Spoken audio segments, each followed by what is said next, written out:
Chapter 2471, Summoning Tower Activated Osset's reminder snapped Shi Feng out of his daze. I choose the fortress prison and summoning tower.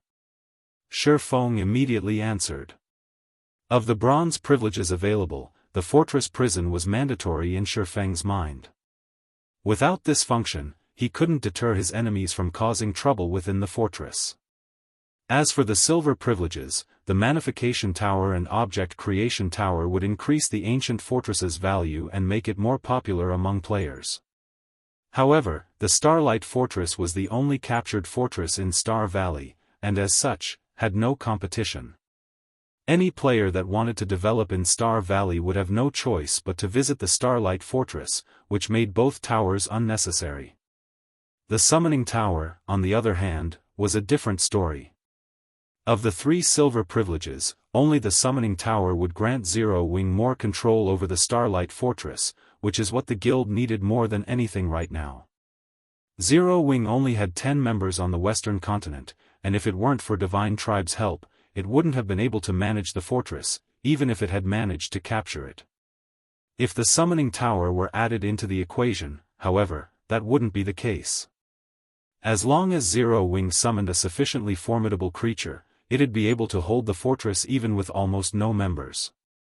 The summoned creature would follow the basic behavioral conditions players set. Players could instruct the summoned creature to defend the fortress lord's mansion, for example, or prevent certain people from entering the fortress. Players could also direct the creature to deal with any players that started fights within, as well. Combined with the fortress prison, no player would dare cause a scene in this fortress. Of course, this would only be the case if the summoned creature was strong enough.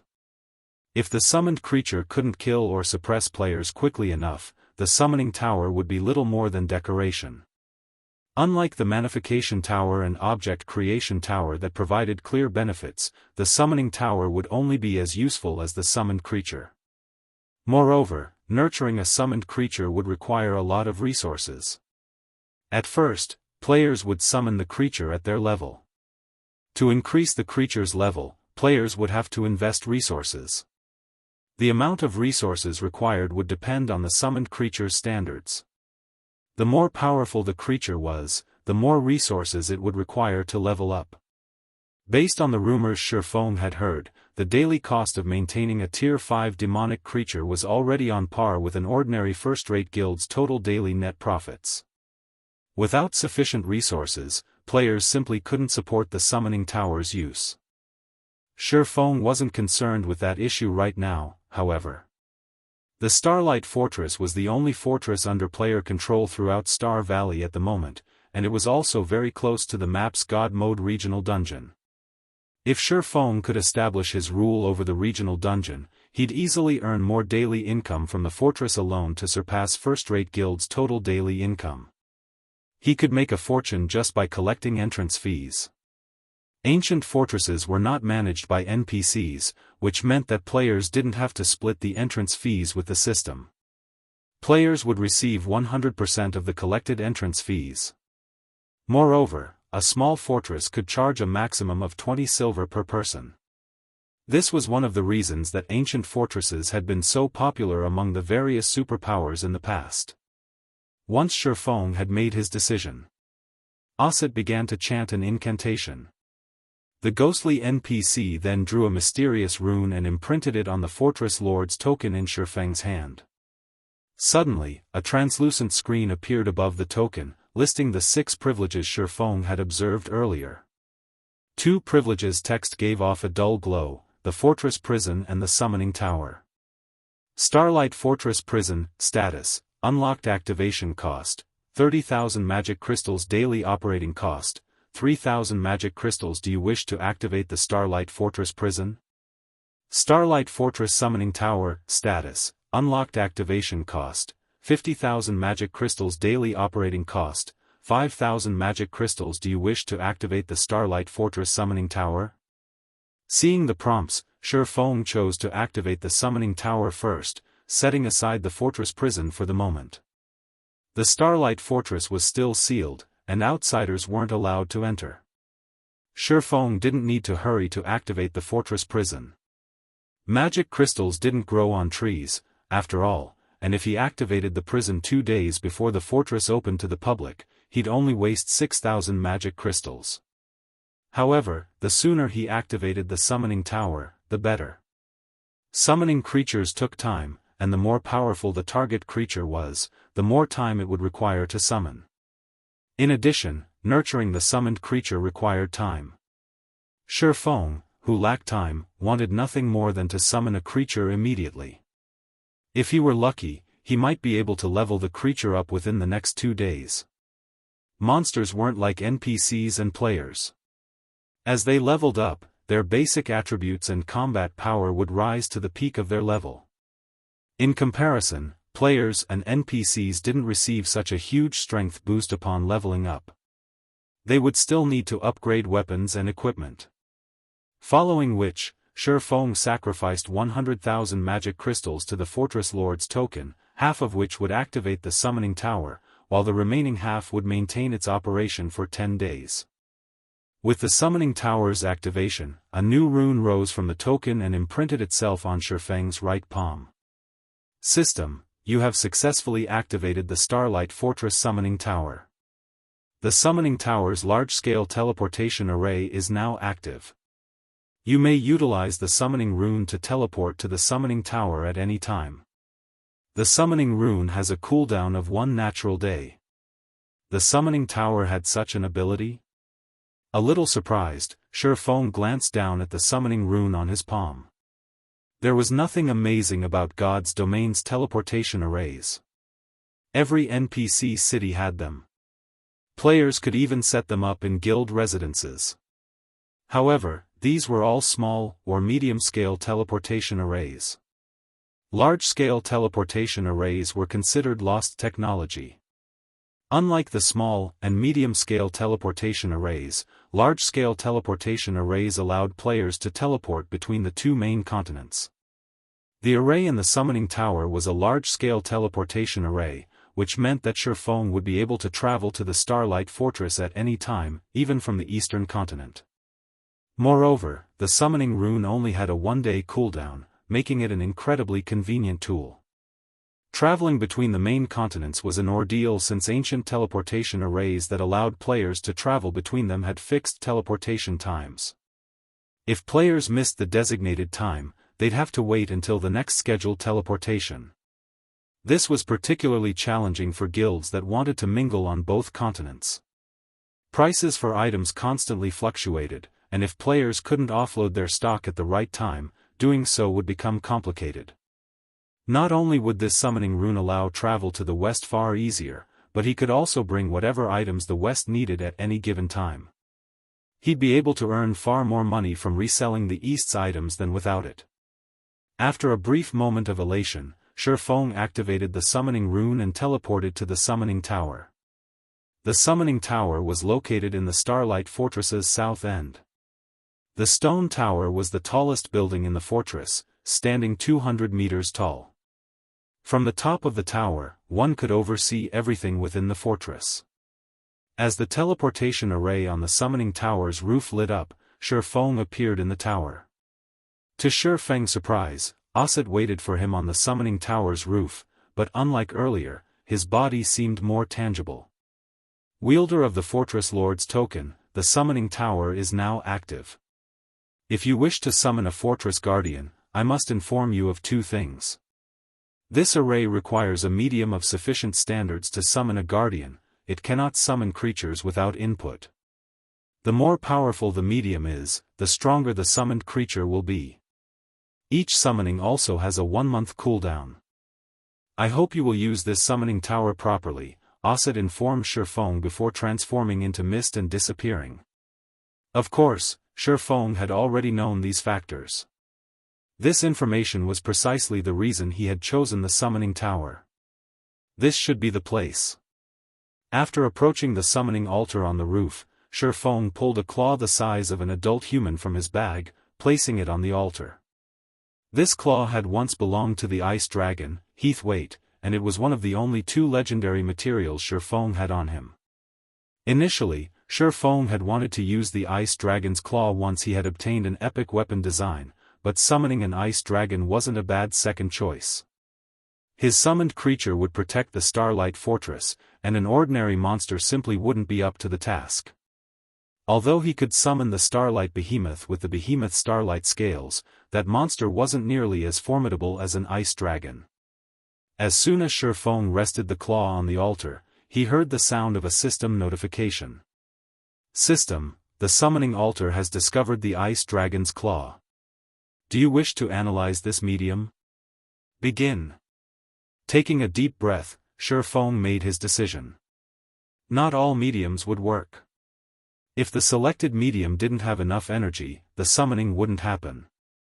He already felt the painful sting of losing the ice dragon's claw. He didn't want to sacrifice two of them.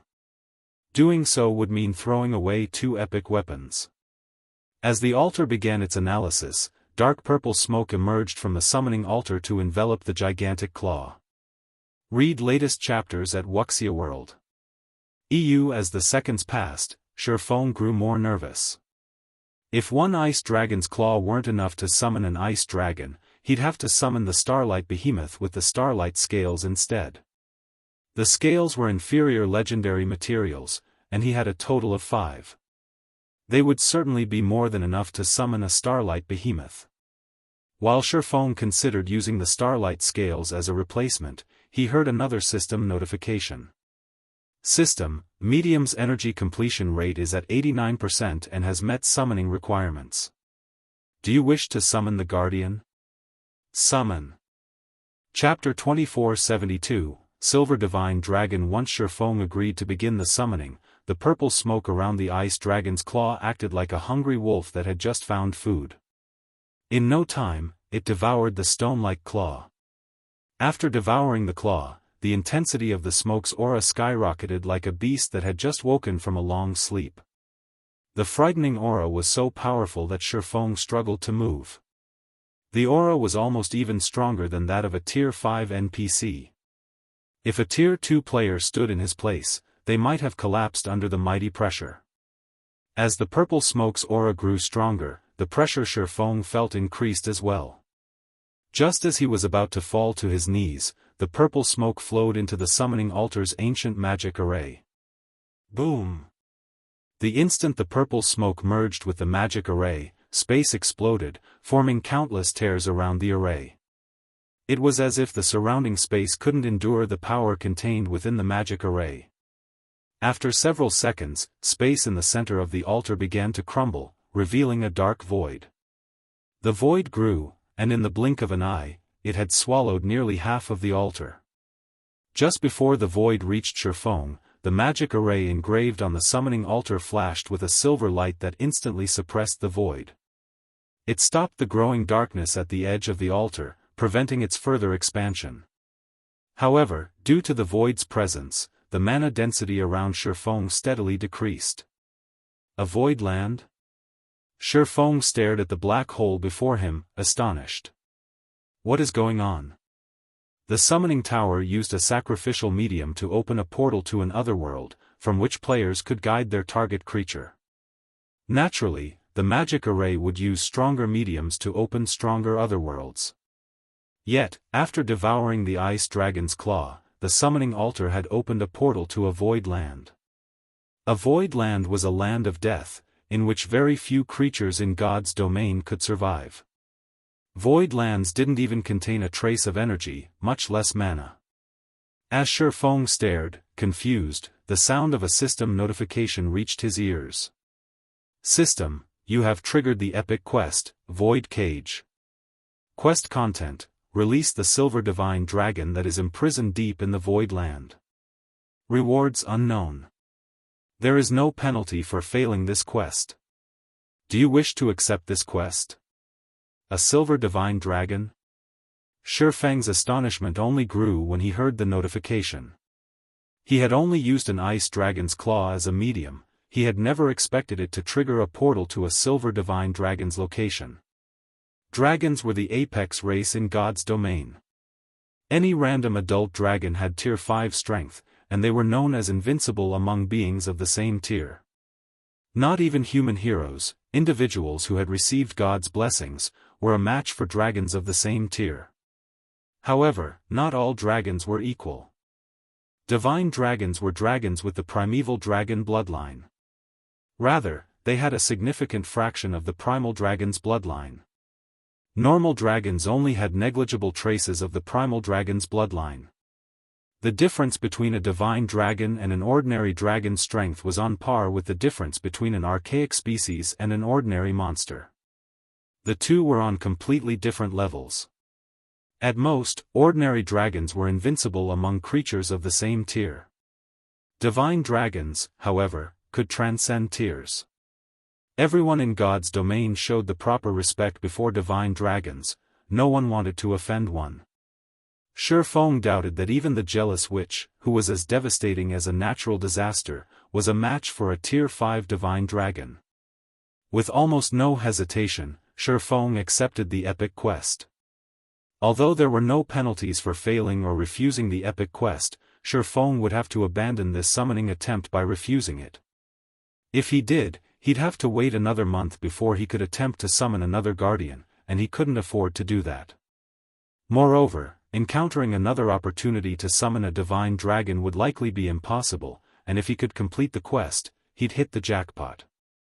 Summoning a Tier 6 god in God's domain was almost impossible. Not a single super guild in Shi Feng's previous life had ever managed to acquire a corpse or body part of such a being. Needless to say, it was utterly out of Zero Wing's reach. Without a Tier 6 god, a Tier 5 divine dragon was the strongest possible guardian he could summon. After Shi Feng accepted the quest, the summoning altar formed a magic array beneath his feet, and a silver barrier took shape around him. Shi Feng could immediately feel the pressure bearing down on him subside. With this barrier to protect him, Shi Feng felt that surviving in the Void Land shouldn't pose much of an issue. Does it want me to enter the portal? Once the silver barrier was complete, Shi Feng noticed a new buff in his status window. This buff would last 3 natural days. A Void Land was an absolute forbidden land. Aside from gods and void souls, creatures born in void lands, surviving in a void land was nearly unheard of. Even with this magic barrier, he'd be lucky to exhibit 30% of his usual combat power. Void lands contained no mana, and Shi Feng hadn't fully unlocked his mana body yet. If he encountered a void soul in his state, he'd die. The weakest void soul was still on par with a Tier 4 mythic monster, while stronger void souls could rival adult dragon strength. Knowing all of this, Shi Feng still gritted his teeth and entered the portal to the Void Land, taking the risk. Although void souls were incredibly powerful, there typically weren't many of them. The chance that he'd run across one in a massive void land was quite low. On the off chance that he did encounter a void soul, he could summon a Tier 4 hero with the Hero's Tome. Heroes were protected by the gods, and thus, their combat power would remain unaffected within a void land. With a Tier 4 hero by his side, he shouldn't have any problems as long as he wasn't spotted by any Tier 5 void souls. Shi Feng then entered the dark space, and the scene around him changed. Once the world around him settled, he found himself on a gigantic, floating island. The entire island was desolate, and hovering in the center of the lifeless plot of Earth was a colossal magic cage. The cage was several hundred meters tall, wide, and long and covered in all sorts of divine runes, which radiated an ancient, eternal aura. Inside the cage slept a silver infant dragon. Even trapped, the infant dragon's aura was unsuppressed, and as it washed over Shi Feng, he struggled to breathe. What a powerful life rating. It's no wonder why even the various superpowers God-ranked experts in the past were no match for Tier 5 divine dragons in a one-on-one fight. Shi Feng was dumbfounded as he gazed at the infant dragon hovering in the island's center. He had seen plenty of true dragons in his time, but he had never seen a divine dragon before. The ice dragon he had fought in the Cold Spring Canyon was nothing compared to this infant dragon. The differences between them were like that between an ordinary stone and a diamond. Working to contain his excitement, Shi Feng began to look for ways to open the magic cage. Most players hadn't seen a magic cage at this stage of the game and wouldn't know how to open one, but Shi Feng wasn't most players. Magic cages had typically been used during ancient times to imprison criminals while they waited for punishment. The power of time would steadily wear down the prisoner's strength. This was why God's domain had so many epic quests that required players to slay these criminals, finally meting out justice. To end these criminals' long, miserable lives, players would have to release the seal on the prisoner's magic cage. Shi Feng had never opened a magic cage before, but based on what he had learned from others, one first had to locate the core magic arrays, which were located in the outside world. Players could then destroy or decode the arrays to unlock the magic cage. Shi Feng spent the next dozen or so hours searching, during which he found a total of 7 magic arrays around the desolate island. Every one of the arrays was incredibly complex, and that wasn't a result of the level of design. Rather, their complexity was a result of the frightening number of elements to each array. Even as a master magician, Shi Feng felt a headache brew as he examined the magic arrays. Whoever designed these magic arrays is vicious. Did they have any intention of letting the divine dragon free? Every one of these magic arrays uses 7 elements. Without having mastered all 7, no one could open this magic cage. Shi Feng was flabbergasted after examining the core magic arrays. Magic arrays used mana as their foundations, and normally, a master magic array would, at most, rely on the 4 major elements' power. Ordinary people couldn't control the remaining 3 supreme elements: illusion, space, and time. Not even the elven race, beloved by the elements, could accomplish the feat to decode the core magic arrays. Players would need to have mastered all 7 elements. Without that master, they simply wouldn't have the power to decode them. However, players normally only encountered the 3 supreme elements after reaching Tier 5, and that would only be a brush of contact. Decoding these magic arrays is impossible. It seems destroying them is my only choice. Giving the matter some thought, Shi Feng realized that destruction was his only option. The core magic arrays might look very powerful, but they didn't have any significant defensive mechanisms. As long as he could deal more damage than the arrays could tolerate, he should be able to destroy the magic arrays. Shi Feng then retrieved the Crimson Dragon flying ship and attacked one of the arrays with the ship's magic elven cannon. Boom! The beam struck the core magic array, and the entire island shook with the impact. As the dust settled, Shi Feng noticed that the array's glow had dimmed slightly. Yes! It's working! Shi Feng's excitement spiked when he saw the results of his attack. Read latest chapters at Wuxia World.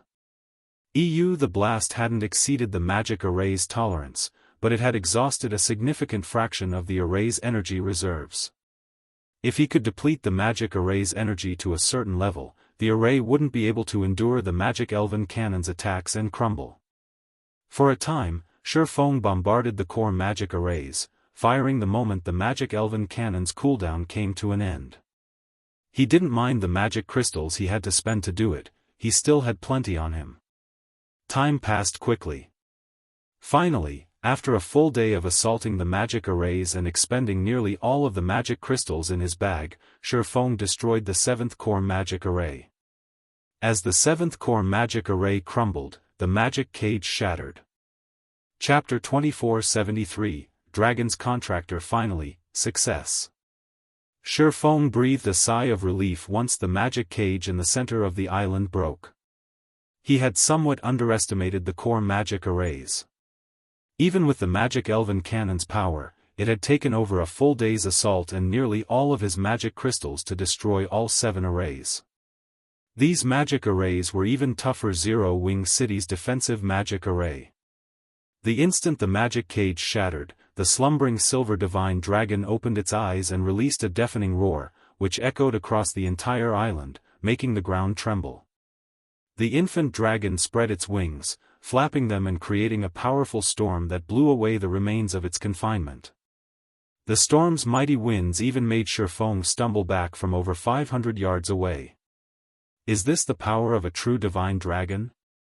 An indescribable astonishment filled Shi Feng as he gazed at the 50-meter-tall silver divine dragon. Silver Divine Dragon, Auerbeck, Dragon, Mythic, Level. HP.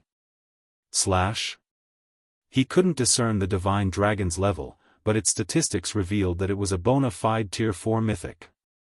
Despite the fact that it was only a mythic monster, the Silver Divine Dragon felt as if it had absolute dominance over the world around it. Even the High Magic Elf, Ulunium, was a weakling next to this Silver Divine Dragon. Shi Feng had been able to resist, albeit slightly, Ulunium's power, but standing before Auerbeck, he couldn't even consider resisting. Movement was immensely difficult in Auerbeck's presence, much less fighting.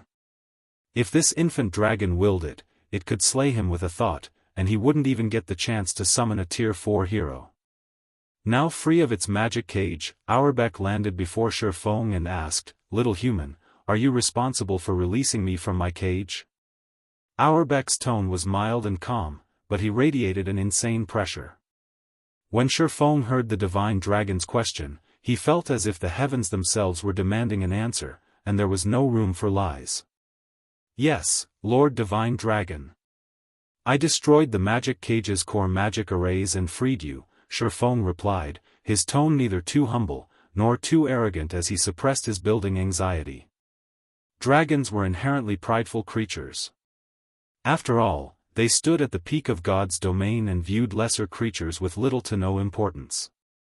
However, dragons were a race that also respected strength. If one proved themselves, they could earn dragons' recognition. Divine dragons were no exception to this. If he groveled before the Silver Divine Dragon, Auerbeck would look down on him, and his reward might be even less than if he had performed badly. "You have truly surprised me. I had never expected such a tiny being to destroy a cage set by a goddess," Auerbeck said, surprise and curiosity flashing in his eyes as he watched Shi Feng. He looked at Shi Feng as if he had just seen an ant flip an elephant. "However, in my divine eyes, you are telling the truth. According to the ancient agreement, I will engage in a contract with you to serve as your companion since you have rescued me, but I am a divine dragon. A weakling will not qualify to stand beside me. First, you must pass my test. If you do, I will acknowledge you.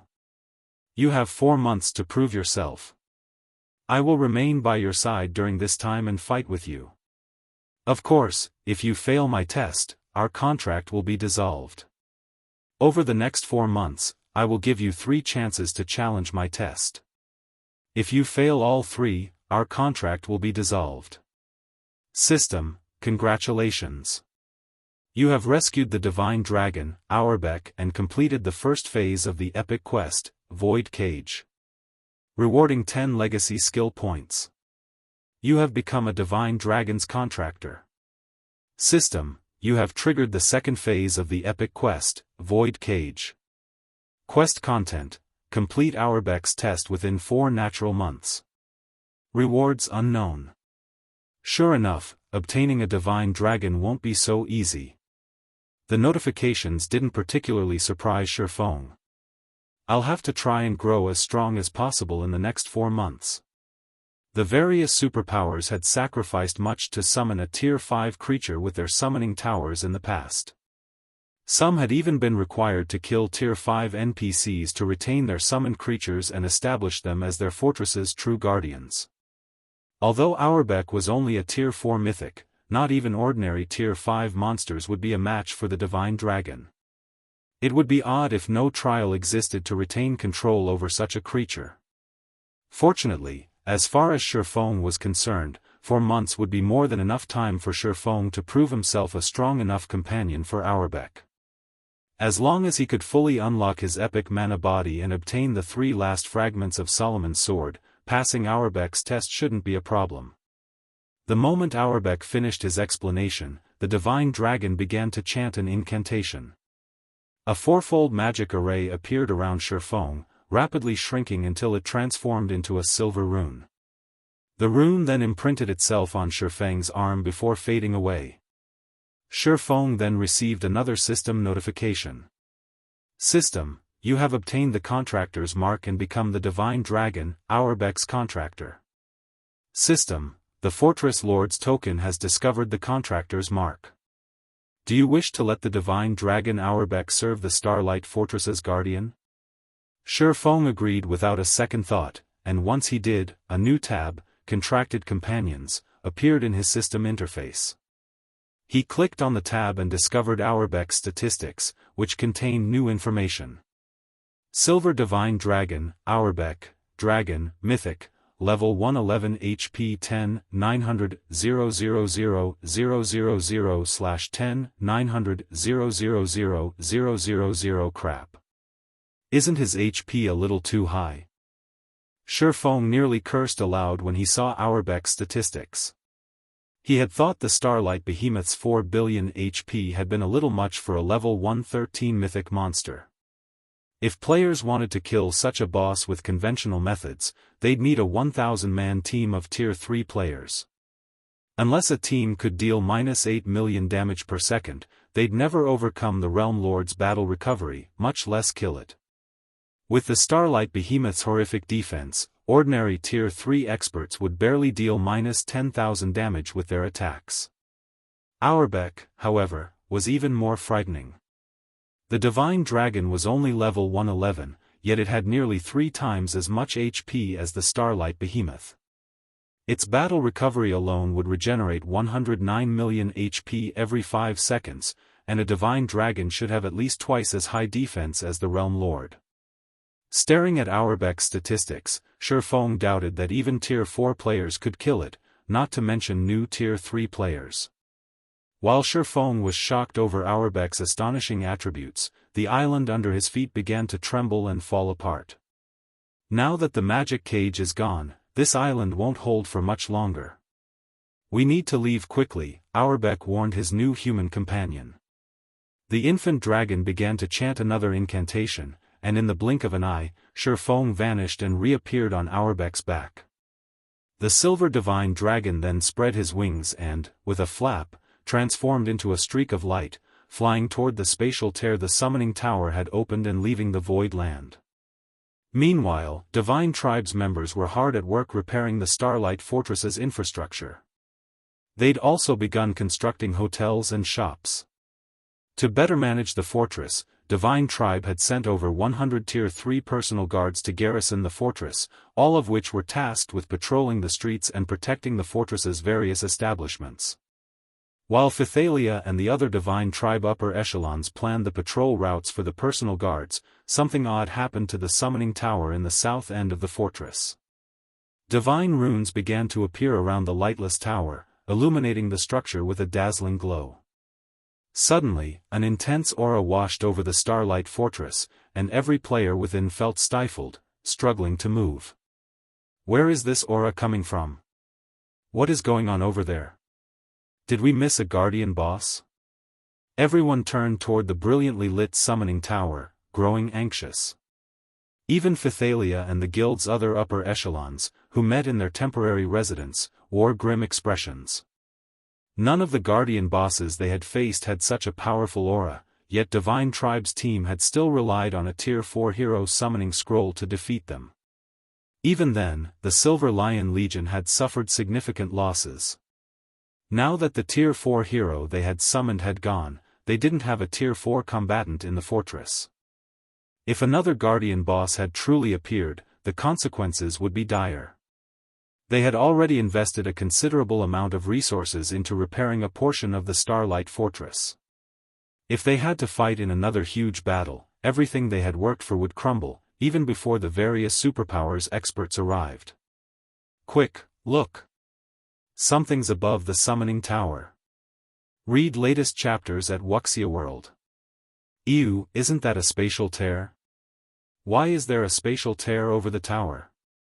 The fortress's players recognized the dark tear for what it was immediately, and as it grew, they were overcome with curiosity and confusion. Suddenly, a streak of light flew from the spatial tear, and a figure appeared before them all. As they got a clearer look, what they saw rendered them all dumbfounded. A dragon? Chapter 2474, Fortress Startled, Why has a dragon appeared? Phythalia's expression darkened when she saw the divine dragon, which was over 100 meters long, in the sky. She had seen a dragon personally during a quest and was certain that it was a disastrous creature. Neither players nor NPCs, not even NPC cities, could stand before a dragon's might. She had watched a dark dragon destroy an empire's border city and annihilate any reinforcements the empire had sent. Players like her had only been able to watch as the dark dragon destroyed the NPC city and the Tier 4 NPC-led army. If the war god's temple in the empire hadn't sent its forces in time and eventually defeated the dark dragon, the creature would have even slaughtered the nearby players. Other than Phythalia, every divine tribe member in the Starlight Fortress panicked. Most of them had never seen the horror dragons could wreak, but they could all tell how terrifying the creatures were after seeing Auerbach's statistics. Auerbach's level of 111 wasn't anything special, but how did it have 10 billion HP? With the incredible defense of dragons, they would never overcome Auerbach's battle recovery, even if Auerbach stood there and allowed the tens of thousands of players in the fortress to attack. Compared to Auerbach's insane HP, the pressure the dragon radiated was nearly fatal to Divine Tribe's members. They were all experts, with hundreds of tough battles under their belts, yet they felt as if they were filled with lead as they bathed in Auerbach's dragon might. In this state, they'd be fortunate if they could muster the strength to flee, much less fight. Why is this happening? McCaffrey despaired as he watched the divine dragon soar above the Starlight Fortress. Like Phythalia, he had witnessed the power dragons wielded. Current players had practically no hope of defeating such a creature. Even if they still had their Tier 4 hero, they wouldn't stand a chance against this dragon. Still, Divine Tribe had gone to great lengths to secure its temporary residence in the Starlight Fortress, investing tons of manpower and resources to develop it. The loss of abandoning the fortress would be extraordinary. We don't have a choice. McCaffrey, notify all Tier 3 players and tell them to prepare for battle. I'll try to attract the dragon's attention while you get everyone out of the fortress. Once we convene, we'll try to lure it away, Phythalia said, taking in a deep breath as she prepared herself for a final struggle. They knew they were no match for the dragon, but if Auerbach wasn't here to capture the Starlight Fortress, they only needed to lure the creature away to save it. Isn't the price of this plan a little too high, Commander Phythalia? McCaffrey paled a bit when he heard the command. Phythalia wanted to lure the dragon out of the fortress, but even ordinary players would realize that Auerbach could likely kill Tier 3 players with a single hit. His commander intended to use their players 1W Tier 3 experts as bait. The various superpowers Tier 3 experts were desperately grinding to level up. If they sacrificed so many of their guild's Tier 3 experts now, Divine Tribe would find itself at a disadvantage when it competed with the various superpowers later. This is our only option, Phythalia said. If we don't lure the dragon out of the fortress, everything we've invested thus far will go to waste. As long as we can draw the dragon out, we can recoup our losses with the Starlight Fortress's conveniences. I understand. Gritting his teeth, McCaffrey began to contact the Tier 3 players in the fortress. As Phythalia had said, the levels they'd have to sacrifice to lure Auerbach away would be nothing as long as they secured their hold on the Starlight Fortress. The fortress offered massive advantages, after all. Suddenly, Crimson Witch interrupted, pointing at the divine dragon in astonishment. Commander Phythalia, it looks like there's a player on the dragon's back. A player? How is that possible? For a moment, Phythalia assumed Crimson Witch was hallucinating. They were talking about a Tier 4 dragon. Even if it were only an infant dragon, it still wouldn't degrade itself by serving as a mount, not even for Tier 4 or 5 NPCs. In God's domain, there were individuals known as Dragon Knights that could ride dragons after capturing and nurturing a Tier 3 newborn dragon. These Dragon Knights stood at the very apex of God's domain, and they even demanded respect from emperors.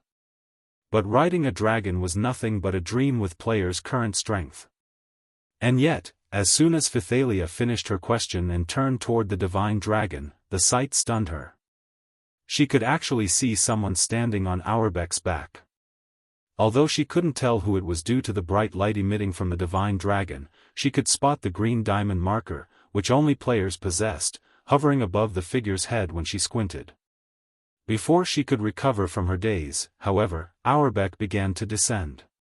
As the divine dragon approached the ground, the green diamond marker became clearer. It wasn't long before many of the other Tier 3 experts in the fortress noticed it, as well. How is that possible? A player can actually ride a dragon? Who is that?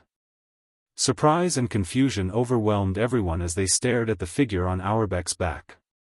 Commander Phythalia, it's coming toward us, Crimson Witch exclaimed when she realized that Auerbach was flying in their direction. When Auerbach had first appeared, the divine dragon had been too far away for her to notice anything peculiar. Fortunately, unlike Tier 2 players, she could, more or less, resist Auerbach's dragon might, but as the divine dragon approached, the pressure she felt grew stronger. Now, even breathing became a challenge. Hopefully, the dragon rider isn't an enemy. Everyone, prepare your instantaneous movement scrolls. If you notice even a hint of aggression, flee. Every life we can save matters. Phythalia reminded her comrades in a grim tone.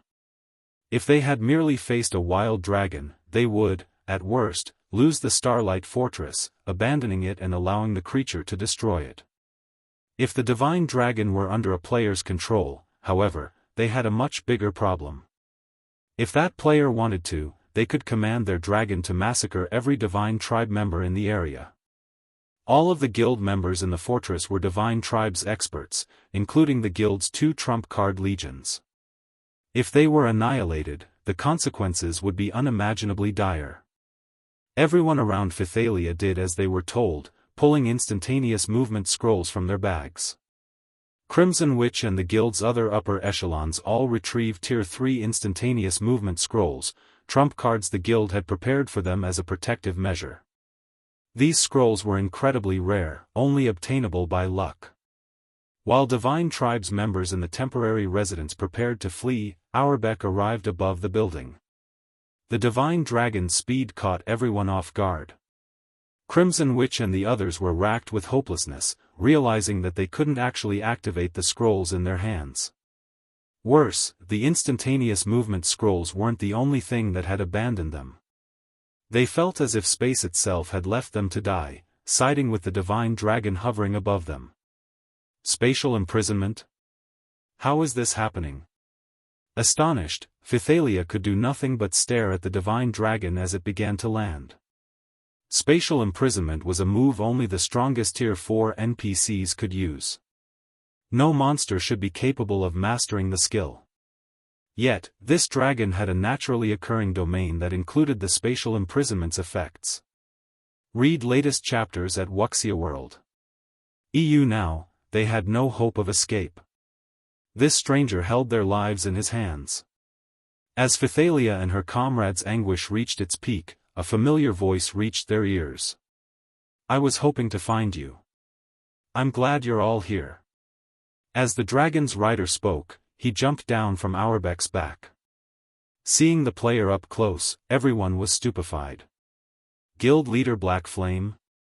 Chapter 2475, all sides shaken when they realized that the figure riding Auerbach had been Shi Feng. Silence fell in Divine Tribe's temporary residence as everyone stared at the swordsman. McCaffrey and Crimson Witch, in particular, watched Shi Feng walk toward them with dropped jaws. They both felt as if they were looking at a monster with limitless strength. Whenever they thought that they had seen the depths of Shi Feng's, they soon learned that all they had seen was a fraction. Shi Feng's Crimson Dragon flying ship, for example, and the domain tools he had used to suppress the Starlight Behemoth and strengthen the Silver Lion Legion, the various superpowers coveted these items, yet they couldn't get their hands on them. Shi Feng, on the other hand, had them all. Moreover, Shi Feng had successfully captured the Starlight Fortress, a feat none of the various superpowers could accomplish at this stage of the game. And now, Shi Feng even had a dragon. Dragons were creatures of ultimate destruction in God's domain. Even the various NPC kingdoms and empires got headaches whenever one showed up, and yet, Shi Feng had one under his control. Even if Auerbach were only a Tier 4 infant dragon, it would be more than enough to deter the various superpowers from attacking the Starlight Fortress. So, this is why he's so confident. Realization dawned on Phythalia when she glanced at the divine dragon standing silently behind Shi Feng. She now had an inkling of why Shi Feng had rejected her proposal after learning that the Western continent's superpowers might band together to target his fortress. With Auerbach here, the superpowers experts would have to be suicidal to cause a ruckus in the Starlight Fortress. They wouldn't even have the chance to escape if Auerbach set his sights on them. Shortly after Shi Feng had arrived at Divine Tribe's temporary residence with Auerbach, some of the various superpowers spies reported the situation to their superiors. Impossible. You're talking about a dragon. How can a player possibly control such a powerful monster? When the various superpowers' upper echelons read the reports, they assumed their subordinates had turned traitorous, trying to trick them with false information to prevent them from assaulting the Starlight Fortress. However, as these upper echelons continued to receive similar reports from other spies in Divine Tribe, they couldn't deny the truth. There was no way all of their spies had turned against them at once. To gain more information and a better understanding of the situation in the Starlight Fortress, they had secretly paid a huge price to turn some of Divine Tribe's members in the fortress to their side. Naturally, they had ensured that none of the bribed players knew about each other to prevent these players from collaborating to provide false information for Divine Tribe's benefit. Although the reports were unbelievable, it was undeniable after receiving reports from over a dozen spies. Once they had verified the information, a commotion swept through the various superpowers. Some of the superpowers that had planned to assault the fortress began to hesitate. They carefully considered whether or not they should oppose Shi Feng and the Divine Tribe with the rest of the superpowers. Before the dragon had appeared, they had been 90% sure that they could take the Starlight Fortress. Even if they failed, they'd ensure that no one could use the fortress, even if Divine Tribe sent all of its experts to protect it. However, the situation had changed. If they tried to take the fortress with a Tier 4 Dragon Guard, they'd suffer severe losses. Players didn't have a snowflake's chance in hell of defeating a Tier 4 dragon, which was a fact the various superpowers had long since verified. Since God's Domain's launch, dragons had been responsible for the destruction of many NPC border cities. The Western continent proved to be far more dangerous than the East. Of course, if they gave up on this operation, they'd have a very difficult time finding another opportunity to move against the Starlight Fortress. The fortress had only recently been captured, and even if Divine Tribe had invested a ton of manpower and resources in its repairs, the guild couldn't fully repair the fortress in 3 short days. The Starlight Fortress was at its weakest right now. If they did not assault the Starlight Fortress now, taking it would only become more challenging as time passed. While the various superpowers considered their next move, a 300-man team attacked a demonic creature army camp in a level 100 neutral map not far from Star Valley. Not only did this campsite house over 6,000 demonic creatures, but every one was level 110. These demonic creatures were even led by a level 112, mythic-ranked 8-eyed Scorpion King. Despite such a powerful force, however, the 300-man team held an overwhelming advantage in the battle. They even overwhelmed the Scorpion King, not to mention the level 110 Grand Lords. The army's boss couldn't manage to deal any significant damage, while the 300-man team continued to chip away at its HP. The team hadn't suffered a single casualty, even by the time the Scorpion King fell. In contrast, demonic creature corpses littered the ground. We really got lucky this time. Not only did we find a demonic creature campsite, but the Scorpion King also dropped a level 100+ epic battle axe. Thunder, this axe should go to you, a thin man in pitch-black armor said as he handed the battle axe to another man, who stood nearly 3 meters tall and was covered in runes. If McCaffrey had seen this, he would have been astonished. This team was the Hell Legion, the Netherworld Empire's strongest trump card legion. Every member was a Tier 3 player, and they all had the combat standards to rival Grand Lords of the same level. The thin man, shrouded in a dense, lethal aura, felt as powerful as a mythic monster. Commander, we've just received a report from the higher-ups. They claim that a Tier 4 infant dragon is guarding the Starlight Fortress, and because of this, many superpowers have abandoned the notion of assaulting the fortress. Our superiors are warning us to be careful, a Tier 3, black-clad assassin suddenly informed the thin man. An infant dragon? The man's lips curled into a smile. How interesting. It's no wonder why they captured the Starlight Fortress, disregarding the consequences, but if they think that can stop us, they're mistaken. Other superpowers might be afraid of the dragon that protected the Starlight Fortress, but the Hell Legion was not. Read latest chapters at Wuxia World. The reason was very simple. There was only one dragon in the fortress, while the Hell Legion had 300 players. If the Hell Legion went on a rampage inside the fortress, they could slay hundreds or thousands of players before the dragon would reach them. They'd also be able to escape the dragon's pursuit. They weren't concerned that they couldn't take down the Starlight Fortress in the least. Commander, I've received another important message. You've received a request to negotiate with Fithalia, the black-clad assassin added. Fithalia? The thin man smiled when he heard the name. Since an old friend has so graciously invited me, I must show her the proper respect. Pack up, everyone. We're heading to the Starlight Fortress. Chapter 2476, Frightening Divine Dragon Star Valley, Starlight Fortress. With Hell Rush in the lead, the Hell Legion finally reached the Starlight Fortress after more than 5 hours of continuous fighting. The fortress had already undergone 2 days of repairs and looked nothing like it had.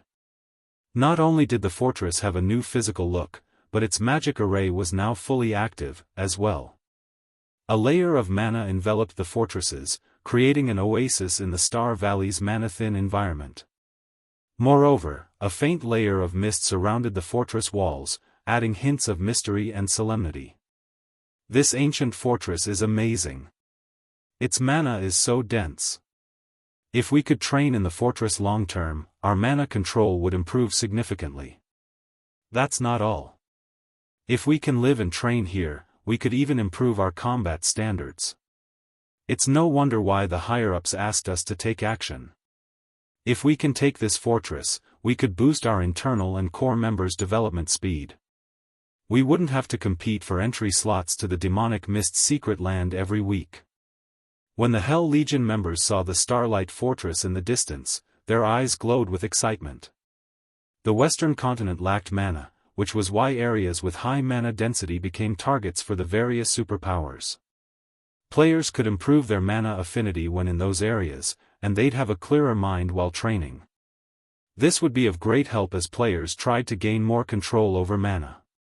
Because of this, whenever a player discovered a mana-dense area, a war between guilds shortly followed. Even the various superpowers participated. Of the mana-dense environments the Hell Legion's members had experienced thus far, none could hold a candle to the Starlight Fortress. The fortress's mana was dense enough that it would even be extremely helpful to experts of their caliber. Commander, Divine Tribe is behaving strangely. They've only sent one party to guard the front gate.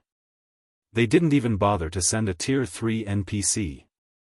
Aren't they afraid that players will barge in? A Tier 3 ranger in blue leather armor commented when he only saw 6 Tier 2 players by the Starlight Fortress's entrance. In the West, ruling guilds were even required to dispatch Tier 3 NPC guards to the fortress that already had NPCs. The front gate was every fortress's weakest point, even with the defensive magic array active. If a team attacked the front gate before the gate's defensive mechanisms could be engaged, they could destroy the gate and open the fortress to invasion. Thus, powers typically sent in plenty of powerful Tier 3 NPCs to protect the front gate after capturing a fortress. Divine Tribe, however, had done the exact opposite. The guild hadn't even sent a single Tier 3 player to protect the Starlight Fortress's gate, much less Tier 3 NPCs. Moreover, there were only 6 Tier 2 players by the entrance. Divine Tribe was practically begging for another power to attack. Even if the guild wasn't worried about hostile forces destroying the front gate, it was still an important location. Players would hand over their entrance fees at the gate, after all, and those coins would be kept in the gate's storage before being transported to the fortress lord's mansion at regular intervals. If players plundered the coins during delivery or from the gate's storage, the ruling power would suffer for its lack of security. That's not our concern. Get ready, everyone. We're going in, Hell Rush declared, ignoring Divine Tribe's careless organization. As far as he was concerned, whether or not Divine Tribe sent Tier 3 NPCs to guard the front gate didn't matter to the Hell Legion. If the Hell Legion wanted to break that gate down, Divine Tribe couldn't stop them. Following their orders, the Hell Legion's members summoned their advanced ranked guild mounts, the Magic-Horned Steed. The Magic-Horned Steeds were large, the size of adult elephants. When 300 Magic-Horned Steeds charged as a group, even the ground trembled under their hooves. Once the Legion reached the gate, however, the party of 6 remained indifferent. They neither seemed afraid nor awed by the sight of the mighty Hell Legion. Rather, they calmly approached Hell Rush. "May I know why you're all here?" a level 105, Tier 2 knight asked. Fearlessly, he explained, "The fortress is still sealed, and uninvited players cannot enter. We've received an invitation from Commander Phythalia.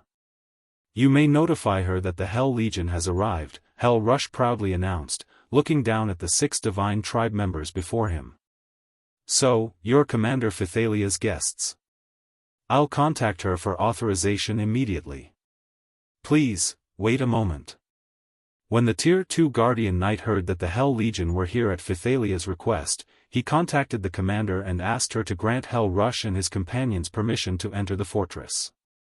Not long after the Guardian Knight reported to his superior, he began to chant an incantation while watching the Hell Legion. Once he finished, a runic mark appeared on the back of their hands. "Alright, you now have temporary permission to enter the Starlight Fortress," the Tier 2 Guardian Knight informed the guests. He then warned them with a heavy tone, "However, before you go in, I must inform you of something. Currently, a dragon is resting in the fortress, and the mana isn't fully stable yet.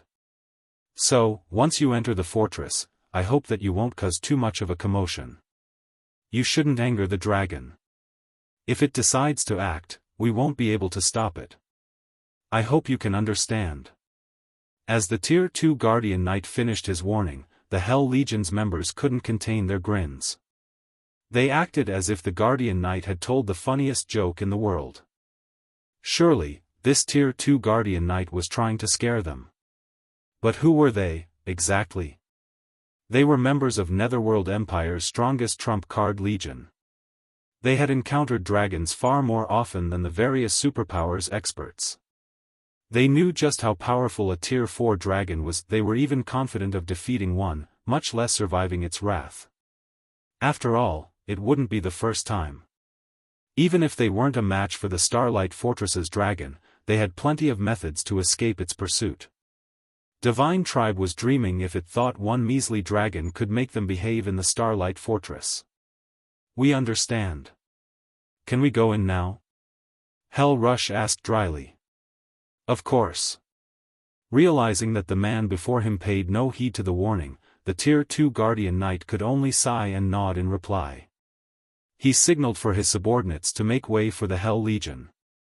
Divine Tribe's guards stepped aside, and Hell Rush led his legion into the Starlight Fortress atop their magic-homed steeds.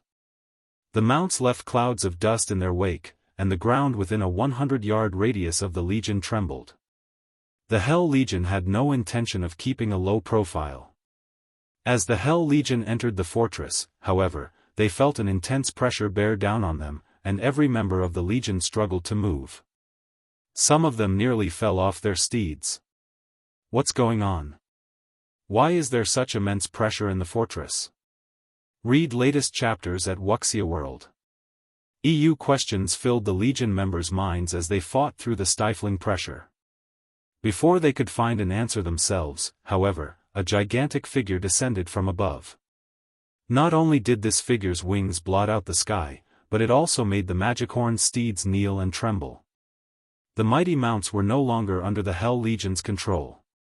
This colossal figure was none other than the silver divine dragon, Auerbek.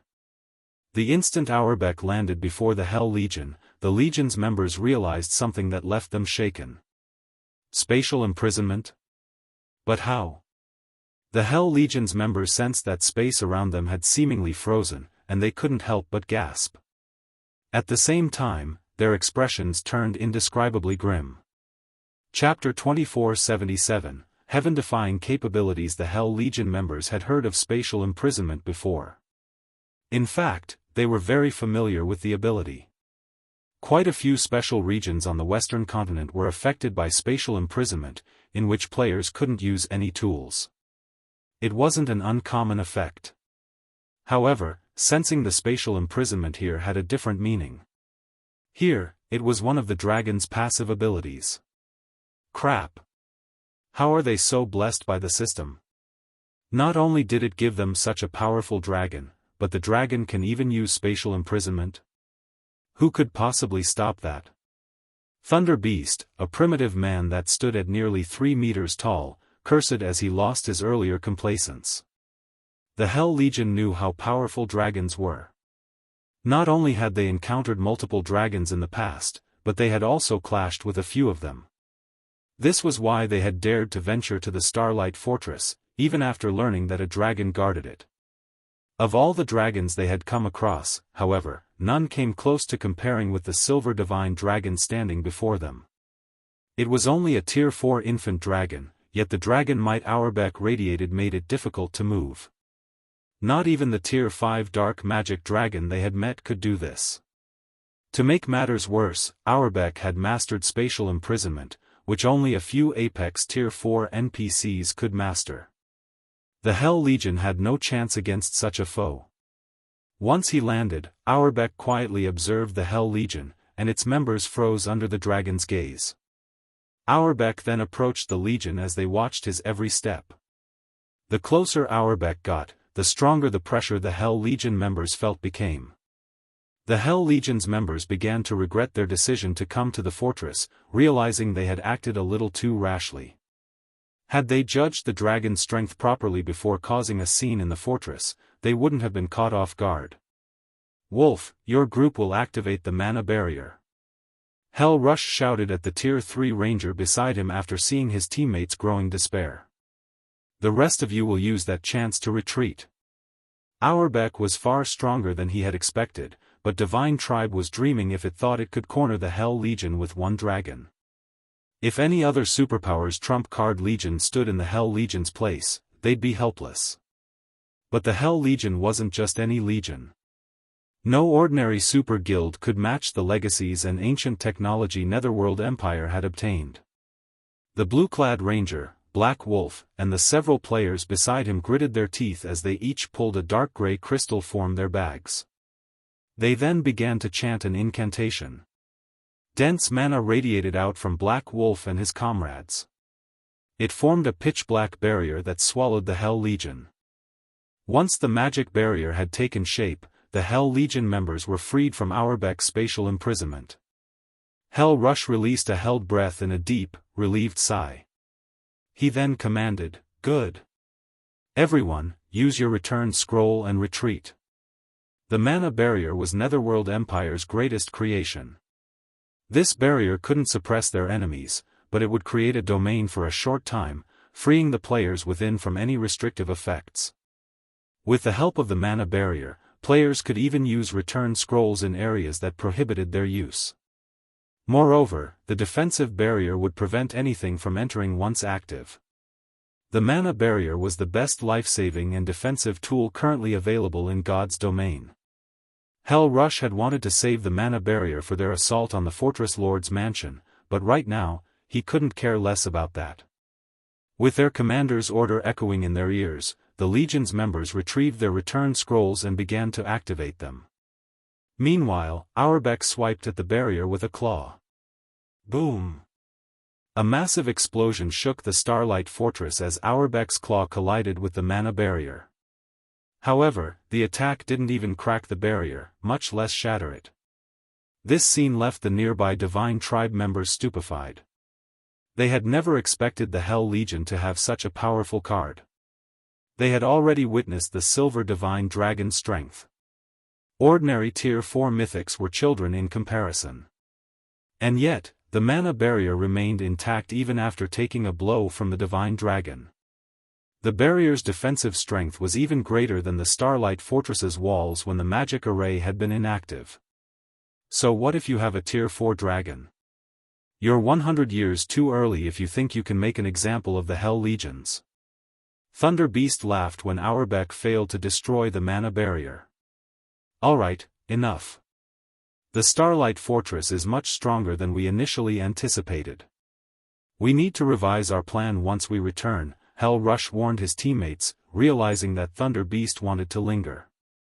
He had wanted to show off the Hell Legion's power before Phythalia and Divine Tribe's other upper echelons, but he had never dreamed that their dragon would be so astoundingly strong. The Hell Legion hadn't suffered any casualties, but they had sacrificed an important magic array, which was a minor loss. Of course, this experience also showed the depths of the Starlight Fortress's defenses. Auerbach might be very powerful, but if Netherworld Empire planned its next move carefully, negotiating a partnership with Divine Tribe would still be possible. As Hell Rush and his companions were in the midst of activating their return scrolls, a voice called out to them. "You guys just got to the Starlight Fortress, why are you in such a hurry to leave?" With the question, space within the fortress seemed to shake. Following which, a phantom world washed over the fortress, isolating it from the outside world.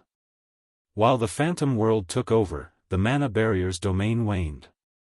Although the barrier remained in place, the mana within began to corrode. A second later, the Hell Legion members discovered that mana had stopped flowing within their return scrolls, and as a result, the magic arrays under their feet began to crumble, eventually disappearing altogether. It stunned every member of the Hell Legion. What was going on? The mana barrier was still up, so why couldn't they teleport? Something's actually suppressed the mana barrier? Black Wolf, in particular, was stunned when he sensed that he no longer had control of the mana around him. Read latest chapters at Wuxia World. The mana barrier could wrestle control of a specified space, even within a forbidden land that prevented teleportation. However, something had suppressed it and thoroughly. The Hell Legion members' plummeting basic attributes and physiques made this much clear. Understanding that they had missed their chance to teleport away from the Starlight Fortress, the Hell Legion's members couldn't help but turn toward the voice's origin. After this person had asked their question, their ability to teleport had been taken from them. The speaker must have something to do with that. The Hell Legion's members found that the voice had come from Auerbach's back. Due to the divine dragon's natural glow, they hadn't noticed the man, but squinting to see through the light, they discovered that someone was actually riding the divine dragon, standing on his back. "So, you're Zero Wings Guild leader, Black Flame?" Hell Rush asked, staring at the player perched on the silver divine dragon. Chapter 2478, True Foundations. Hell Rush's question stunned the rest of the Hell Legion in the mana barrier. They all stared at Shi Feng in astonishment. Is he really human? They had heard that Shi Feng had something to do with the silver divine dragon, but they had never thought that he would be capable of controlling it and be able to suppress the mana barrier.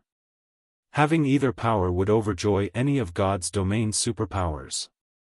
Both a dragon and a domain treasure would be incredibly useful when defending fortresses and rendering other superpowers' attacks useless. And now, they learned that Shi Feng had both. It was absurd. "That's correct, I'm Black Flame," Shi Feng replied, nodding. "I never could have guessed how much strength you've hidden. The various superpowers' heads are already aching over your dragon, yet your power isn't limited to the creature." Hell Rush could not help his bitter smile as he spoke to Shi Feng. The Hell Legion admits defeat. Although the mana barrier was still around them, and they had quite a few more to protect themselves from Auerbach, the magic arrays were meaningless if they couldn't teleport out of the Starlight Fortress. It would only be a matter of time before they ran out of mana barriers. Without the barrier to protect them, they wouldn't have a hope of escaping the divine dragon. As for trying to face Auerbach in battle, that would be futile. They could barely move under the infant dragon's dragon might, much less fight. In other words, the Hell Legion was utterly at Shi Feng's mercy. Rather than waste time with pretenses, Hell Rush thought it wise to surrender. However, after his statement, he and his team heard a clear, soft voice. "Commander Rush, I'm afraid we have a misunderstanding. I invited you here at Guild Leader Black Flame's request. Since you are the Starlight Fortress's esteemed guest, Black Flame decided to welcome you personally." Another figure stood from her position on Auerbach's back. It was Phythalia, the Divine Hymn Legion's commander. "Welcome us?" Hell Rush rolled his eyes.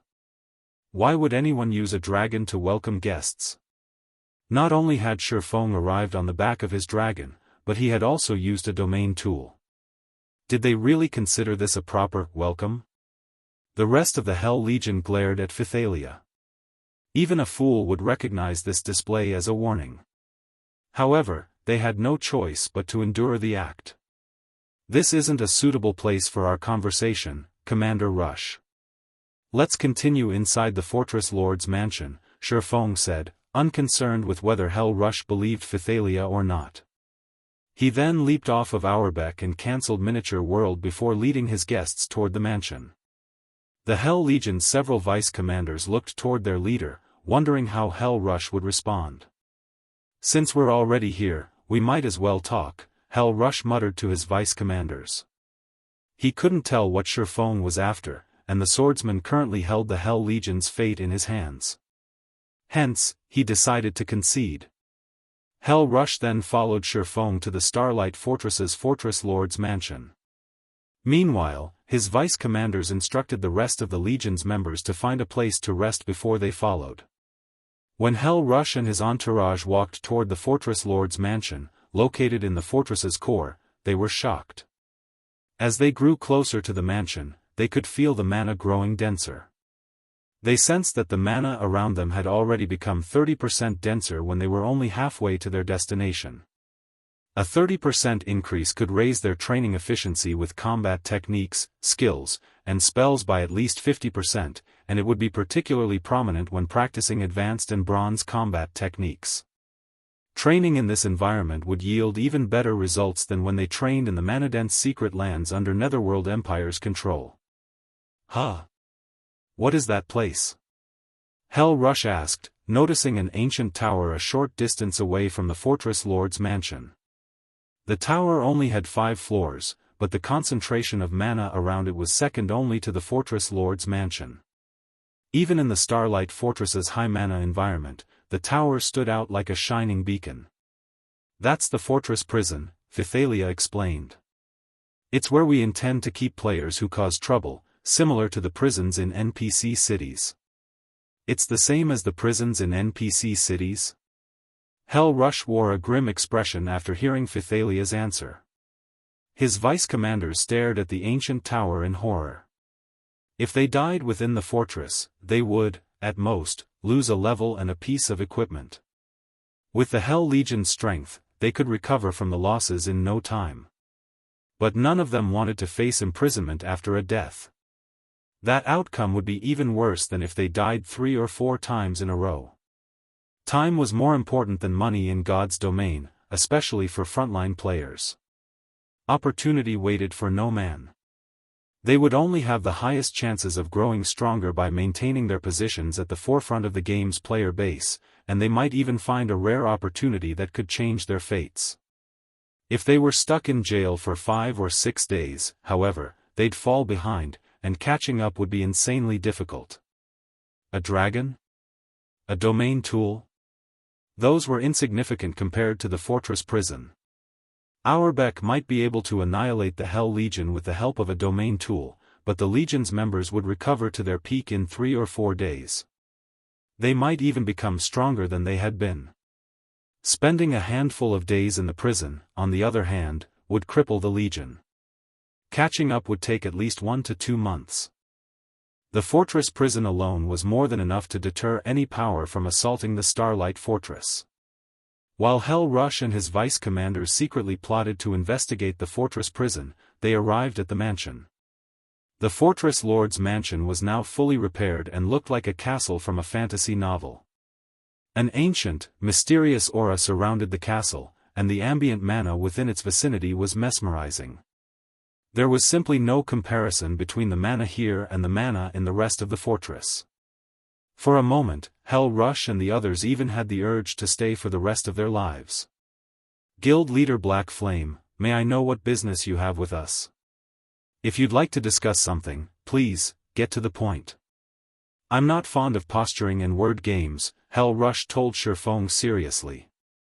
Hell Rush now had a good understanding of the Starlight Fortress's situation. In his opinion, capturing or causing a ruckus in the fortress was simply impossible for the various superpowers, including Netherworld Empire. He couldn't think of a reason that Shi Feng would specifically invite the Hell Legion to talk. Now that you've seen the Starlight Fortress for yourselves, I'm sure you're quite interested in the fortress. I've asked you here to negotiate an alliance. Although I can't offer a temporary residence, I would like to offer Netherworld Empire's members a 40% discount on all basic expenditures within the Starlight Fortress, Shi Feng explained, chuckling. 40%? Are you serious? The offer instantly tempted Hell Rush. Star Valley was a forbidden land far away from civilization, and travel to the map was incredibly inconvenient. This was precisely the reason that Netherworld Empire wanted the Starlight Fortress's sole temporary residence. If his guild could secure a residence within Star Valley, Netherworld Empire's members could teleport to the Forbidden Land, saving plenty of travel time and coins. Although not having a temporary residence would be inconvenient, a 40% discount on all basic expenditures within this fortress would allow Netherworld Empire to save a ton on development costs. Basic expenditures weren't limited to facilities, such as hotels. Entrance fees would be included, as well, which players had to pay every time they wanted to enter the fortress. The discount wouldn't be a major issue if Netherworld Empire only wished to send a few hundred players, but if the guild sent thousands, a 40% discount could save them an astronomical amount of money. Of course. Shi Feng nodded. What do you need us to do? Hell Rush asked. Read latest chapters at Wuxia World. EU with the Fortress Prison, the Starlight Fortress's operations would be unshakable. Logically, Zero Wing and Divine Tribe shouldn't need Netherworld Empire's help to safeguard the fortress. I wish to borrow the entire Hell Legion for a mission. Shi Feng declared. Borrow the Hell Legion? Hell Rush stared at the swordsman in confusion. What do you want us to do? Zero Wing had already allied with Divine Tribe, which was a super first-rate guild and even stronger than some super guilds. It was no exaggeration to claim that Divine Tribe could deal with most matters in the West with relative ease. Zero Wing shouldn't need the Hell Legion's strength for anything. It's nothing major. I only wish to enter Star Valley's God Mode regional dungeon to retrieve an item, Shi Feng stated calmly. Chapter 2479, Starlight's shocking transformation. Everyone was stunned when they heard Shi Feng's goal. None of them had ever thought he'd be crazy enough to enter Star Valley's God Mode regional dungeon. Not only was God Mode the highest difficulty for a regional dungeon in God's domain, but the dungeon in Star Valley was also a level 100+ regional dungeon. Although the dungeon had abundant resources to offer, it had dangers far beyond what current players faced in the outside world. A few superpowers had sent Tier 3 teams into the dungeon not long ago, but in the end, they had been forced to retreat after less than 30 minutes inside and lost half their members. After those losses, the various superpowers temporarily gave up on the dungeon. The dungeon wasn't only dangerous because of the extremely powerful monsters within, but because of its harsh environment. Once in the regional dungeon, players would face a much higher gravitational force. Even Tier 3 players struggled to move under such pressure. To make matters worse, the monsters that called the dungeon home had high combat standards. Guild Leader Black Flame, I wish I could agree to your offer, but the Star Tomb is no place for current players. Our basic attributes may remain the same inside, but that place significantly limits our mobility. Just fighting the level 105 Great Lords in the dungeon is a massive challenge, not to mention the level 105 Grand Lords, Hell Rush explained after taking a deep breath. Although Shi Feng's offer was wildly tempting, the idea of entering the Star Tomb was a joke. While inside the Star Tomb, Tier 3 players' mobility would be reduced to Tier 1 standards, and to make matters worse, the increased gravity didn't affect the dungeon's monsters. And that wasn't all. Most importantly, players' stamina consumption would skyrocket during combat in such a high-gravity environment. If players ventured too far into the Star Tomb, they could lose their lives due to stamina depletion. Moreover, players couldn't teleport out of the regional dungeon, even with Netherworld Empire's mana barrier. If they weren't very careful, they could easily team wipe. I understand your concerns, Commander Rush, but if we succeed, I'm willing to reserve 8 of the mana training rooms in the Fortress Lord's Mansion for Netherworld Empire. Of course, we'll calculate the fees separately, Shi Feng informed his guest with a chuckle. I'm sure you've sensed how dense the mana is in the mansion, but the mana training rooms have even denser mana. Aside from securing various rare materials, there was another reason that Shi Feng had traveled to the Western continent. He wanted the Star of Light. Without the Star of Light, he had no chance of revitalizing the Tree of Life's withered main branch. The Star of Light was a legendary material that was only available on the Western continent. To be precise, it could only be found within the Star Tomb. Based on the information he had from the past, 3 of the Star Tomb's Stars of Light had dropped while players had explored the regional dungeon for the first time. With the Star Tomb untouched, this was the perfect opportunity to secure one for himself. If he missed this opportunity, his chances of obtaining the legendary material would be miserably low by the time he organized another expedition to the west. To enter the regional dungeon, players had to have reached Tier 3 at the very least. Players couldn't enter until then. Moreover, a 100-man team wouldn't be nearly enough to explore the dungeon. Shi Feng would need at least 500 players to pull off his plan. Unfortunately, organizing a team of 500 Tier 3 players would be incredibly difficult at this stage of the game. Thus far, only the 5 great super guilds could manage it. Hence, Shi Feng had asked Pythalia to invite Hell Rush to negotiate a deal. The mana training room? Hell Rush's eyes glowed when Shi Feng offered the additional benefit. When he had entered the Fortress Lord's mansion, he had sensed the extraordinary mana within. It was, by far, the most mana-dense location he had ever visited. If Netherworld Empire's experts could train in the mansion, their efficiency would skyrocket. Yet, Shi Feng had just told him that the mana training rooms had even denser mana. If such an astounding training environment truly existed, they could develop their mana control and unlock their mana bodies with unprecedented speed. Please, take your time to consider the offer carefully, Commander Rush. If we encounter a situation within the Star Tomb that we cannot overcome, you may retreat, and the benefits I offer will remain yours, Shi Feng clarified. Your offer will still stand? Hell Rush could not ignore the temptation. Then, I agree. However, if my team risks annihilation, we will pull back immediately.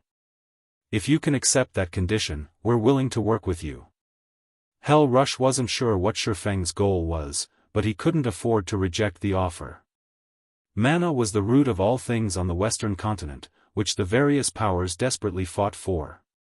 Since capturing the Starlight Fortress was now impossible, he had to aim for the next best thing, and the mana training rooms would allow his guild's experts to unlock their mana bodies far sooner. Once they did, Netherworld Empire would be able to surpass the 2 of the other 5 great super guilds based in the West when it came to experts with fully unlocked mana bodies. That won't be a problem, Shi Feng answered. He could sympathize with Hell Rush.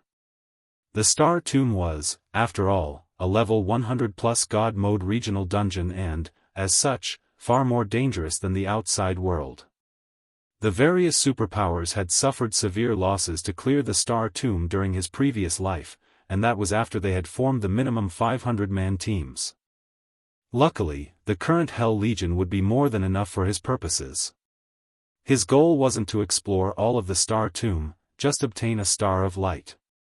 The Star of Light was a random drop in the Star Tomb, which meant that even the weakest monsters had a chance of dropping it.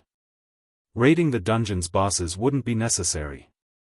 Adventurer teams had claimed 3 of the regional dungeon Stars of Light in the past, and all 3 teams had done so in the tomb's outer region. Those adventurer teams had merely been grinding for magic crystals, but they had lucked out and acquired Stars of Light instead, becoming rich overnight. Read latest chapters at Wuxia World.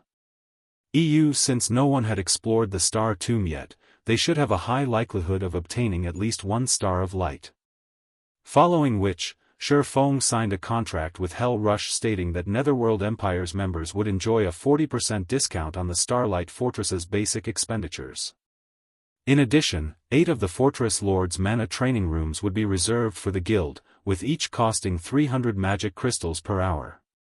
In exchange, Shi Feng would have temporary command of the Hell Legion once they were inside the Star Tomb, and this would remain in effect until Shi Feng completed his task or the team encountered more trouble than they could handle. In addition, Netherworld Empire would dispatch experts to defend the Starlight Fortress alongside Zero Wing and Divine Tribe. Once they had signed the contract, the alliance between Zero Wing and Netherworld Empire was set in stone. Not long after, news of their partnership spread like the plague, reaching the various superpowers in no time at all. This ignited a commotion among the various superpowers that had aimed to take the Starlight Fortress. Chapter 2480, Starlight Fortress Unsealed. What did you say?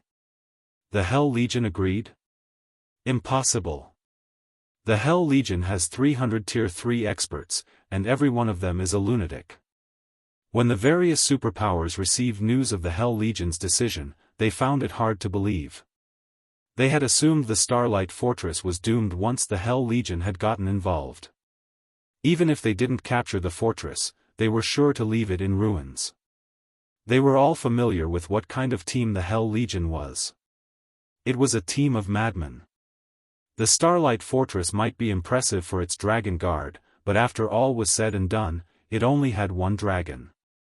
1 dragon wasn't nearly enough to keep all 300 Hell Legion members in check. They weren't ordinary Tier 3 experts, and as long as they had a chance of victory, they'd repeatedly resurrect their members and assault the Starlight Fortress until only one side remained. This was why the various superpowers were so afraid of the Hell Legion. And yet, the situation had developed in such an unexpected way. The Hell Legion hadn't even started a decent battle, much less taken the fortress. The Legion had actually allied with the ruling power after a short discussion. Moreover, the Hell Legion had agreed to a partnership that didn't include shares of the fortress.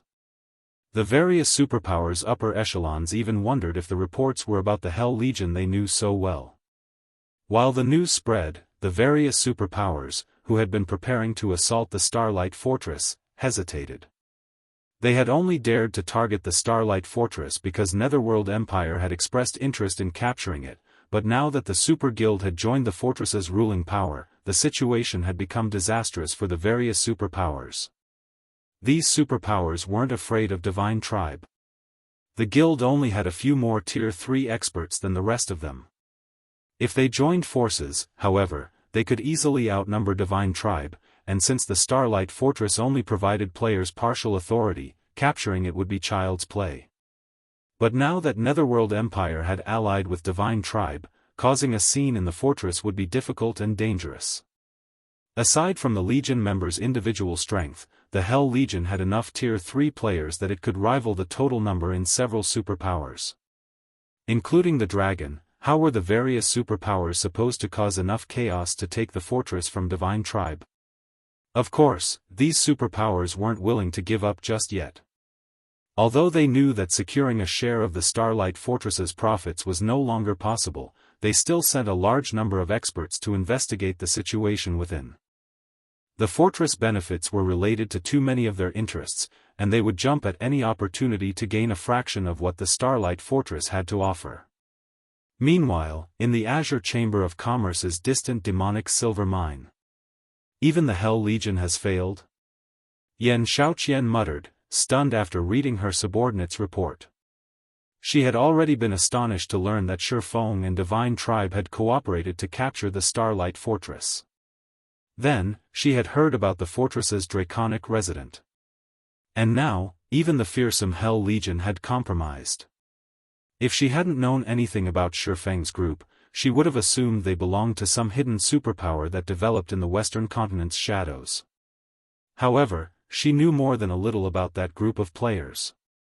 Shi Feng had arrived on the Western continent with 9 companions, all members of Zero Wing. When they had arrived, Zero Wing hadn't had a single ally in the West. Yet, not only had Shi Feng's group established a foothold in the West after only a few days, but they had even gained 2 powerful allies. The Azure Chamber of Commerce had spent over a month establishing itself in the East. The chamber had only made a place for itself in the Dark Hills, outside of the Fire Dragon Empire's border, after investing tons of resources and manpower in the endeavor. Moreover, the Azure had only accomplished its goal because it had gathered players and secured connections on the Eastern continent early in the game. If it hadn't, securing a foothold in the East would have taken much longer. Shi Feng, however, had secured the Starlight Fortress in less than 4 days, driving the Western continent's various superpowers crazy. Young miss, we don't have much time left before the competition between families. The family has already ensured that you'll have use of the trial grounds. They hope you will cherish the opportunity and restore the reputation the family lost during the prior competition. Please don't let other matters distract you, an amiable old man advised, sitting next to Xianxia in one of the mine's lounges. I understand. Zero Wing merely has a foothold in the West and access to more resources now. It still isn't nearly powerful enough to help Silent Wonder win the family's annual competition, Xianxia said, nodding. Once she had calmed her flustered heart, her confidence returned. Zero Wing might now have a place on the Western continent, but whether or not it could develop in the West was a different matter entirely. The guild's greatest enemy wasn't the Western continent's various superpowers, but the demonic creature armies. As a forbidden land, no kingdom or empire protected Star Valley. In other words, the Starlight Fortress would face the full brunt of the demonic creature armies without NPC help. It was easy to imagine how much danger the fortress was in. Even if Divine Tribe and Netherworld Empire cooperated, they couldn't necessarily protect the fortress from the demonic creature's invasion. Even if Zero Wing defended its hold on the Starlight Fortress, that had nothing to do with helping Silent Wonder. The guild's foundation in the West was newborn, and the Western continent's training grounds were superior to those in the East. In that case, young miss, we should go, the old man insisted. She nodded in response, but she couldn't help but gaze toward Star Valley. Just you wait. I will not let Silent Wonder defeat me in this competition. Xianxia inwardly swore, recalling Shi Feng's utter disregard for her and Azure before leaving the demonic silver mine. Her family had paid a huge price to get her access to the trial grounds. This was an opportunity that few in God's domain could enjoy.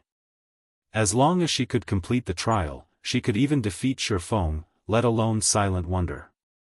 While Xianxia left the demonic silver mine atop her flying mount, Shi Feng led the Hell Legion to Star Valley's inner region. Even Tier 3 players could lose their lives in the Star Valley's outer region, to say nothing of the level 100+ Forbidden Land's inner area. The lowest leveled monsters in the inner region were level 110, and they generally moved in groups with Grand Lord leaders. Each of these groups consisted of over 1,000 monsters, with some of the larger groups having 2,000 or 3,000. They were practically roaming armies. If a 100-man Tier 3 team encountered these monsters, the slightest mistake could lead to a team wipe. Fortunately, the Hell Legion's members were extraordinarily strong, and there were 300 of them. They could venture through the inner region in relative safety, although their progress was incredibly slow. After more than 10 hours of travel, Shi Feng and his team reached the inner region's boundary. They could see a gigantic mountain not far from their position on the inner region's border. The mountain's aura felt boundless, and those who approached could feel their bodies grow heavier. The closer one got to the base of the mountain, the stronger the sensation became.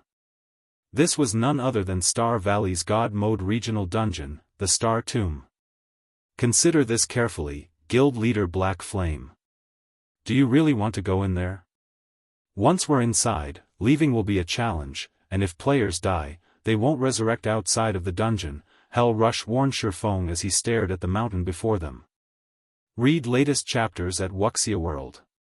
The Star Tomb was a very special location. When players normally died, they'd resurrect in the nearest NPC town or city, but that wasn't the case in the Star Tomb. No matter how many times players died, they'd only return to life within the dungeon. I understand. Let's head in. Shi Feng was quite familiar with the Star Tomb's peculiarities, yet he walked into the regional dungeon with no hesitation. Hell Legion's members only glanced at each other before helplessly following the Swordsman. Shortly after Shi Feng and his team entered the Star Tomb, the Starlight Fortress in Star Valley's outer region lit with a bright glow as the seal was finally removed. The Starlight Fortress had opened to the public. Chapter 2481, Fortress of Astronomical Value. Quick, look. The Starlight Fortress is open. It's finally open. I've been waiting for this moment. The various superpowers and independent players in the nearby forest immediately noticed the dazzling glow that enveloped the Starlight Fortress. They had been waiting for the fortress to open to the public, especially the independent players. They all had great expectations. Independent players were unaware of Netherworld Empire's agreement, but some of Divine Tribe's members had leaked information about the situation within the Starlight Fortress. When they finally got to see the fortress's many benefits, the various independent players caused an uproar. Aside from the fortress's mana-dense environment, which would help them quickly recover from exhaustion, the fact that they could improve their mana control just by visiting the fortress made it far more impressive than any NPC city on the western continent. Furthermore, the Starlight Fortress was located within Star Valley. Now that they could enter the fortress, they could grind in the Forbidden Land, boosting their leveling speed and resource acquisition. Naturally, they couldn't miss the opportunity to set up a base of operations within the Starlight Fortress. Although the various superpowers had dispatched many of their players, they were no match for the number of independent players eagerly waiting to enter the fortress. The independent players, who had been resting in the forest, charged toward the Starlight Fortress like a flood of madmen. Despite their imposing might, not even the various superpowers experts reached the fortress before the tide of independent players.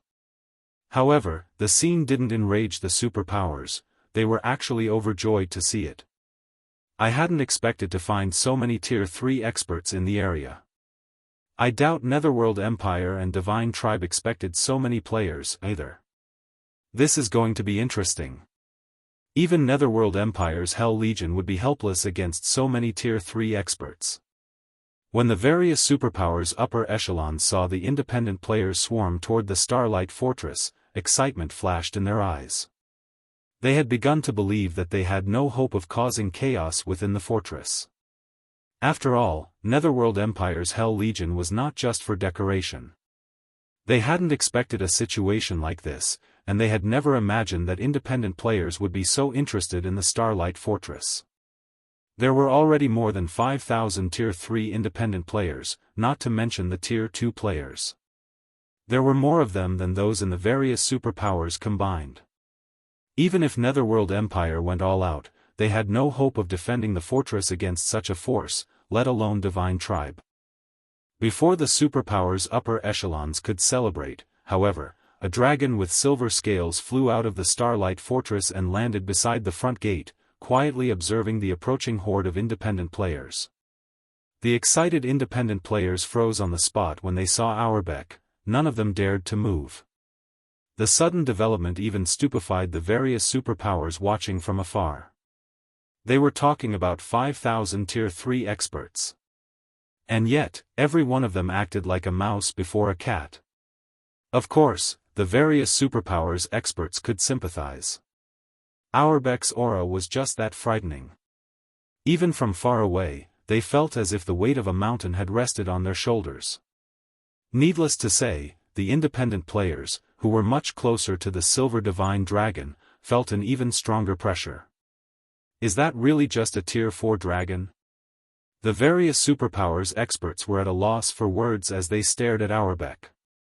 They had realized that Auerbeck was exceptionally strong after the Hell Legion had fled from it, but seeing the divine dragon in person, they understood how mistaken they had been. This was not a matter of strength. No one should be so foolish as to provoke Auerbeck.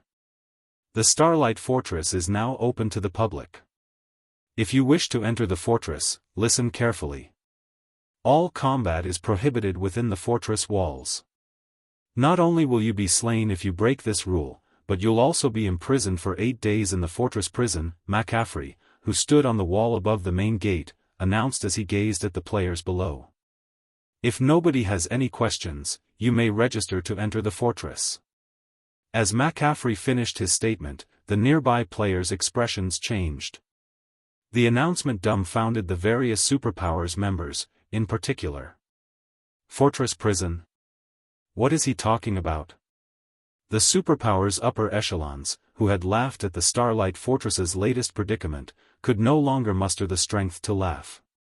They were familiar with the concept of God's domain's prisons. Once players were jailed, they'd have to serve their time unless someone destroyed the prison from the outside.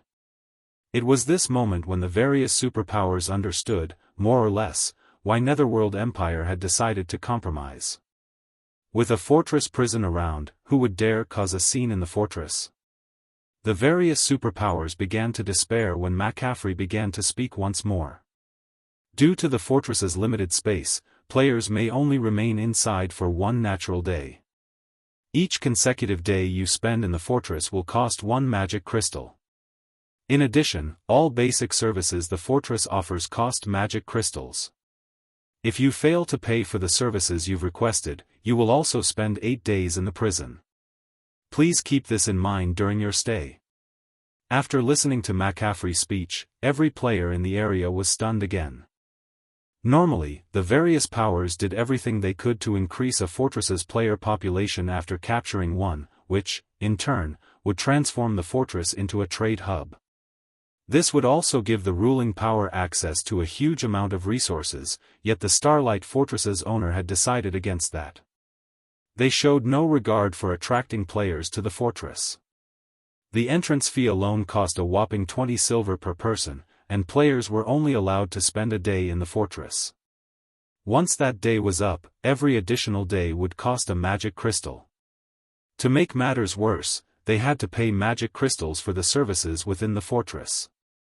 This was basically daylight robbery. Only a fool would enter the fortress. On the Western continent, magic crystals were incredibly rare, which made them far more valuable than coins. Moreover, most high-value transactions involved magic crystals. Tier 2 experts would be fortunate to earn 3 or 4 magic crystals per day, and Tier 3 experts only earned around a dozen. After deducting daily expenses, they'd be lucky if they kept half of their remaining magic crystals. With how the Starlight Fortress operated, Tier 2 experts had no hope of setting up a base within the fortress. Are the fortress's managers insane? Their greed for magic crystals certainly is. It's already obvious that no one on the continent has a chance of taking the fortress. The fortress can slowly develop and grow without worry, and yet they're chasing people away. I can't wait to see how they'll survive against the demonic creature armies. The situation even stunned the various superpowers. They couldn't fathom what Shi Feng and the others were thinking. If they had so many magic crystals to spare, they might as well spend them in the Divine Colosseum's trial tower. Moreover, players could afford a luxury meal, which would help them recover from exhaustion far faster than within a mana-dense environment, with 20 silver to spend. In truth, the pricing had left McCaffrey speechless when he had heard it, but Shi Feng had insisted that the fortress would only conduct business using magic crystals. So, he couldn't do anything about it. The Starlight Fortress belonged entirely to Zero Wing, after all. Divine Tribe was only helping manage it. While some powers and players left in a huff, a 500-man team watched the events unfold from a short distance away from the main gate.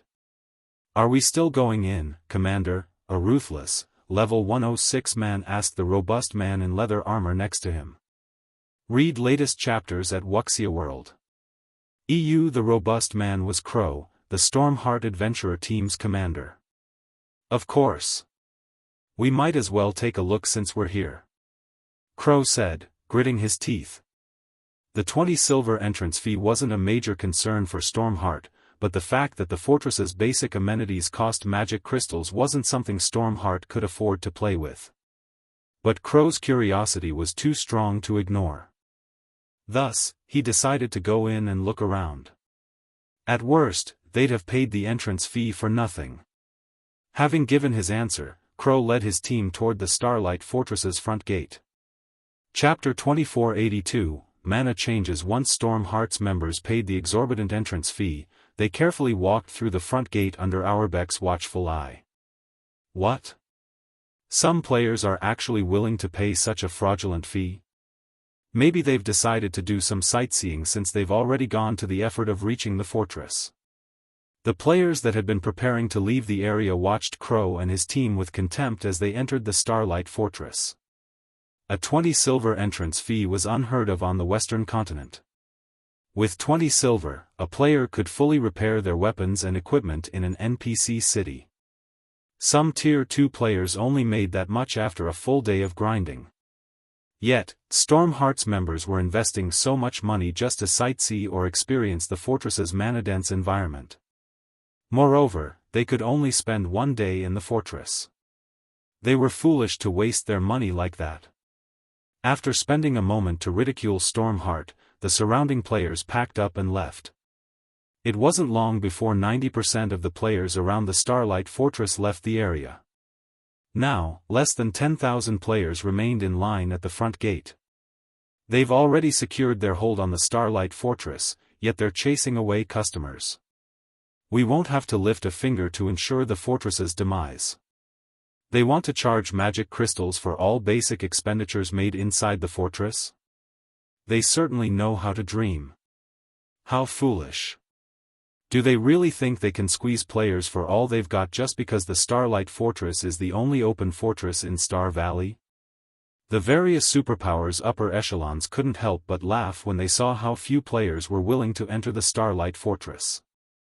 They had been afraid that the fortress would make some bold move to widen the gap between them, but it seemed their concerns had been meaningless. 20 silver to enter a fortress was a high price to pay, but many expert players could tolerate the cost. With the resources available in Star Valley and the Starlight Fortress's benefits, they could easily earn back the coins and more. However, the Starlight Fortress had crossed the line by charging magic crystals for its basic services. On the Western continent, magic crystals were players' foundation. Without magic crystals for their combat runes, players' combat power would decrease significantly. Unfortunately, as luck would have it, magic crystals were painfully rare in the West.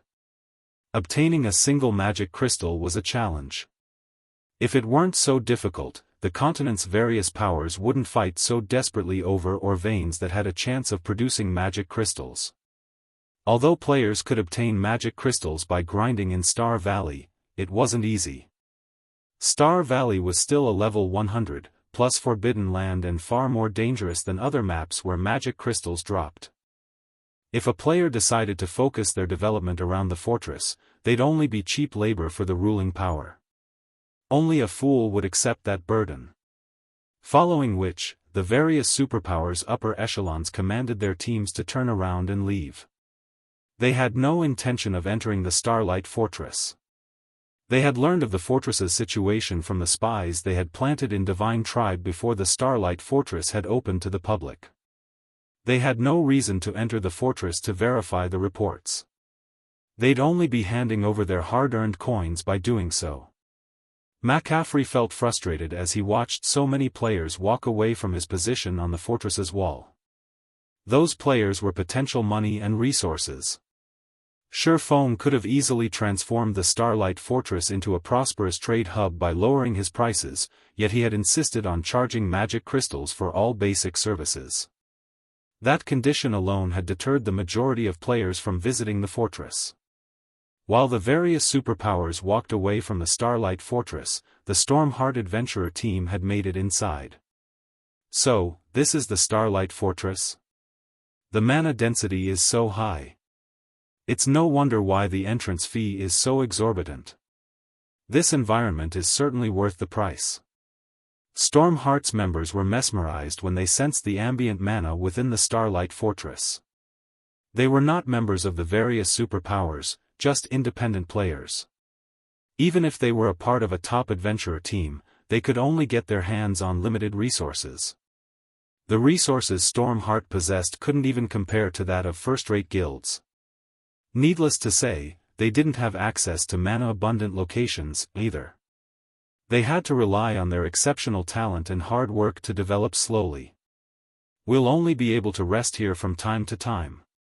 We can't afford to go bankrupt, the ruthless man beside Crow said as he glanced at the pricing boards outside the nearby hotels. Even in NPC kingdoms and empires' capital cities, the most expensive, luxurious hotel room only cost 10 silver per night. However, not only were the hotel rooms in the Starlight Fortress small, but they were also astonishingly expensive. A room actually cost 1 magic crystal per night. Their team currently had 500 players. If they rented hotel rooms for the night, they'd have to pay a total of 500 magic crystals. The rest of Stormheart's members could only nod in agreement. Not even first-rate guilds could afford such a costly expenditure, let alone Stormheart. Only superpowers would have the funds to rent these hotel rooms. Wait. The mana here is different somehow, a Tier 3 female elementalist suddenly spoke up. Different? Curious, the ruthless man began to pay more attention to the mana around him, but he failed to find anything unusual about it. How is it different? No. She's right. Crow exclaimed. To be precise, this area has different types of elemental mana. Emicham. I can sense the 3 supreme elements, and the mana is growing even denser, the female elementalist explained. Ordinary Tier 3 experts would likely struggle to sense the differences in the ambient mana, but she had a special mana legacy, which allowed her to notice the minute oddity. The 3 supreme elements? The ruthless man was stunned. Excitedly, he asked, doesn't that mean that this fortress's environment is similar to the environment of ancient times? Experts constantly researched and tried to understand more about God's domain's current affairs and history every day. The information hid many opportunities, and for independent players and adventurer teams, who lacked resources, this was one of the few reliable ways to encounter fortuitous opportunities. Naturally, Stormheart and its members were no exception. In fact, their knowledge of God's domain was vast, especially regarding the ancient area when gods had still roamed the land. The ancient era had been the peak of God's domain. Humankind had been far more powerful then. Ancient human civilizations had developed their individual strength and technology to unbelievable levels. Read latest chapters at Wuxia World. EU. In comparison, current humans hit their limit after reaching Tier 5. Moreover, most Tier 5 powerhouses nowadays were far weaker than those of the past. The biggest difference between the past and the present was the composition of ambient mana. During ancient times, ambient mana had been composed of all 7 elements, but now, it only included the 4 major elements. The remaining 3 supreme elements could only be found in certain locations and in almost negligible amounts. This was why God's domain's creatures couldn't fully comprehend and control mana, which made it harder to reach new tiers. And yet, within the Starlight Fortress, the 3 supreme elements had gathered, creating an environment reminiscent of ancient times. This was a heaven-defying opportunity. Chapter 2483, Hidden Madness. As soon as the ruthless man finished speaking, excitement flashed in his Tier 3 comrade's eyes. If the Starlight Fortress's environment were reminiscent of ancient times, consisting of all 7 elements, it would be a true paradise for players. Not only would players have a much easier time controlling mana in such an environment, but it would also help them unlock their mana bodies. After giving the matter some thought, Crow turned to the Tier 3 female elementalist beside him and said, Rose, return to headquarters and gather all of the magic crystals we have. Send someone to ask around about renting a hotel here, as well. We'll be using it as Stormheart's temporary base. From now on, Stormheart's Tier 3 members will develop out of the Starlight Fortress.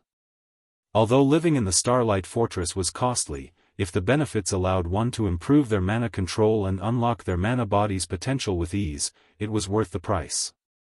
It would even be worthwhile if the adventurer team had to invest every magic crystal it had earned thus far and would earn in the future. Levels weren't the top priority for Tier 3 players right now. Rather, unlocking their mana body's full potential was far more important. A Tier 3 player could only exhibit the true strength of Tier 3 once they did so. Residing in the Starlight Fortress would accelerate the process of unlocking their mana bodies, which was a unique, massive benefit. The rest of God's Domain's players hadn't realized this yet, which gave Stormheart the opportunity to establish a base in the fortress. If they waited until the various guilds noticed, finding a place and developing in the Starlight Fortress would become far more difficult for the adventurer team. In terms of money and resources, Stormheart wasn't even a match for first-rate guilds, much less superpowers. Understood. I'll have someone look into it immediately, the female elementalist in blue, Ice Rose, replied before breaking away from the rest of the group. While Stormheart secretly took action, other Tier 3 independent players, who had entered the fortress and were particularly sensitive to mana, did the same. For a time, something strange took place within the nearly empty Starlight Fortress. Despite barely any players visiting the fortress, its hotels were booked, one after another. Moreover, all of the rooms were rented long-term, stunning the ignorant visiting players and McCaffrey. Players could earn a 10% discount when renting hotel rooms long-term, but they'd have to reserve the room for a minimum of 10 days. This meant that players had to pay 9 magic crystals per room, with each day normally costing 1 magic crystal. Including the fact that all of the fortress's basic amenities cost magic crystals, the cost was even extravagant to Tier 3 experts. Regardless, nearly 100 players had rented rooms in the Starlight Fortress long-term.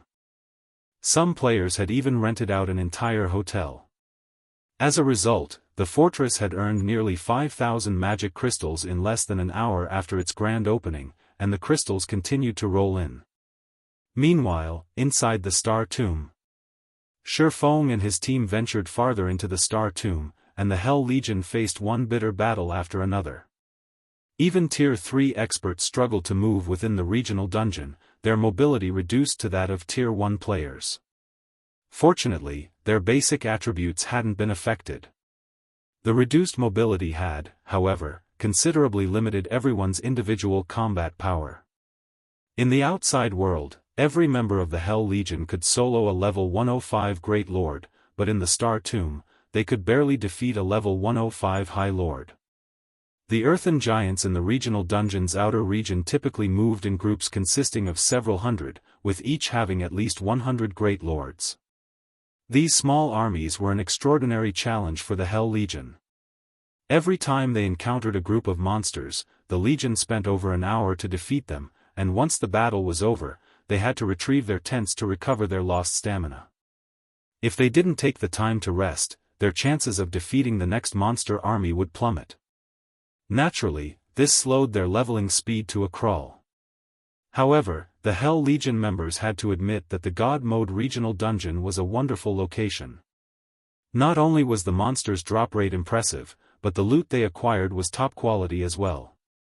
One would have to slay Grand Lords for the slightest chance of obtaining secret silver weapons and equipment in the outside world, but in the Star Tomb, they could slay Great Lords to acquire the same ranked items.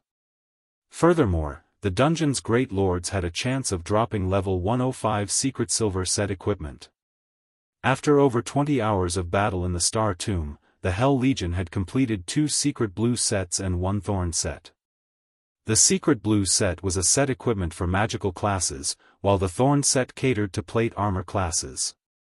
Although both were only 6-piece, level 105 secret silver set equipment, they were definitely considered top tier in an era when most guild experts hadn't yet reached level 105, even the Hell Legion's members coveted the said equipment. Although the weakest piece of equipment among them was level 105 secret silver rank, with a few players having level 105 fine gold and dark gold equipment, the benefits of a complete secret silver set equipment were slightly greater than the items they currently wore.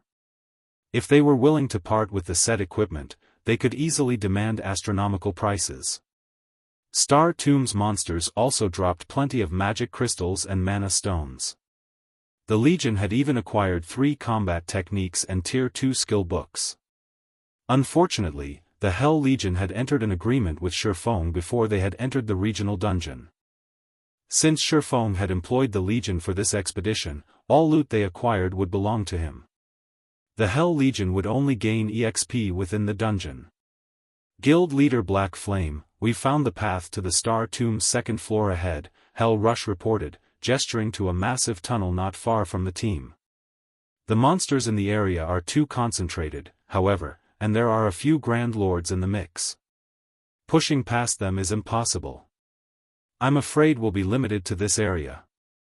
The Star Tomb's interior had a similar structure to a tower, separated into multiple floors. Each floor was the size of a level 15 map, and the outside world was more difficult to clear than the last. As players ascended, they'd also be subjected to higher gravitational force. None of the various superpowers had made it past the central area of the Star Tomb's first floor, near the passage to the second. Reaching the second floor proved almost impossible for current players. To make matters worse, players couldn't use summoning tools or war weapons in the Star Tomb. They couldn't even activate their berserk skills. Combined with the intense gravitational force, the Hell Legion was limited to taking on a few dozen Great Lords and a Grand Lord at a time. If the Legion tried to take on 3 or 4 Grand Lords at once, they'd be eliminated. They wouldn't even have the chance to flee.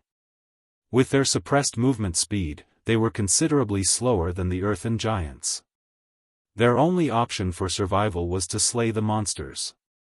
That won't do. Our goal is on the Star Tomb's second floor, Shi Feng said, shaking his head. The Star Tomb had a total of 11 floors, and the first couldn't even be considered the outer region's outer area. They'd barely make it to the dungeon's outer region once they made it to the second floor, and they'd only have a chance of securing a Star of Light by slaying the monsters in that area. It's not that we don't want to reach the second floor, Guild Leader Black Flame, we just can't make it that far. If we start a fight near the tunnel, we'll attract all of the Earthen giants in the area. Not only will we have to face nearly 1,000 Earthen giants, but there are also 5 Grand Lords. We're no match for them with our current combat power, Hell Rush explained. The various superpowers had tried to reach the second floor as well, but even after trying various methods, none had succeeded. The 5 Grand Lords were especially challenging. Even a 1,000-man, Tier 3 team would struggle to defeat them, much less 300 Tier 3 experts. Rest assured, Commander Rush. I can't make any promises regarding the rest of the Earthen giants, but you can leave the Grand Lords to us, Shi Feng said, chuckling as he gave the 8-meter-tall Earthen giants an anticipatory look. You'll deal with them? Hell Rush swept his gaze across Shi Feng and his companions. Their team only included 10 of Zero Wing's members, and although he hadn't seen these players fight yet, he recognized that they all had extraordinary combat power. If these 10 players worked together, they might be able to take on a Grand Lord-ranked Earthen giant by themselves. Unfortunately, 5 Grand Lords guarded the passage ahead. No matter how Hell Rush thought about the idea, it seemed like a joke. That's right. Do you think you and your Legion can take out the rest of the monsters? Shi Feng asked, nodding. If you can stop the Grand Lords, the rest won't be a problem, Hell Rush said, flashing a confident grin. But, are you sure that you can defeat the 5 Grand Lords? Read latest chapters at Wuxia World. Ew, don't worry about them.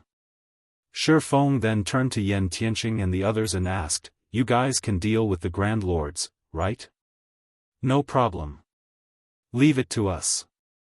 After watching the Hell Legion, we've been itching for a fight, Xianxia replied with a wide smile.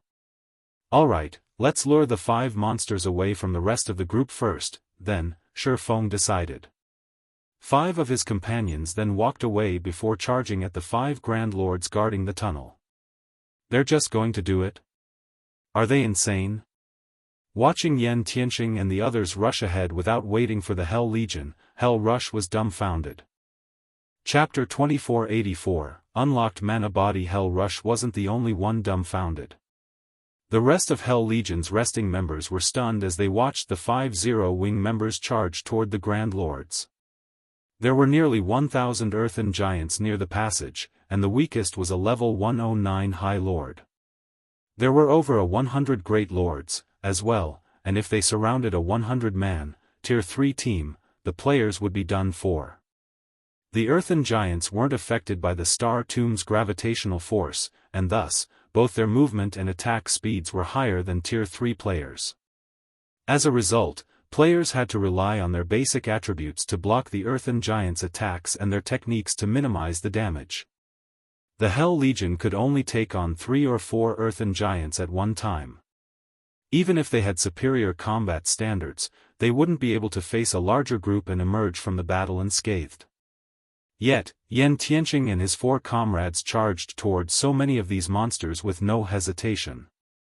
Just as Hell Rush came to his senses and turned to tell Shi Feng to stop his players, what he saw next left him flabbergasted.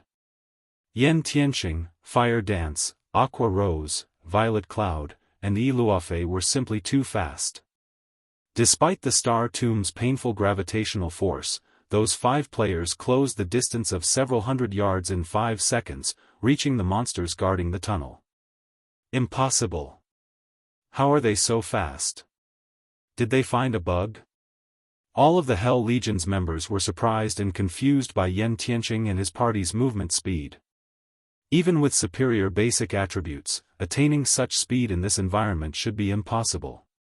The increased gravitational force had a massive impact on players' speed. Even if a Tier 2 player had double or triple their basic attributes, the Star Tomb's gravitational force wasn't something that could simply be overcome. The Hell Legion's members even suspected that reaching Tier 4 would only boost their speed to the Tier 2 standard. And yet, Yan Tianqing's group moved as easily as they did outside of the regional dungeon. It was unbelievable. Wait, why is the mana around them so dense? Hell Rush watched Yan Tianqing's group carefully for a moment, and a thought popped in his mind. Could they have already unlocked their mana bodies? Even as he wondered if it were possible, he found the idea laughable. Most of the various superpowers experts hadn't even begun to unlock their mana bodies, much less to their full potential. The Hell Legion member who had progressed the furthest had only unlocked 20% of their mana body. They still had a long road ahead to reach 100%. They'd likely need 1 or 2, perhaps even 4 or 5, months to accomplish the task. One couldn't simply unlock their mana body's full potential overnight. Players would have to continuously try to understand and control their mana bodies, starting the process from the very beginning. Hence, it was a long and arduous process. However, the mana surrounding Yan Tianqing's group was so strong that it puzzled Hell Rush. Thus far, Yan Tianqing and the others hadn't participated in any of their battles, so Hell Rush hadn't noticed anything different about the mana around them. He had assumed that they used some special weapon or equipment piece that made the mana around them so dense. Now that these players were on the move, however, the mana around them grew denser, and it wasn't a result of attracting ambient mana. Rather, this mana felt as if it originated from the players. Before Hell Rush could shake the thought, however, Yan Tianqing and his companions reached their targets. Earthen Chieftain, Elemental Creature, Grand Lord, Level 112 HP 330-000/330-000-000. An Earthen Chieftain was already an incredibly tough monster in the outside world. Elemental creatures had high magic resistance, after all, and the Earthen Chieftain's body was composed of solid stone, which gave it a defense that could rival inferior dragons. There was also the fact that the Earthen Chieftain's HPs were so high. A 100-man team with 30 Tier 3 players would struggle to raid an Earthen Chieftain in the outside world at this stage of the game, and every team of that caliber was considered first-rate in God's domain. Ordinary powers didn't even have enough experts to form such a team. The instant Fire Dance reached her Earthen chieftain, the Grand Lord, which had long since detected the assassin, raised its fist and slammed it down on her. The Earthen chieftain was 8 meters tall, and its fists were as massive as boulders. Watching its fist descend toward Fire Dance was like watching a small mountain fall on her. There was no way she could dodge the attack, she'd have to block it. Finally, I can test my mana body's strength properly. A hint of excitement flashed in Fire Dance's eyes as the Grand Lord's fist fell. She immediately unsheathed 1,000 transformations, countering the Earthen chieftain's attack with a normal strike. When she had emerged from the Legacy Gate, she had only been a small step away from unlocking her mana body's full potential, and after using the Legacy Room, she had resolved that issue. She had spent some time experimenting with her mana body, finally unlocking its potential to 100% a day ago. However, she had been busy with the Starlight Fortress's matters and hadn't had time to test out her mana body. Now that she had the perfect opportunity to so, she wouldn't waste it by relying on her more powerful skills. Is she insane? She's only an assassin, yet she's trying to tough it out? The Hell Legion's members thought Fire Dance was overestimating her strength when she hadn't used a skill to dodge the Grand Lord's attack. With her speed, evading the blow shouldn't be hard. She was a Void Realm expert, after all. She should have recognized the Earthen chieftain's attack trajectory immediately. And yet, the assassin was trying to counter the Earthen chieftain's blow. She had to be suicidal. Boom! The sound of an explosion echoed throughout the area, and the ground trembled. The impact's shockwave threw dust into the air. Once the dust settled, the scene before the Hell Legion's members stunned them. She blocked it. An assassin, a class known for its speed, had successfully blocked the Earthen chieftain's attack. Crap! She actually blocked it? Is she really an assassin? The Hell Legion members felt their worldview crumble when Fire Dance had emerged from the exchange without injury. Not even Thunder Beast, who had the highest strength of any Hell Legion member, would be a match for a monster like the Earthen chieftain.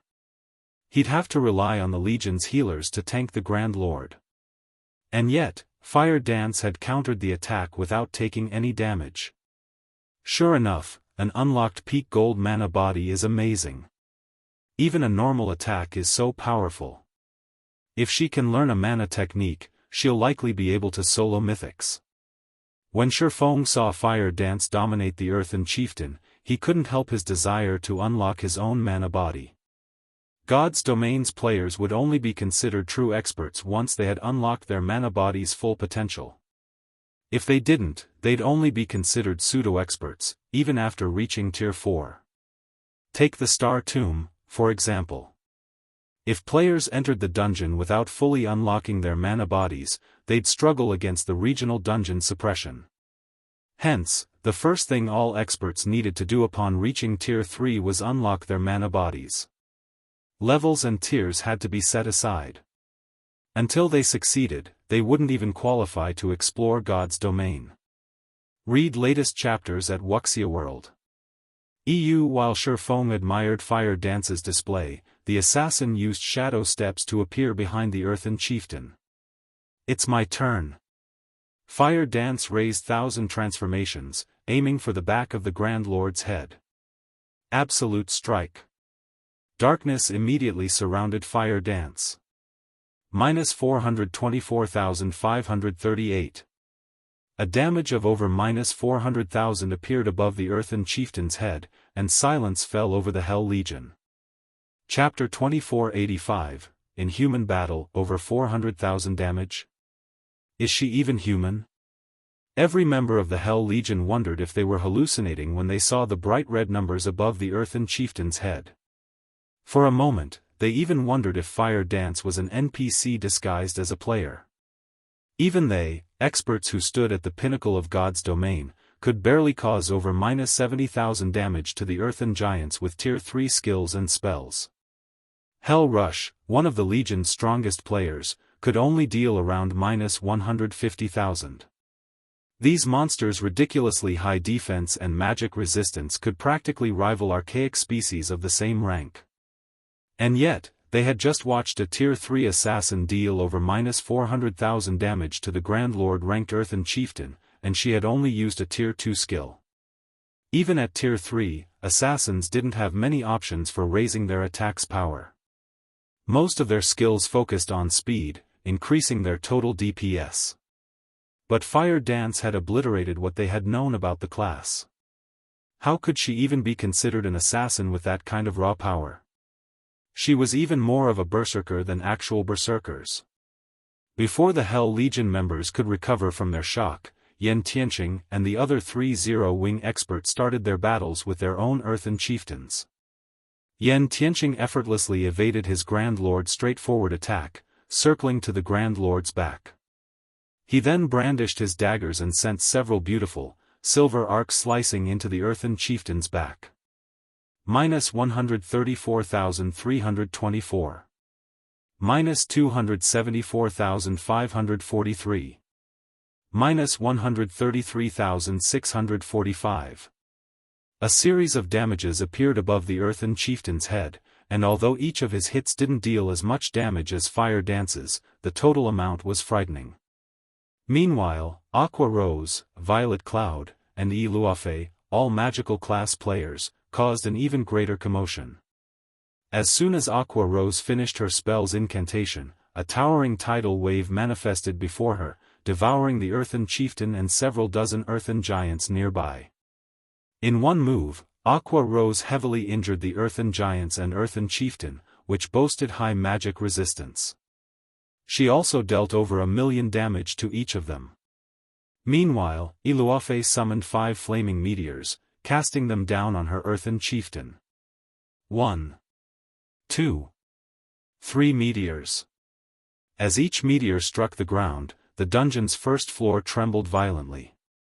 By the time all 5 had landed, they had created a crater that was over 100 meters wide and 10 meters deep around the Grand Lord.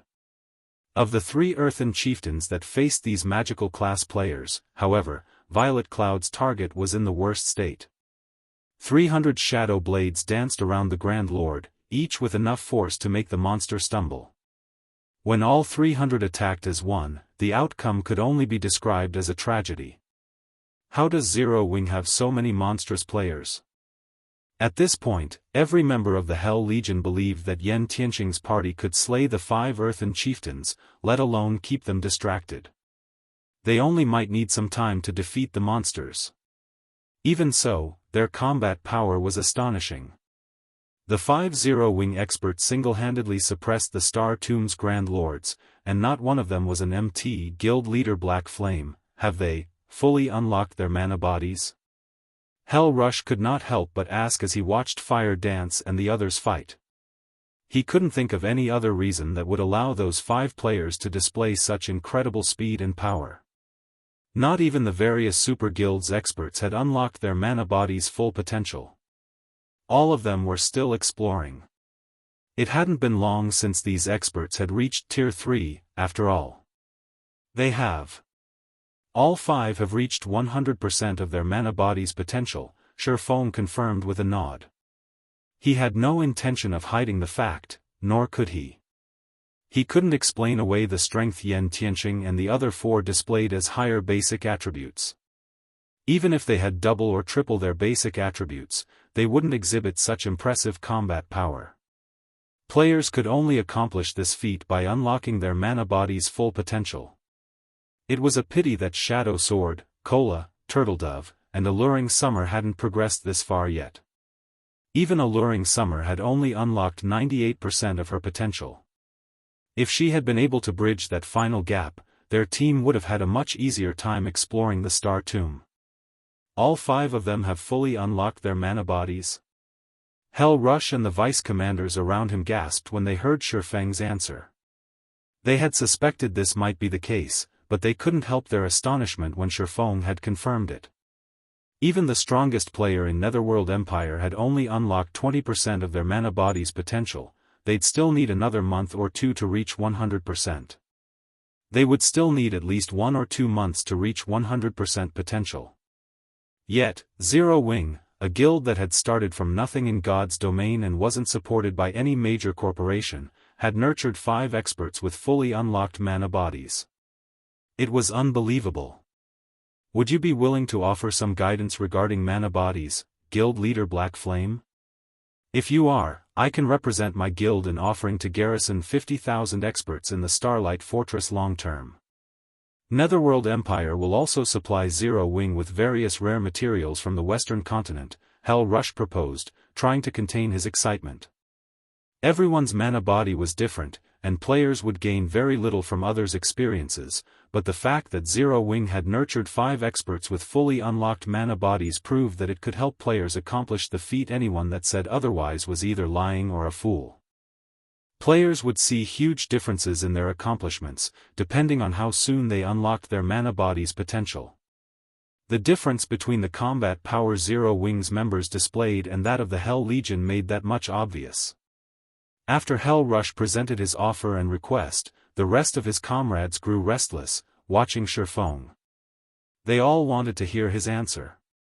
Before this, they hadn't realized how effective a fully unlocked mana body would be on one's combat power, but after seeing Yan Tianxing and his companions' performance, they were sure of one thing. Tier 3 players that hadn't unlocked their mana bodies were pests in comparison. Many of the Hell Legion's members had just as high combat standards as Fire Dance and the others, but if they had to fight any of those 5 players, they'd refuse. The difference between their overall combat power was like the difference between heaven and earth. They even suspected that Fire Dance and her party could take on 30 Hell Legion members simultaneously. Read latest chapters at Wuxia World. The more Hell Legion's experts thought about it, the more restless they became. Rather than their earlier prideful attitude, they all watched Shi Feng with anticipation and hunger. Weapons and equipment were secondary concerns for experts like them. Their individual strength was far more important. In fact, they had joined their guild in the pursuit of greater strength. Don't worry about the 50,000 experts, Shi Feng dismissed the offer. He could not help but shake his head and chuckle when he saw everyone's eager looks. Offering guidance for unlocking your mana bodies isn't necessarily impossible, but in exchange, I'd like Netherworld Empire to help me with another matter. In exchange, I will offer some advice. Although I cannot help all of you unlock your mana body's full potential in a short time, I can help you complete the task with a little more speed. Hell Rush had to calm his heart again when Shi Feng had agreed. He responded immediately, Guild Leader Black Flame, please, state your demands. If I have the authority to agree to them, I can do so on my guild's behalf. It's very simple. I need 1 month. I want Hell Legion under my command for 1 full month. Shi Feng raised a finger and swept his gaze across the Hell Legion members. Chapter 2486, Earthen Chieftains loot. When Shi Feng finished speaking, Hell Rush and the others revealed astonished expressions on their faces. You want to employ us for a month? Hell Rush could not help hesitating upon hearing Shi Feng's demand. Had the Swordsman asked for financial assistance, he could have easily approved the request with his authority. However, hiring the entire Hell Legion for 1 whole month was a different story. The Hell Legion was one of Netherworld Empire's trump-card legions. The Legion's first priority was the improvement of its members' strength and level, which was why the guild would invest tons of resources in the Legion. It might be fine if Shi Feng wished to employ the Hell Legion for 1 or 2 days, but an employment period of 1 whole month was something else altogether. A month might not be particularly long, but it wasn't particularly short, either. Netherworld Empire might be willing to use money and resources to exchange for the improvement of its members' combat power, but not a large amount of its trump-card legion's time.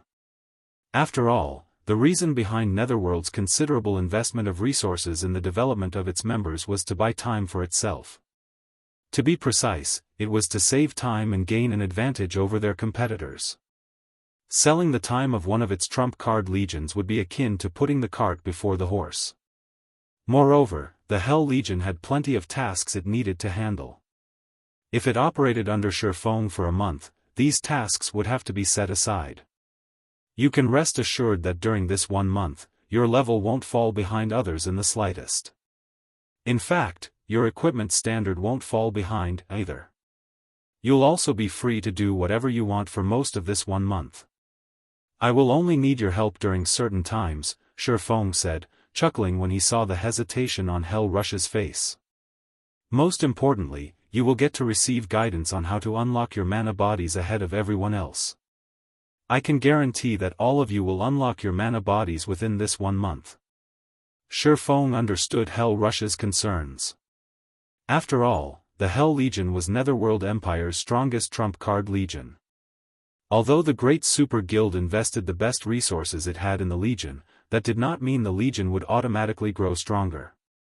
The Legion still had to cherish every second available to improve itself so that it could compete and surpass the teams and legions of other superpowers. No guild would be willing to let its strongest legion waste 1 whole month working for someone else, even in exchange for the method to accelerate the process of unlocking one's mana body. I'm afraid I don't have the authority to decide on this matter. I need to report this to my superiors first and leave the decision to them, Hell Rush said. Although Shi Feng's words were tempting, he still shook his head and did not give a definitive answer. The Hell Legion was Netherworld Empire's trump card legion. The resources Netherworld Empire could obtain and invest in the Hell Legion were not something Shi Feng could possibly get his hands on. Moreover, Netherworld Empire might not have any methods to accelerate the unlocking process of a player's mana body now, but that might not be the case a few days later. If the Great Super Guild happened to come across such a method soon after signing a contract with Shi Feng, the Hell Legion would waste 1 month of its time for nothing. With the Hell Legion's capabilities, the opportunities it stood to lose out on from 1 month's idleness were massive. All right. I'm not in a hurry to settle this deal.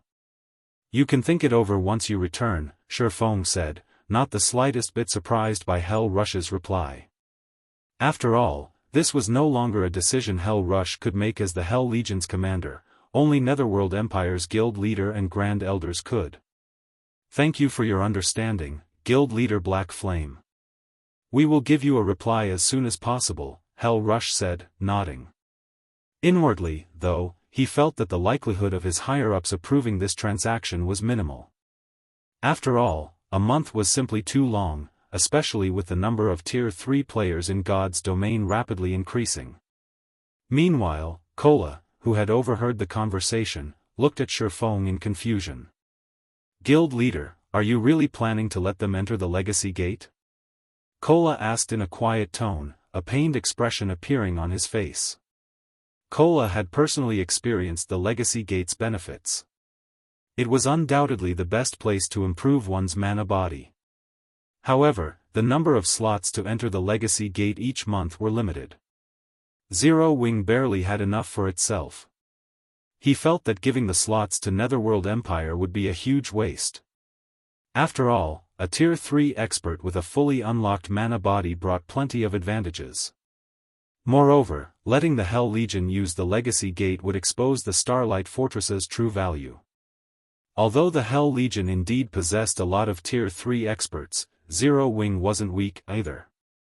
Zero Wing might not be capable of producing 300 Tier 3 experts in the next 10 or 15 days, but producing up to 200 Tier 3 experts should be no problem.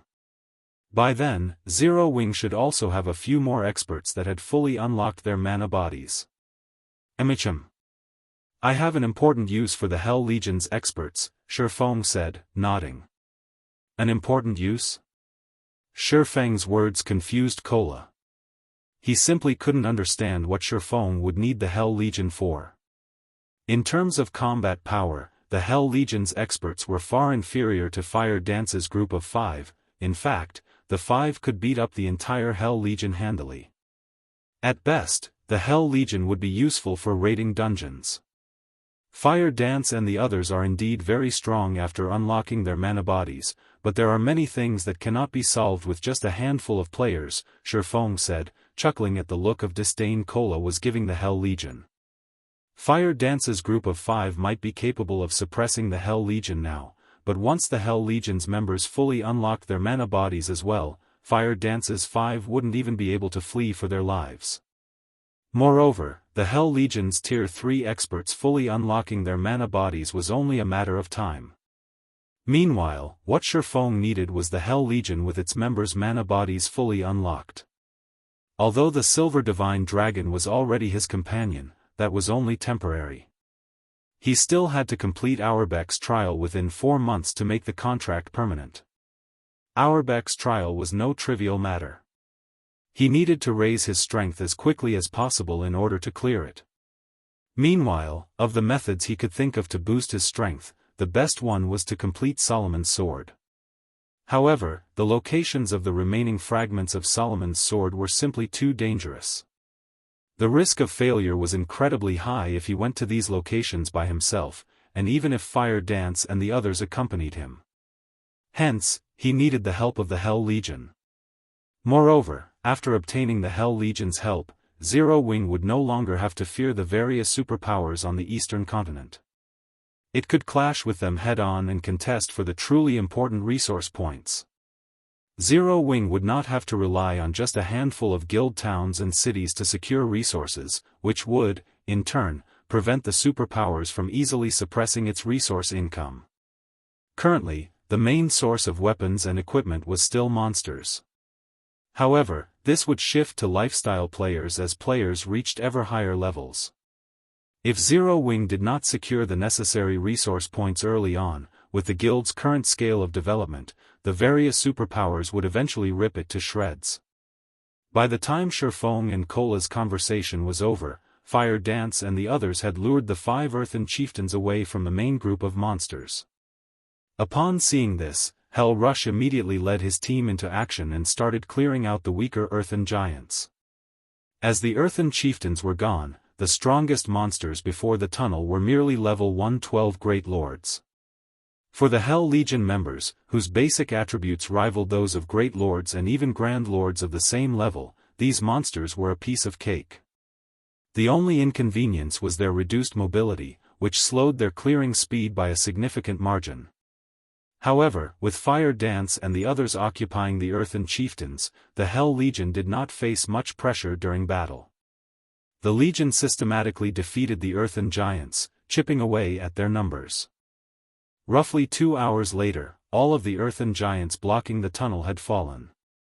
Only the 5 Earthen Chieftains remained standing. At this moment, however, each of the Earthen Giants had less than 70% of their HPs remaining. The Hell Legion members could not help but gulp audibly at the sight. Although they knew that Fire Dance and the others could solo the Earthen Giants, they still could not believe their eyes when they saw that each of the Earthen Giants had lost so much HP already. Alright, quickly get rid of these Earthen Giants.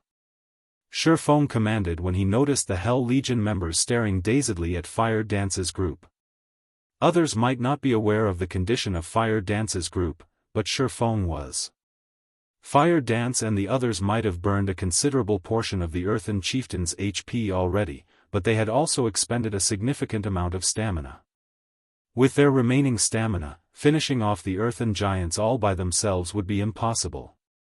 Ultimately, a group was still necessary to defeat monsters like the Earthen Giants. Otherwise, he wouldn't have bothered hiring the Hell Legion at all.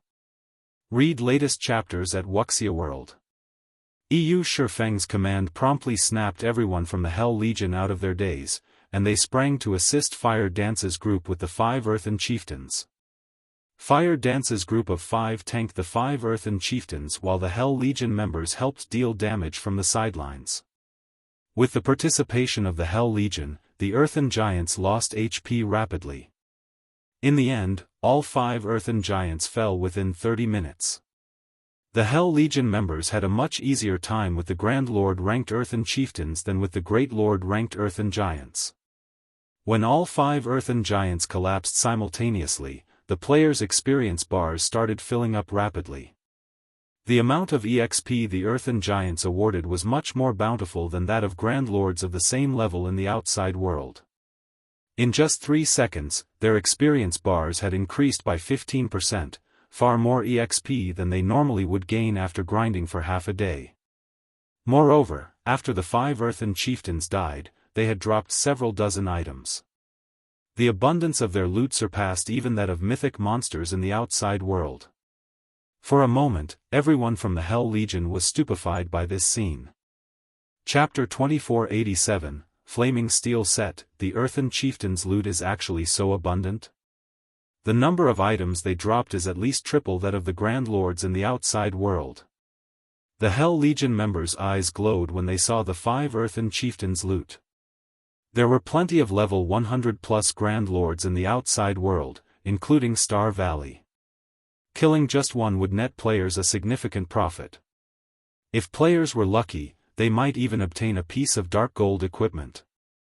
At this stage of the game, level 105 dark gold equipment was considered one of the best equipment available even to the various superpowers experts. As for level 100+ epic weapons and equipment, they were things that could be obtained only by killing level 100+ mythics, an incredibly difficult feat. Moreover, the drop rate wasn't 100% either. Usually, all level 100+ epic items a guild obtained would be allocated to the guild's elders. Even the guild's peak experts would not get any. Hence, for most experts right now, level 105 dark gold equipment was the best equipment available. Now, the 5 Earthen Chieftains had dropped loot equivalent to that of 15 Grand Lords in the outside world. This was simply a jackpot. Moreover, the Earthen Chieftains also granted much more EXP, equivalent to that of a mythic monster in the outside world. While the Hell Legion members were quietly discussing this matter among themselves, Aqua Rose and the others quickly collected the Earthen Chieftains' loot. Guild leader, we're quite lucky this time. These 5 Earthen Chieftains dropped a total of 7 pieces of level 110 fine gold equipment and 12 pieces of level 110 secret silver equipment. Among the secret silver equipment is a pair of plate armor gloves that belongs to an 8-piece, level 110 secret silver set equipment, Aqua Rose joyfully reported to Shi Feng after organizing the loot. In regard to this situation, Shi Feng wasn't surprised in the slightest. Although they were currently on the Star Tomb's first floor, this place was still a God Mode regional dungeon. Such loot was very normal. Moreover, nobody had defeated these Earthen Chieftains before. The fact that these Grand Lords dropped level 110 fine gold equipment and level 110 secret silver set equipment was nothing special at all. Level 110 fine gold equipment and level 110 secret silver set equipment? Hell Rush was astonished when he overheard Aqua Rose's report, because the weapons and equipment the Earthen Chieftains dropped were slightly better than even some of the items he had equipped. His equipment already ranked among the best available in the entire Netherworld Empire, only a select few in the guild had better. Moreover, if not for the several pieces of level 100+ epic items on him, then his equipment might have gotten surpassed altogether. Here, take a look, Aqua Rose said, smiling as she shared the attribute panels of the equipment they obtained with Hell Rush, not bothering to hide the item's attributes. After all, everyone from Zero Wing had much better equipment. Isn't this flaming steel set a little too powerful? If one of our MTs were to equip it, they could most likely tank an Earthen Chieftain all by themselves. Hell Rush exclaimed, a passionate flame burning in his eyes as he stared at a pair of plate armor gloves. Although the current Hell Legion's MTs were already well equipped, with some even possessing 2 pieces of level 100+ epic equipment, the overall standard of their equipment would still be inferior by a large margin when compared to the flaming steel set.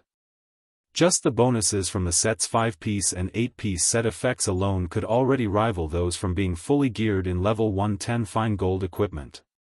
The 5-piece set effect increased not only the user's defense skill by 3 levels but also the user's defense attribute by 25%, while the 8-piece set effect increased the user's HP and physique by 25%.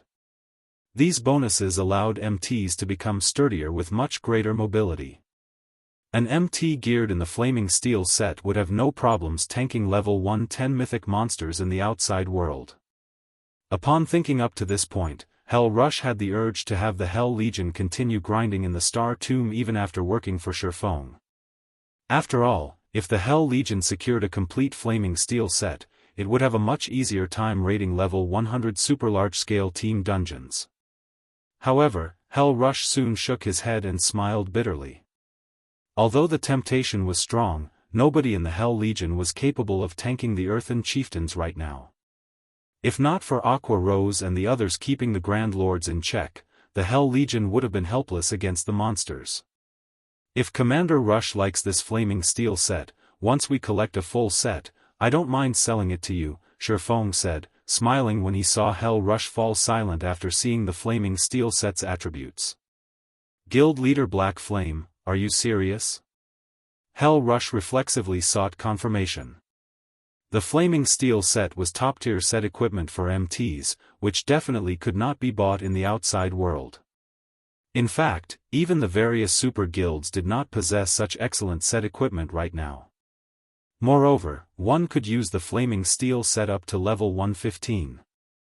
Actually, although the set could grow only up to level 115, with how excellent its attributes were, players should still be able to use it even after reaching level 120. Only epic equipment could surpass the flaming steel set. Of course. I never joke. In fact, if the Hell Legion accepts my condition, let alone one flaming steel set, even obtaining 20 or 30 sets of set equipment on par with the flaming steel set wouldn't be a problem, Shi Feng said, nodding. The flaming steel set was indeed excellent for current Tier 3 players. However, as more players fully unlocked their mana bodies, such set equipment would become very common. Not to mention, after a certain point, experts should only be geared in dark gold equipment or set equipment at the very minimum because past level 100, only dark gold equipment or better could adapt to players' mana bodies. If players with fully unlocked mana bodies fought using equipment at the fine gold rank or below, they would rapidly deplete the durability of their equipment. In fact, after reaching Tier 4, players couldn't even consider using secret, silver weapons and equipment since such low-caliber weapons and equipment couldn't endure the power of a Tier 4 mana body, becoming useless after the execution of one skill or spell. This was the eternal pain that all expert players that had fully unlocked their mana bodies faced.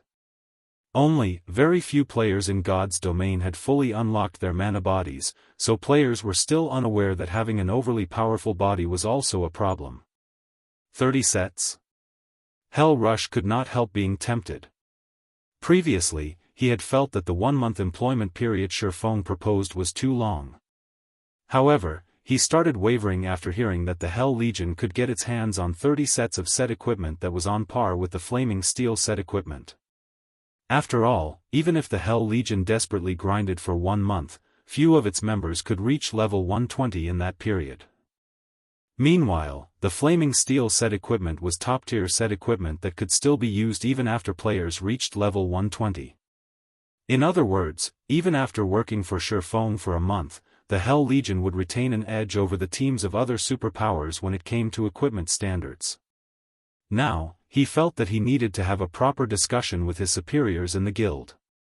Since we've taken care of the monsters already, we should head to the second floor. If we continue resting here, the monsters might respawn, Shi Feng said after seeing that everyone was sufficiently rested. Everyone promptly stood up from the ground and entered the tunnel leading to the Star Tomb's second floor. The tunnel was long and narrow. Not only did it not have any monsters, but the ambient mana inside was also incredibly dense. This situation allowed everyone to relax their mental states considerably. Meanwhile, after walking for around 5 minutes, the team arrived on the Star Tomb's second floor, where a strong pressure greeted everyone. Why is the gravity here so much higher than on the first floor? Aqua Rose immediately felt uncomfortable when she stepped onto the second floor. On the first floor, she had barely felt the effects of the increased gravitational force. Now, however, she could actually feel her body growing significantly heavier. Even her mobility was negatively affected. The gravity here is twice as strong as that of the first floor. It seems this floor will be our limit. When Shi Feng sensed the gravitational force on the second floor, he, too, felt a little surprised. He never thought that the gravity here would be so powerful. From what he knew, the gravitational force players experienced inside the Star Tomb would grow ever higher with each floor they climbed. Hence, ascending the Star Tomb was incredibly difficult. After reaching the 4th floor, even Tier 3 players that had their mana bodies fully unlocked would be incapable of combat without anti-gravity equipment. However, anti-gravity equipment had always been considered incredibly rare in God's domain. In fact, lifestyle players couldn't produce it, as its creation involved ancient technology. Following which, Shi Feng and the others started clearing out the monsters outside the tunnel's exit. Although the gravitational force on the 2nd floor had doubled, the monsters' strength and levels had barely increased. The only obvious difference was the larger number of Great Lord-ranked Earthen giants in each group of monsters. However, this change did not affect Shi Feng and the others at all. Moreover, to everyone's surprise, the monsters here granted at least 3 times more EXP than the monsters found on the 1st floor. As a result, everyone's leveling speed was now at least 50% faster than if they grinded in the outside world. In addition, the loot the monsters dropped was also much better. Even the Great Lord-ranked Earthen giants occasionally dropped level 110 fine gold equipment. Aside from having better loot, the Star Tomb's 2nd floor had much thinner mana than the 1st floor. Hence, everyone could actually improve their control over the mana inside their mana bodies as they fought, which inspired everyone to fight much more fervently. Read latest chapters at Wuxia World. EU. In such a way, the team grinded on the 2nd floor for 2 whole days, moving from the outer area to the inner area. Many players on the team leveled up from the abundant EXP. Unfortunately for Shi Feng, as he had reached level 111 already, the amount of EXP he received from the 2nd floor's monsters wasn't particularly abundant. Hence, he did not manage to level up. As if to rub salt in the wound, despite killing numerous Grand Lords, he still didn't obtain a Star of Light during the past 2 days of grinding, contrary to his expectations. Guild leader, I discovered an inferior legendary treasure chest over here. Fire Dance, who was scouting ahead of the team, reported excitedly through the team chat. An inferior legendary treasure chest? Shi Feng was stunned when he heard Fire Dance's words. How is this possible? According to his memories, the Star Tomb shouldn't possess a single treasure chest, much less an inferior legendary treasure chest. Chapter 2488, Demon God's Temptation. Could it be a pioneering benefit? After giving the matter some thought, this was the only possibility Shi Feng could think of. In his previous life, there was never any news of anybody discovering a treasure chest in the Star Tomb despite the many teams grinding there back then. Any treasure chest opened in the Star Tomb would definitely have caught the attention of others. However, nobody had ever seen any signs of a treasure chest being opened in the Star Tomb. Hence, everyone had always believed that this regional dungeon did not spawn treasure chests and that players could only obtain resources and treasures from killing bosses there. However, Shi Feng did not put too much thought into the matter. After all, that was an inferior legendary treasure chest they were talking about, an opportunity that was incredibly difficult to come by. He immediately led Kola and the others toward Fire Dance's location. At the same time, Fire Dance's report in the team chat had set the team abuzz. Crap! There's actually an inferior legendary treasure chest here.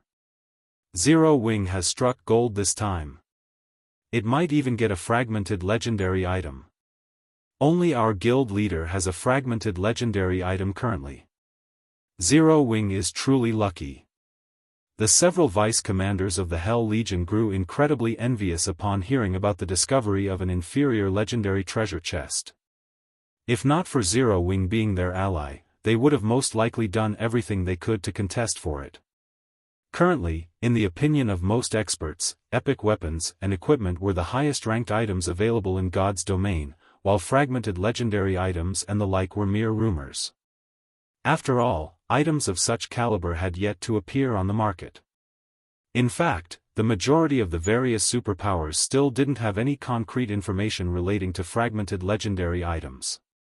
According to Netherworld Empire's investigations, there shouldn't be more than 10 fragmented legendary items in the hands of players right now. Moreover, only a few in the guild's upper echelon knew about this information.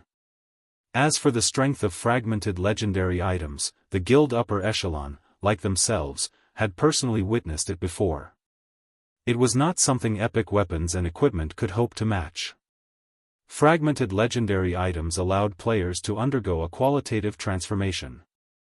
If they could obtain just one fragmented legendary item, they would instantly soar to the apex of God's domain. Most importantly, fragmented legendary items could be used forever, continuously growing stronger as players reached higher levels, and would never fall behind the times. Hence, Netherworld Empire had always been frantically searching for clues to fragmented legendary items and would go all out in following any clues it found.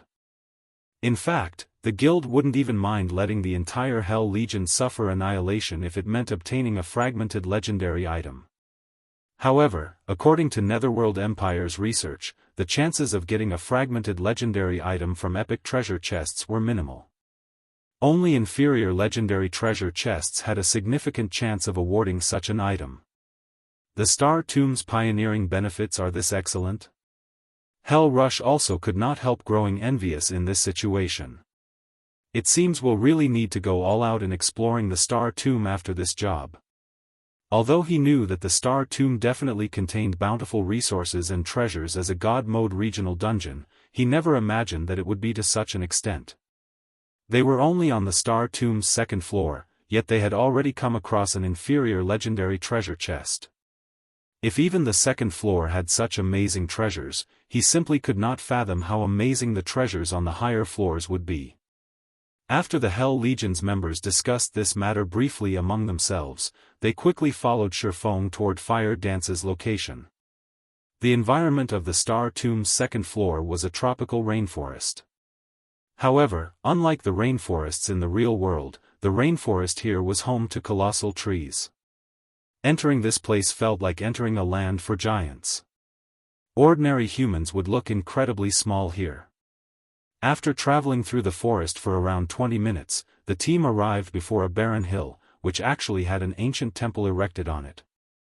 A dark fog enveloped this shrine, evoking an indescribably gloomy sensation. Through the open gates, one could see a gigantic treasure chest sitting in the middle of the shrine. This treasure chest gave off the distinctive orange-red glow of an inferior legendary treasure chest. Guild leader, we've struck the jackpot this time. It really is an inferior legendary treasure chest. Kola said, excitement surfacing on his face when he spotted the gigantic treasure chest. This was no longer Kola's first time seeing an inferior legendary treasure chest. Although he didn't think that Fire Dance would make a mistake, after verifying Fire Dance's claim with his own eyes, he still could not help his surprise.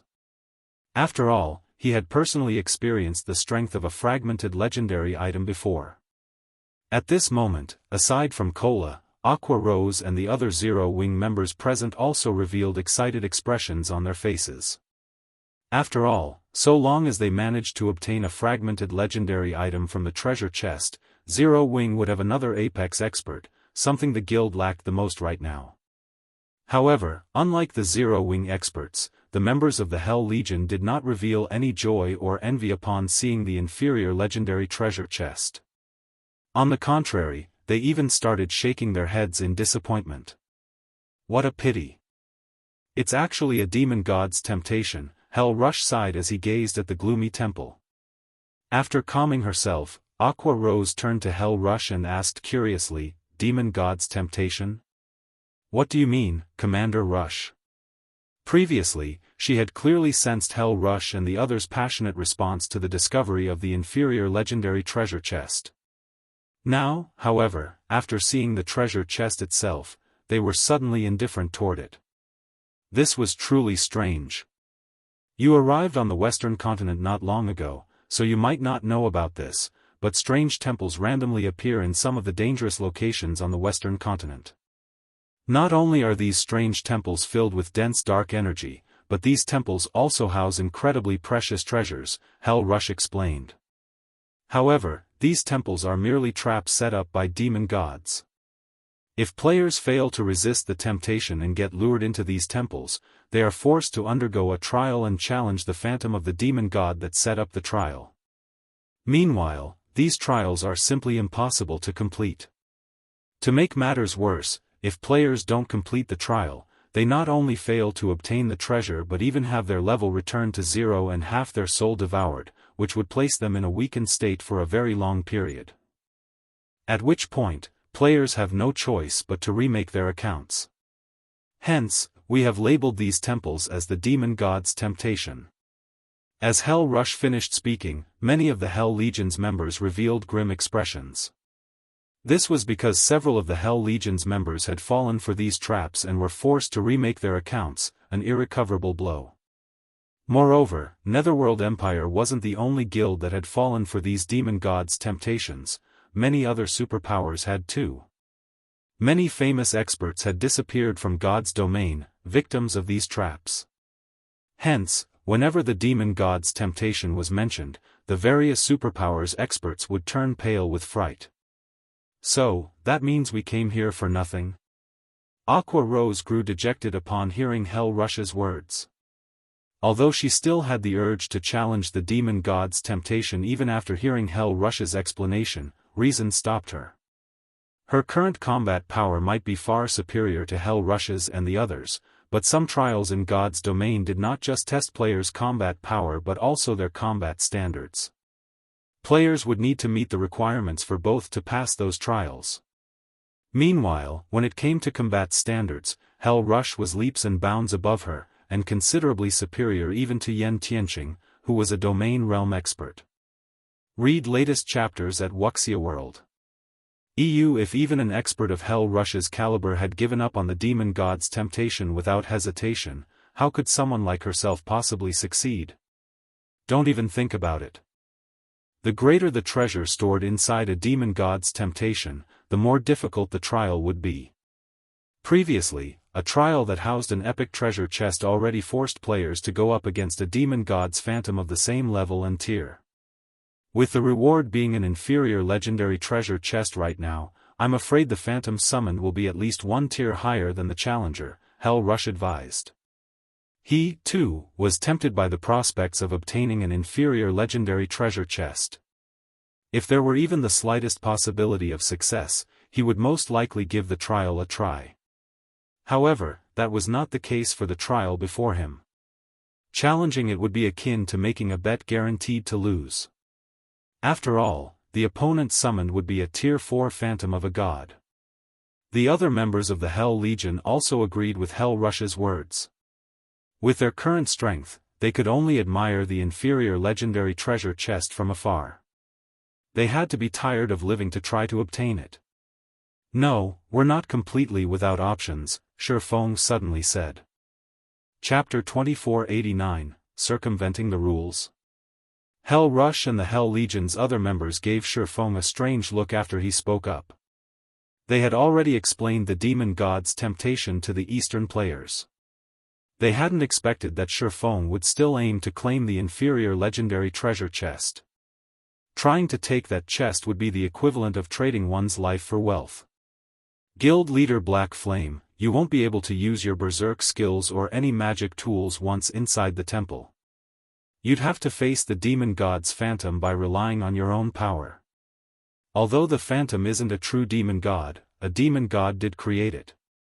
It's far stronger than a hero of the same level and tier, Hell Rush explained. If you fail, you'll have to remake your account. Hell Rush could sympathize with Shi Feng's desire. An inferior legendary treasure chest was just that tempting. That treasure chest had a very high chance of bestowing a fragmented legendary item to whoever opened it. But, Shi Feng didn't know how powerful a demon god's phantom was. Hell Rush might have considered the task of obtaining the chest, too, if he hadn't seen a demon god's phantom for himself, but he had. The Hell Legion's members nodded in agreement with their commander. They acknowledged Shi Feng for his strength, but the man wasn't powerful enough to challenge a demon god's phantom and survive. Guild Leader? Shi Feng's statement even made Aqua Rose a little nervous. He hadn't even unlocked his mana body's full potential, and in the Star Tomb, he had slightly less combat power than she did. If Shi Feng failed the trial, he'd take Zero Wing down with him. The man was the symbol of Zero Wing, and if he were forced to remake his account, the guild would quickly crumble. You misunderstand. I have no intention of challenging the demon god's phantom directly, Shi Feng explained, noticing his comrade's anxious expressions. I'm just saying that obtaining that treasure chest is possible. Obtaining the treasure chest without challenging the demon god's phantom? Hell Rush gave Shi Feng a confused look. He thought the man must be joking. Once players entered the temple, they couldn't leave until the trial until they completed it. If Shi Feng didn't defeat the demon god's phantom, how would he claim the treasure chest? Yes, though it will be somewhat difficult, Shi Feng answered, nodding. He then turned to Aqua Rose and said, set up a starlight gathering magic array around the temple. Then, I want you to stand guard and prevent any monsters from approaching. Shi Feng knew far more about the ancient gods and their phantoms than anyone in God's domain. Not even a dragon of the same tier would approach an area guarded by an ancient god's phantom. The phantom's strength was on par with that of a divine dragon. As he was now, he wouldn't last 3 or 4 hits against a demon god's phantom of the same tier, much less against a phantom that was 1 tier higher. While he might not be able to defeat a demon god's phantom, however, obtaining that treasure chest was a different story. Many confident experts had challenged demon god's temptations during his previous life, but they had all been forced to set up new accounts. Not even apex experts had succeeded. However, one independent player had secured the treasure within a demon god's temptation at some point, and that independent expert had posted about his victory on the forums. The incident had shaken God's domain to its core, inspiring curiosity in every player.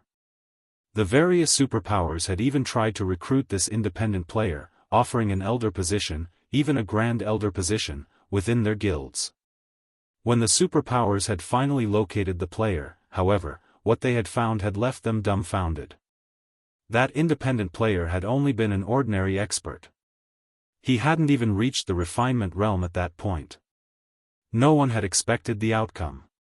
So many experts, including domain realm experts wielding fragmented legendary items, had tried to clear demon god's temptations, yet none had lasted more than 10 seconds against the demon god's phantom.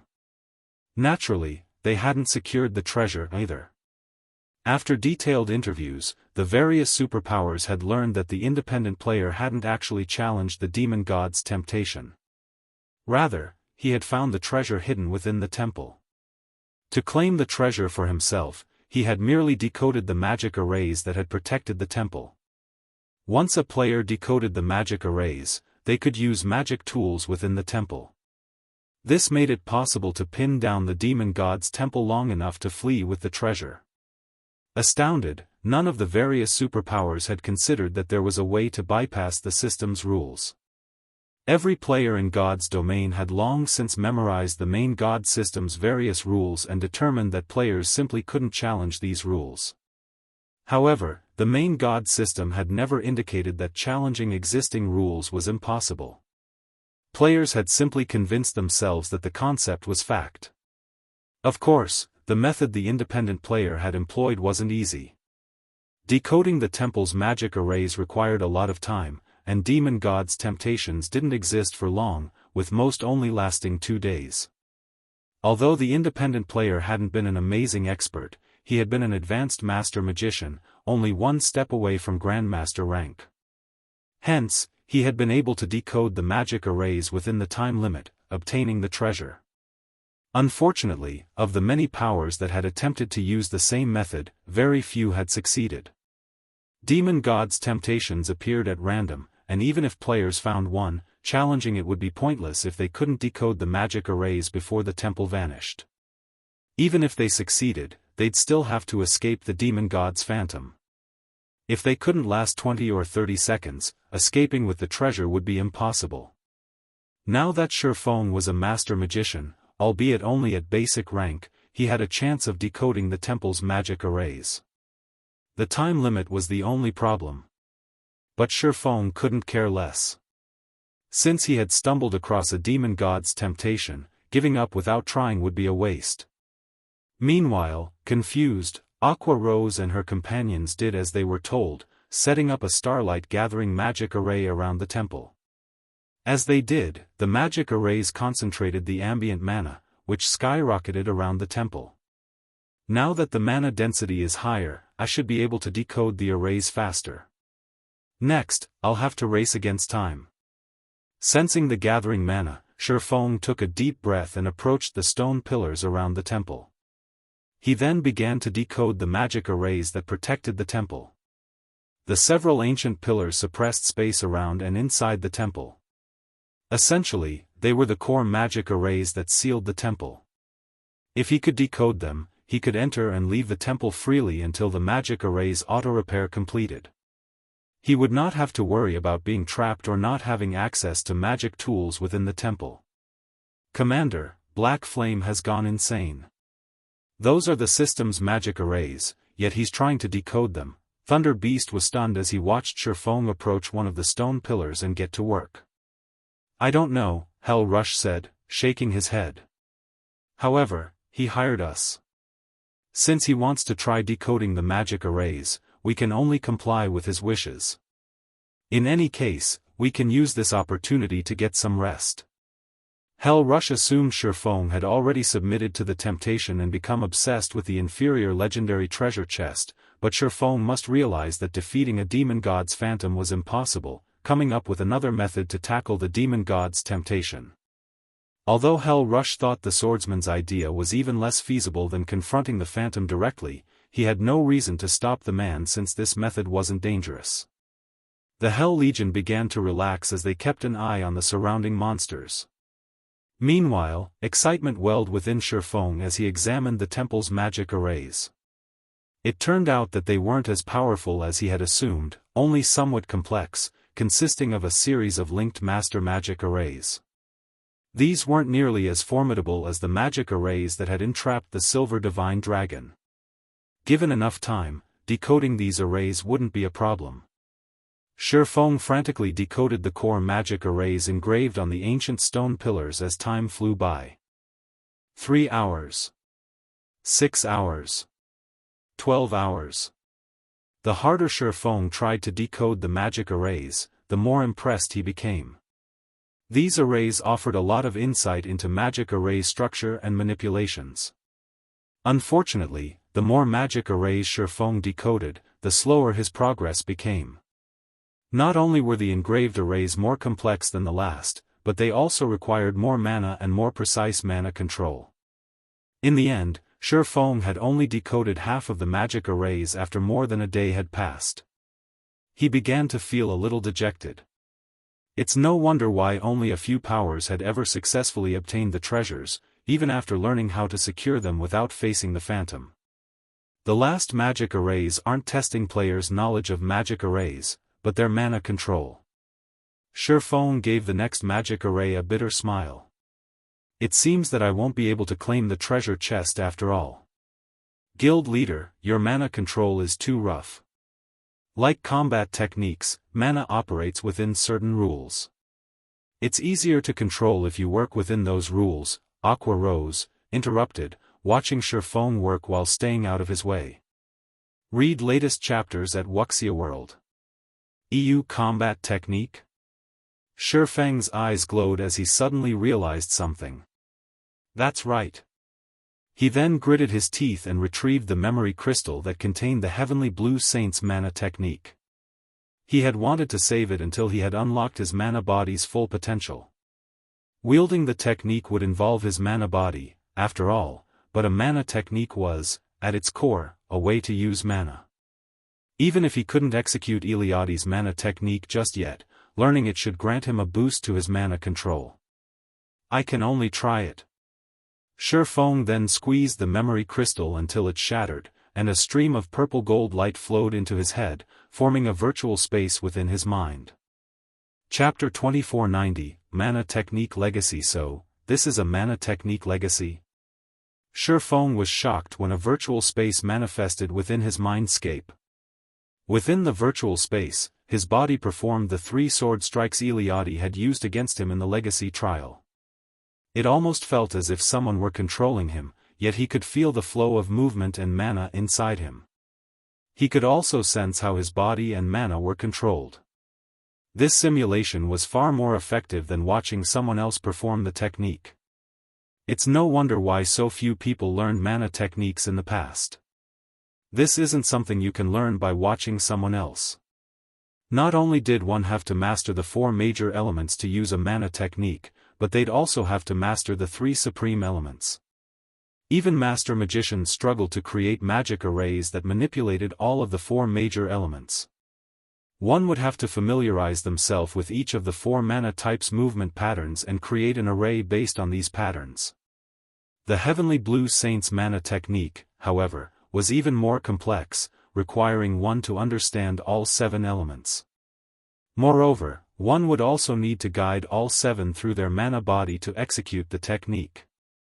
Executing the mana technique, Holy Annihilation, was many times more difficult than performing the bronze combat technique, Lightning Flash. Executing Lightning Flash relied on physical movement, an action that players could become intimately familiar with. Physical control was natural, both in the real world and in the virtual world, but controlling mana and one's mana body was a different story. Both were foreign sensations. Becoming comfortable with one and gaining rudimentary control was already an incredible challenge. Trying to understand them completely and gaining precise control was even more difficult. Fortunately, this memory crystal has recorded some basic information on how to manipulate the 7 elements. Even if I knew how to execute Holy Annihilation, it'd be useless without these details. After watching himself complete Lightshadow and his breakdown analysis of the mana conduction, he breathed a sigh of relief. He didn't allow himself to relax, however. Rather, he started to focus on learning mana's basic patterns. The memory crystal simulation wouldn't last long, usually only 3 to 4 hours, while some didn't even last that long. One would be dreaming if they thought they could study within the simulation for a full day. Players could only try to learn as much as possible during the limited duration. The memory crystal didn't care how successful a player was. Time passed quickly while Shi Feng immersed himself in his own mindscape. 1 hour. 2 hours. From an outsider's point of view, Shi Feng had sat by one of the ancient pillars to rest. He wasn't doing anything interesting. How much more time is Black Flame planning to waste, Commander? We've been in the Star Tomb for 4 days now. Are we really going to let him continue to waste our time, as well? Thunder Beast asked Hell Rush, glancing at Shi Feng's motionless form by the pillar. At least they had been able to grind monsters when they had first arrived. Although they hadn't obtained any loot, the monsters had awarded an abundance of EXP. They had gained a bit more mana control during their fights on the 2nd floor. Fortunately, helping Shi Feng hadn't been a complete waste. But now? They had spent over a day in this area already, just resting. Aside from killing the occasional group of earthen giants that had wandered too close to the demon god's temptation, they hadn't done a thing. All of the various superpowers experts were frantically grinding and leveling right now, yet the Hell Legion was stuck here, doing nothing. Let's wait a little longer. We agreed to accompany Black Flame into the Star Tomb for 5 or 6 days, whether or not he finds what he's looking for. The 5th day isn't over quite yet. After the agreed-upon time, if he wants to remain, we'll retreat, Hell Rush said. He wasn't pleased about the situation, either. If the Hell Legion were one of Netherworld's ordinary expert legions, this wouldn't have been a major issue, but that wasn't the case. The Hell Legion was Netherworld Empire's strongest trump card legion. Every member was an expert among experts. They did not have a ton of time to waste with Shi Feng. Black Flame is stubborn. Not even the various superpowers have found success in a demon god's temptation. What can he possibly accomplish by himself? Thunder Beast grumbled, glaring at Shi Feng. When the two had finished speaking, Shi Feng's eyes fluttered open, and he returned his attention to decoding the magic arrays engraved on the stone pillar before him. This time, the magic arrays were much easier to decode, and the surrounding mana began to gather around Shi Feng. What did he do? Thunder Beast was shocked to feel more and more mana gather around Shi Feng. The mana became so dense that it actually became visible. The layer of mist that had formed around Shi Feng was incredibly thin, and one could miss it if they weren't paying attention, but there were so few locations in God's domain that had dense enough mana for it to condense in such a way. Naturally, the various superpowers coveted every one of these locations. His mana control has improved. Hell Rush couldn't believe his eyes. And it's improved quite a bit. You can actually attract so much mana with better mana control? Thunder Beast gave his commander a skeptical look. With enough control, it is possible. I've met a Tier 4 magical class NPC that gathered a ridiculous amount of mana just by manipulating the mana around him. He hadn't even used any skills or spells, the female elementalist beside Hell Rush contributed. Black Flame is just a swordsman, how can he have so much control over mana? Thunder Beast glanced at Shi Feng again, astonished. Matching a Tier 4 magical class NPC's mana control should be impossible for players at this stage of the game, yet not only had Shi Feng accomplished the feat as a Tier 3 player, but he had done so as a non-magical melee class, as well. Is this why he's so confident that he can help others unlock their mana body's potential?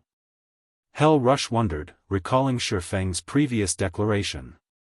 Although Hell Rush had seen that Aqua Rose and her companions had unlocked their mana body's full potential, he had assumed it was a result of some means Zero Wing had to accelerate the process. He had had his doubts about whether this method could help the Hell Legion's several hundred members do the same within 1 month. Every player had a different mana body, and unlocking their potential would differ as well. Seeing Shi Feng with mana control to rival that of a Tier 4 magical class NPC, however, the swordsman's claim seemed more plausible. Read latest chapters at Wuxia World. EUA players' mana control played a huge part in unlocking their mana body, which was why magical class players found the task much easier than physical class players. And yet, even Zero Wing's members, especially Aqua Rose and the other magical class players, stared at Shi Feng, dumbfounded. Their mana control had been much greater than Shi Feng's, especially after they had unlocked their mana body's full potential. After resting for 3 short hours, however, Shi Feng had gained far more control, pulling leagues ahead of them. Just what was going on? But before anyone could regain their senses, the glow from the magic arrays on the stone pillar began to fade. As it did, the faint layer of black fog around the temple began to dissipate, and the gloomy atmosphere vanished completely. Chapter 2491, Basic Mana Control, he decoded it. Something like this is actually breakable? As the black fog disappeared, silence fell over the group of players as they stared at Shi Feng in astonishment. They were 100 times more shocked than when the mana density around Shi Feng had increased due to his mana control. The demon god's temptation temples had survived since ancient times, and the main god system had set the rules that governed them. Players had no choice but to follow these rules if they wished to complete the demon god's temptation. Not even the various superpowers could manage to get around these rules. None of God's domain's players would even dream of breaking these rules, since they had already accepted the main God system's rules as an integral part of their lives. However, Shi Feng hadn't just refused to follow these rules. He actually broke them. He had shaken their very understanding of God's domain. He succeeded? How is this possible? Thunder Beast stared at Shi Feng in shock. He could hardly believe what was happening, yet with the results of Shi Feng's efforts before him, he couldn't deny it. Is he really a player? Thunder Beast began to suspect that Shi Feng wasn't actually another player, but an NPC in disguise. First, Shi Feng had displayed mana control that rivaled Tier 4 magical class NPCs. Then, he had successfully decoded the magic arrays that sealed the temple. Neither feat should be possible for current players. It's no wonder why Divine Tribe was willing to work with him, even without demanding some of the Starlight Fortress's shares and going as far as to station so many of its members in the fortress. Is this his true trump card? Hell Rush could not help his bitter smile as he watched the magic arrays around the temple lose power. Hell Rush had assumed Zero Wing had gotten extremely lucky to obtain a dragon and a fortress prison after capturing the Starlight Fortress. These factors were the very reasons that the Hell Legion hadn't been able to cause trouble for the fortress. Still, he hadn't felt particularly threatened by Zero Wing's small group. The guild's foundations in the west were pathetically weak, even with 5 experts that had unlocked their mana body's full potential. A handful of players wasn't enough to influence a guild standing in the overall competition between God's domain's many guilds, especially in the competition between the various superpowers. The various superpowers might not have the strength to take the Starlight Fortress now, but they could rely on another method, stealing the Fortress Lord's token. Although the Fortress Lord's token was heavily guarded, it couldn't be removed from the fortress. Normally, the ruling individual could only store the token in the Fortress Lord's mansion behind heavy security. All the various superpowers needed to do was send enough experts to siege the Starlight Fortress and its Fortress Lord's mansion. Not even a dragon could stop an army of hundreds of thousands or millions of experts. Furthermore, the various superpowers had tools they could use to pin the dragon down for a short time. Stealing the fortress from Zero Wing was entirely possible. It would be costly, but as long as the superpowers were willing to cooperate, they could accomplish the feat. Seeing the swordsman before him now, however, Hell Rush doubted that even the various superpowers' combined forces would be able to take the Starlight Fortress from this man. With Shi Feng's mana control and knowledge of magic arrays, no player could threaten his hold on the fortress at this stage of the game. God's domain's automatic magic arrays and those under a player's control had different effects. The various superpowers had conducted their own secret experiments to test this concept. Unfortunately, controlling a city's defensive magic array was incredibly difficult. Not only did players need sufficient understanding of magic arrays, but they also needed sufficient mana control. This was why NPC cities were so difficult to capture. Ordinary players might assume that major NPC cities' defensive magic arrays were simply stronger than those in guild cities, but that wasn't truly the case. The defensive magic arrays in NPC cities were only slightly stronger than those in guild cities, but because NPC cities were guarded by Tier 4 NPCs, there were NPCs that were responsible for manipulating the city's defensive magic array. These NPCs would strengthen the array until the barrier could even withstand Tier 5 NPCs' attacks for a long time. If the Starlight Fortress had someone to control its defensive magic array, what chance did the various superpowers have to break through it? While the Hell Legion's members were confused and stunned, excitement overwhelmed Shi Feng. Thank goodness, I made it. After 3 hours of desperate study, he had finally grasped the profound concepts of the 7 elements. He still couldn't execute any of Holy Annihilation's 3 moves, but he now had basic mana control. He could now draw master magic arrays based on the 4 major elements' movement patterns. Normally, only Tier 3 magical class NPCs could perform the task. He was still far from having the mana control to rival Tier 4 magical class NPCs. To reach that standard, he'd have to draw simple magic arrays with the 3 supreme elements. Once one could do so, they'd be able to create their own mana domains, which were far more powerful than using a skill or spell to form a domain. Even so, Shi Feng was satisfied with his progress.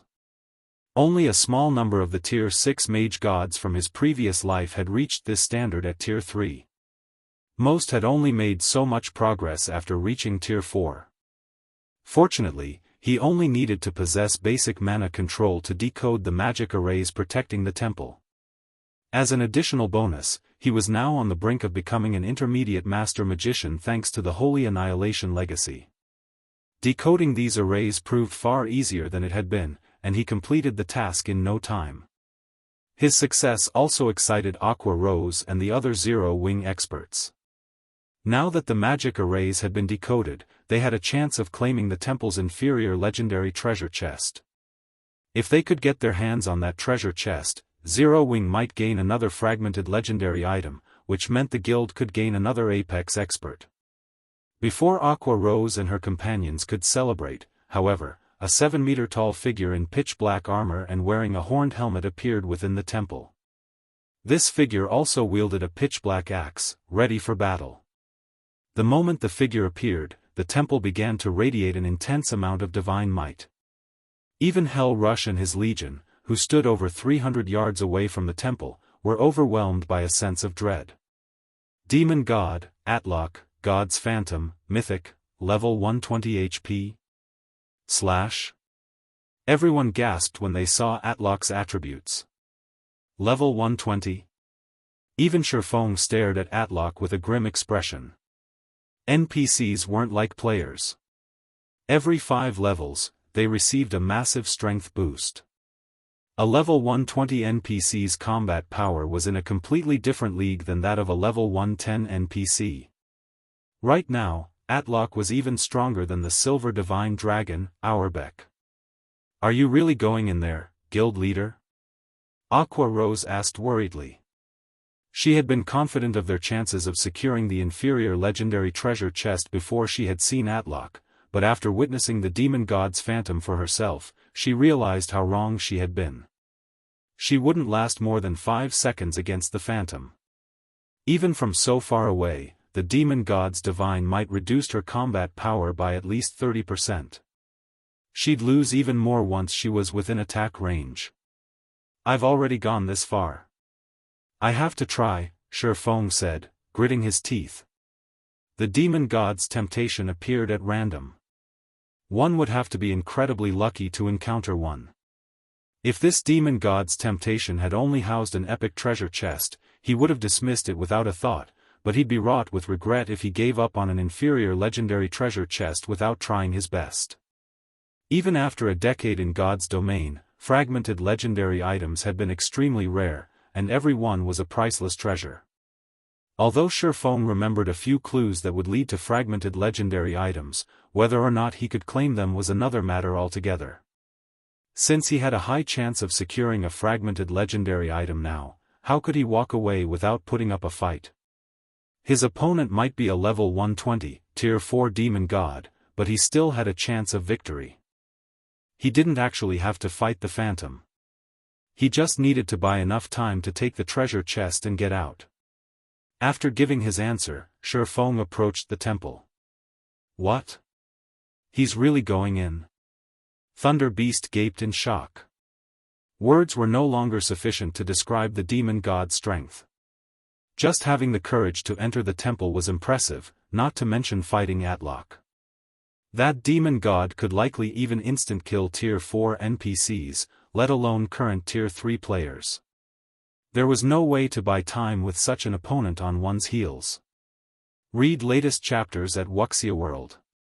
Shi Feng had decoded the temple's outer magic arrays, allowing players to enter and leave the temple freely and use magic tools, but the temple's inner magic array remained intact. The inner magic array ensured that only one player could enter the temple at a time. In other words, Shi Feng would have to face the tier 4 demon god by himself. How much time could he possibly buy himself? "Puny adventurer, you are capable and brave. You've decoded the magic array I had set up outside, and you even dare to enter my temple after seeing my phantom," Atlok addressed Shi Feng, a hint of recognition lacing his tone.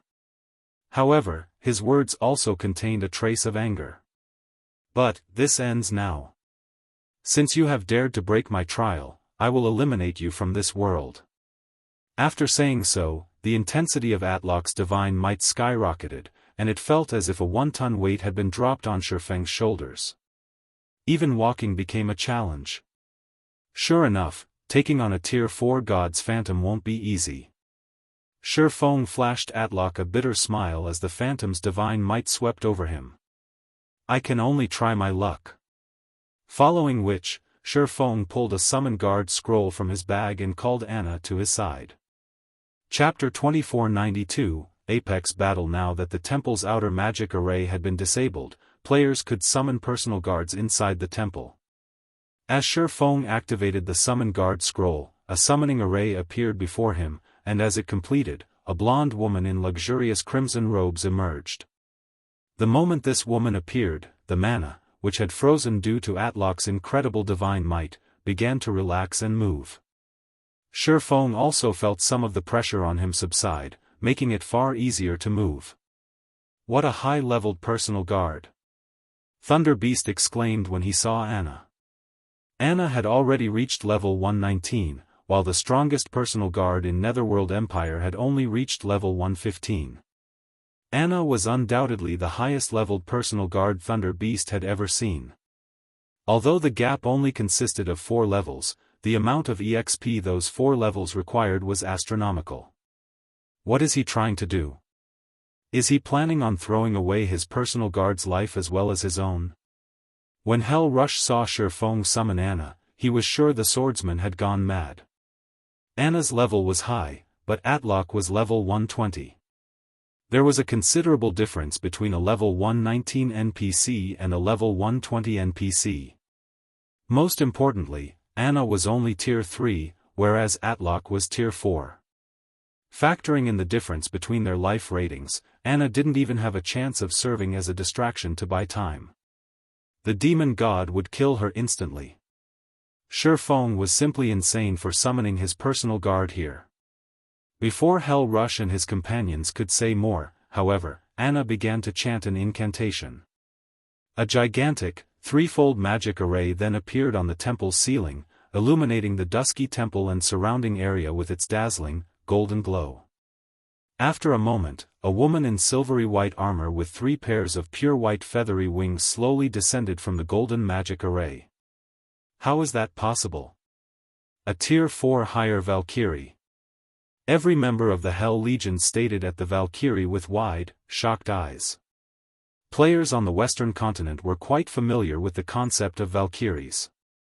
The continent's major NPC cities generally summoned these beings when they fought powerful demonic creature armies.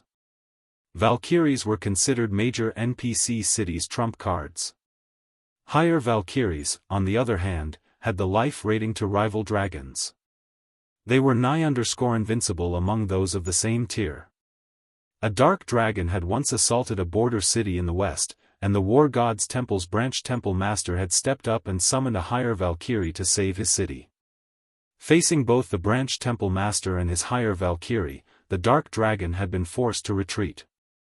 And now, Shi Feng revealed that he, too, could summon a higher Valkyrie. Even if he did so by relying on his personal guard, the fact that he had this ability would shock all on the Western continent. A tier 4 higher Valkyrie was even stronger than a tier 4 hero of the same level, and the Valkyrie would have no issues destroying a minor NPC city by themselves. Moreover, unlike the Silver Divine Dragon, Shi Feng's higher Valkyrie wasn't chained to the Starlight Fortress, L. He could take this Valkyrie wherever he went and summon her to aid him in battle. Just how many trump cards does he have? Hell Rush was at a loss for words. Not only was Shi Feng's mana control and combat power extraordinary, but he could also summon a higher Valkyrie whenever it pleased him. He was practically a one-man army. If the various superpowers that wanted to assassinate Shi Feng found out about this, they'd likely abandon any such thought in an instant. Once the higher Valkyrie had joined the battle, Shi Feng activated the Ring of Gospel's miniature world and Ring of Brilliance. The projected world extended its power to suppress the demon god while Ring of Brilliance boosted the higher Valkyrie's attributes. A higher Valkyrie and world projection? A hint of interest flashed in Atlok's gaze when he saw his new opponent. It seems you are quite capable, adventurer. Unfortunately, all your efforts are useless against my phantom doppelganger. Suddenly, Miniature World's power stopped 100 yards away from the demon god. Not even Miniature World's projection can suppress him. Shi Feng was astonished to see Miniature World prove ineffective against Atlok. As expected of a god's phantom, this won't be easy. He had known that a god's phantom wasn't an ordinary NPC. His only hope in activating Miniature World was that it would barely suppress Atlok. However, Miniature World's power couldn't even reach the demon god, much less suppress it. Fortunately, Shi Feng had prepared for this, and he immediately activated the hero's tome. A pillar of light then rose within the temple, and a man in white clothing and wielding a golden sword stepped out of the light. Arslet, hero, tier 4 sword saint, level 131 HP 112-000-000/112-000-000. This was the main reason Shi Feng had dared to challenge a demon god's phantom. A tier 4 hero's life rating couldn't compare to that of a demon god's phantom, but with Arslet's higher level, he could be able to mitigate much of Atlok's advantage. Meanwhile, Arslet's arrival had rendered the Hell Legion speechless. First, Shi Feng had called forth a tier 4 higher Valkyrie, and now, a tier 4 hero. He was practically out to decimate both heaven and earth. Go!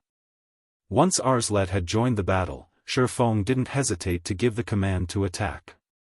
The higher Valkyrie and Arslet attacked the demon god simultaneously, moving so fast that not even tier 3 experts could keep up. Only Fire Dance and the others, who had fully unlocked mana bodies, barely caught sight of the two tier 4 beings as they moved. While the two NPCs began their assault, Shi Feng activated Heavenly Dragon's power and charged toward the inferior legendary treasure chest in the core of the temple. Normally, the combination of a tier 4 higher Valkyrie and a tier 4 hero would be a disaster wherever they went, but against the tier 4 demon god's phantom, they were nothing. Short of enlisting the help of a divine dragon of the same level, stopping an ancient god's phantom would be utterly impossible. Shi Feng only hoped that the two summoned NPCs could buy him as much time as possible. He didn't need a lot, 20 or 30 seconds would be enough. Treasure chests within demon god's temptations were never locked, and inferior legendary treasure chests were no exception. Players would be able to open any treasure chest they found in a demon god's temptation, although activating the chest would still require 20 seconds. During his previous life, the first independent player to successfully loot a demon god's temptation had only succeeded because he had possessed an ancient magic crystal and the tier 5 defensive spell it had contained. Although the ancient magic crystal had been a single-use item, the spell within had allowed the independent player to survive the 20-second activation time and retreat from the temple with the prize. If not for that tier 5 defensive spell, the independent player would never have survived to claim the treasure, even after decoding the temple's outer magic array. Unfortunately, Shi Feng didn't have a tier 5 defensive magic scroll or any tool that could protect him from a tier 5 being's attacks. He could only rely on the higher Valkyrie and Arslet to distract the demon god's phantom long enough for him to escape. As Shi Feng slid up to the inferior legendary treasure chest, two explosions rang out behind him. Two figures had been thrown into one of the temple's walls, the higher Valkyrie and Arslet. Both bore visible wounds. Obviously, the demon god's attack had repelled them, and they had each lost a significant chunk of their HPs. The difference between the two sides' combat power was clear. This was more of a one-sided slaughter than a battle. Every player outside of the temple gaped in shock after witnessing that first strike. The two NPCs could decimate a minor NPC city on their own, yet the demon god had sent both powerhouses flying with a single attack. None of them could imagine what kind of power a player would need to clear this trial. Shi Feng had already found a cheat-like loophole to tackle the demon god's temptation, allowing him to use magic tools in the battle, and yet he was still at such a despairing disadvantage. If one tackled this challenge normally, not even a tier 5 player would survive, much less a tier 4 player. Moreover, that was assuming the demon god's phantom would still be tier 4. Fortunately, neither summoned being was a player. They had incredibly high HPs. Even for the demon god, killing them should take at least 20 seconds. Foolish human. You dare to steal my treasure? I will obliterate you. Atlok bellowed when he noticed Shi Feng activating the inferior legendary treasure chest. A ball of silver fire then appeared in Atlok's free hand, and it grew as the seconds ticked by. After just 2 seconds, the fireball had grown to the size of a 2-story building. Once Atlok was satisfied with the size of his fireball, he hurled it at Shi Feng. Shi Feng felt the threat of death as the silver flames approached, and he immediately instructed the higher Valkyrie and Arslet to use their strongest moves to defend him. The higher Valkyrie responded by throwing her Spear of Thunder at the demon god, while Arslet executed a tier 4 taboo skill, Dimensional Flurry. Boom! The temple shook violently when the attacks landed, and the silver fireball dissipated, saving Shi Feng from certain death. Despicable ant, do you think your little tricks are enough to stop me? Atlok's rage grew after the higher Valkyrie and Arslet countered his fireball, and he raised his axe, swinging it at both summoned beings. Space before the demon god's phantom shattered, forming multiple spatial tiers that reached for Shi Feng's summoned guards. A mana technique? The attack felt unsettlingly familiar to Shi Feng. It was so similar to Eliade's third sword, Holy Annihilation. However, a Tier 4 god's phantom had used this move, not a Tier 3 heavenly blue saint. Neither the higher Valkyrie nor Arslet could counter this attack, and it sent both flying into the temple's walls once more. This time, the temple's solid walls began to crack. Both summoned beings were now heavily injured. Read latest chapters at Wuxia World. EU, foolish thief. Now it's your turn. Atlok roared, sneering as he turned toward Shi Feng. Atlok then swung his axe at the swordsman, who stood over 50 yards away. Space before Shi Feng started to break, and spatial tiers flew toward Shi Feng like a torrent of water. Realizing that the higher Valkyrie and Arslet couldn't come to his rescue this time, Shi Feng gritted his teeth and activated the 7 Luminaries' Ring's absolute domain. Block it. Chapter 2493, Holding Back a Demon God, It's Over. Isn't this demon god's phantom a little too strong? Everyone gaped as they watched Atlok's attack fly toward Shi Feng. That attack was as powerful as a large-scale destruction spell, and it didn't even have a channeling time. It was also the same move Atlok had used to injure the higher Valkyrie and the Tier 4 hero. If not even those two could endure the attack, what chance did a Tier 3 player like Shi Feng have of surviving it? Not even a powerful invulnerability skill could save the swordsman now. There was no such thing as a true invulnerability skill in God's domain. The game's so-called invulnerability skills and spells were merely defensive skills and spells that could block an opponent's attack and absorb the damage. However, if the opponent's attack were more powerful than the defensive skill or spell's damage tolerance, players would receive some of the damage. Based on Atlok's displays of power thus far, he definitely had Tier 5 strength. He might even be powerful enough to rival Tier 5 dragons. Not even an NPC's defensive magic array could handle that kind of power. At most, players' current invulnerability skills and spells could block Tier 4 attacks, they'd be utterly useless against Tier 5 attacks. The few horribly unlucky players to encounter Tier 5 beings had tried to use invulnerability skills and spells, yet they had died instantly. The shattered space within the temple rapidly reached toward Shi Feng, covering a large enough area that it was impossible to evade. Suddenly, however, golden, divine runes appeared around the swordsman, radiating an indescribably sacred feeling. Boom! An intense explosion shook the temple, and the impact's shockwave even reached the Hell Legion. Atlok certainly had the power to decimate heaven and earth. Sure enough, this trial is a trap. There's no way players can clear it. Every member of the Hell Legion shook their head and sighed as clouds of dust obscured the temple. If Atlok hadn't used such an unbeatable move, Shi Feng might have secured the inferior legendary treasure chest with the help of his higher Valkyrie and Tier 4 hero. Unfortunately, the demon god's phantom was too powerful. Current players had no hope against it. Seeing this, Zero Wing's members wore grim expressions. Shi Feng and Zero Wing could recover if he suffered a normal death, but if he died in this temple, he'd have to remake his account. Wait! I see a golden light within the temple. Just as everyone assumed the fight was over, someone noticed a faint, golden glow radiating from within the dusky temple. He blocked it? Hell Rush stared at the settling dust clouds and quickly spotted Shi Feng, still standing before the inferior legendary treasure chest. The swordsman was battered and had lost more than half of his HP, but the demon god's attack hadn't slain him. Is he even human? When the other Hell Legions saw this, they were beyond astonished. A Tier 5 dragon could destroy an entire city in one hit, but even after taking an attack of that caliber, Shi Feng had survived, only losing a little over half of his HP. His defenses were heaven-defying. You're quite lucky, puny adventurer.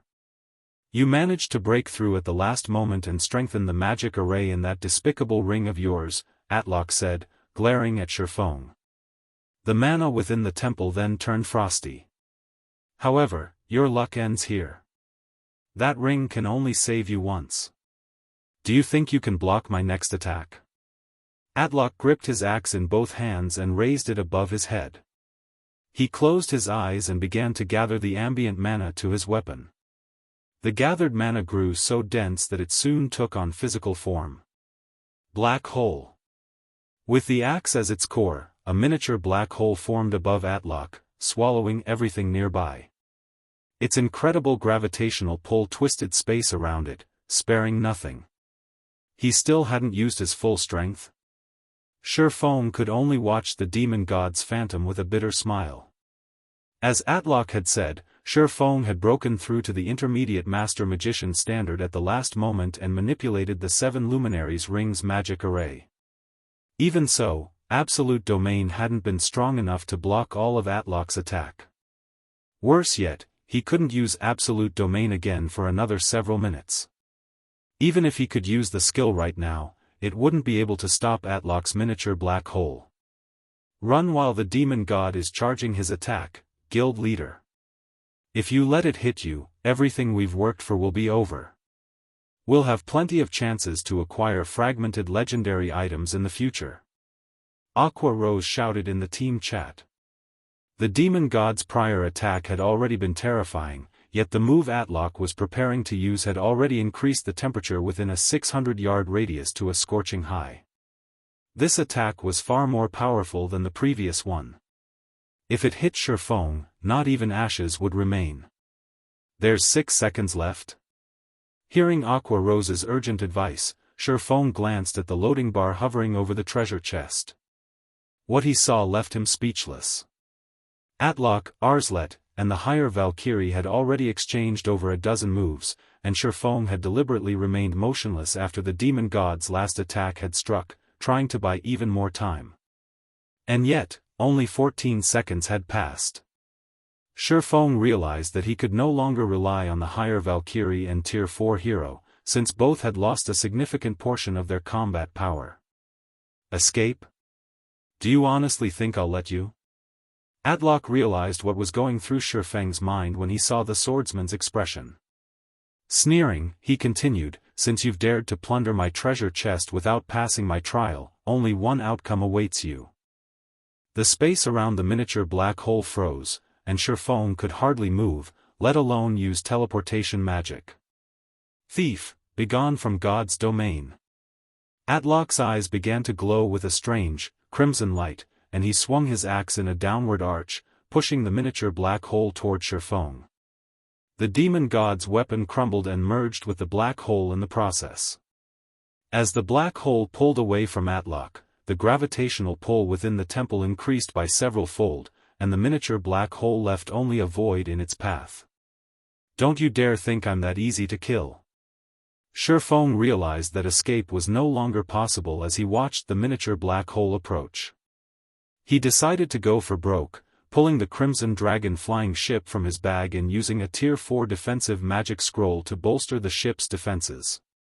The Crimson Dragon flying ship had upper-rank Tier 3 defensive capabilities, which was only slightly weaker than a major NPC city's walls. Normally, only Tier 4 existences could damage the flying ship. The Crimson Dragon flying ship's colossal hull manifested between Shi Feng and the incoming black hole. Once it grew to full size, a magic barrier appeared around the ship. Block it. The miniature black hole that slammed into the Crimson Dragon flying ship. As the attack made contact, the Tier 4 magic barrier around the flying ship disappeared, melting like a candle in a firestorm. Fortunately, the Crimson Dragon flying ship had fared better than that, although it rapidly disintegrated, losing durability by the hundreds. After 3 short seconds, the flying ship's durability had fallen from 5,000 to less than 2,000. Although the flying ship continued to lose durability, the loss slowed. It was clear that the miniature black hole had lost a considerable amount of power. You must block it.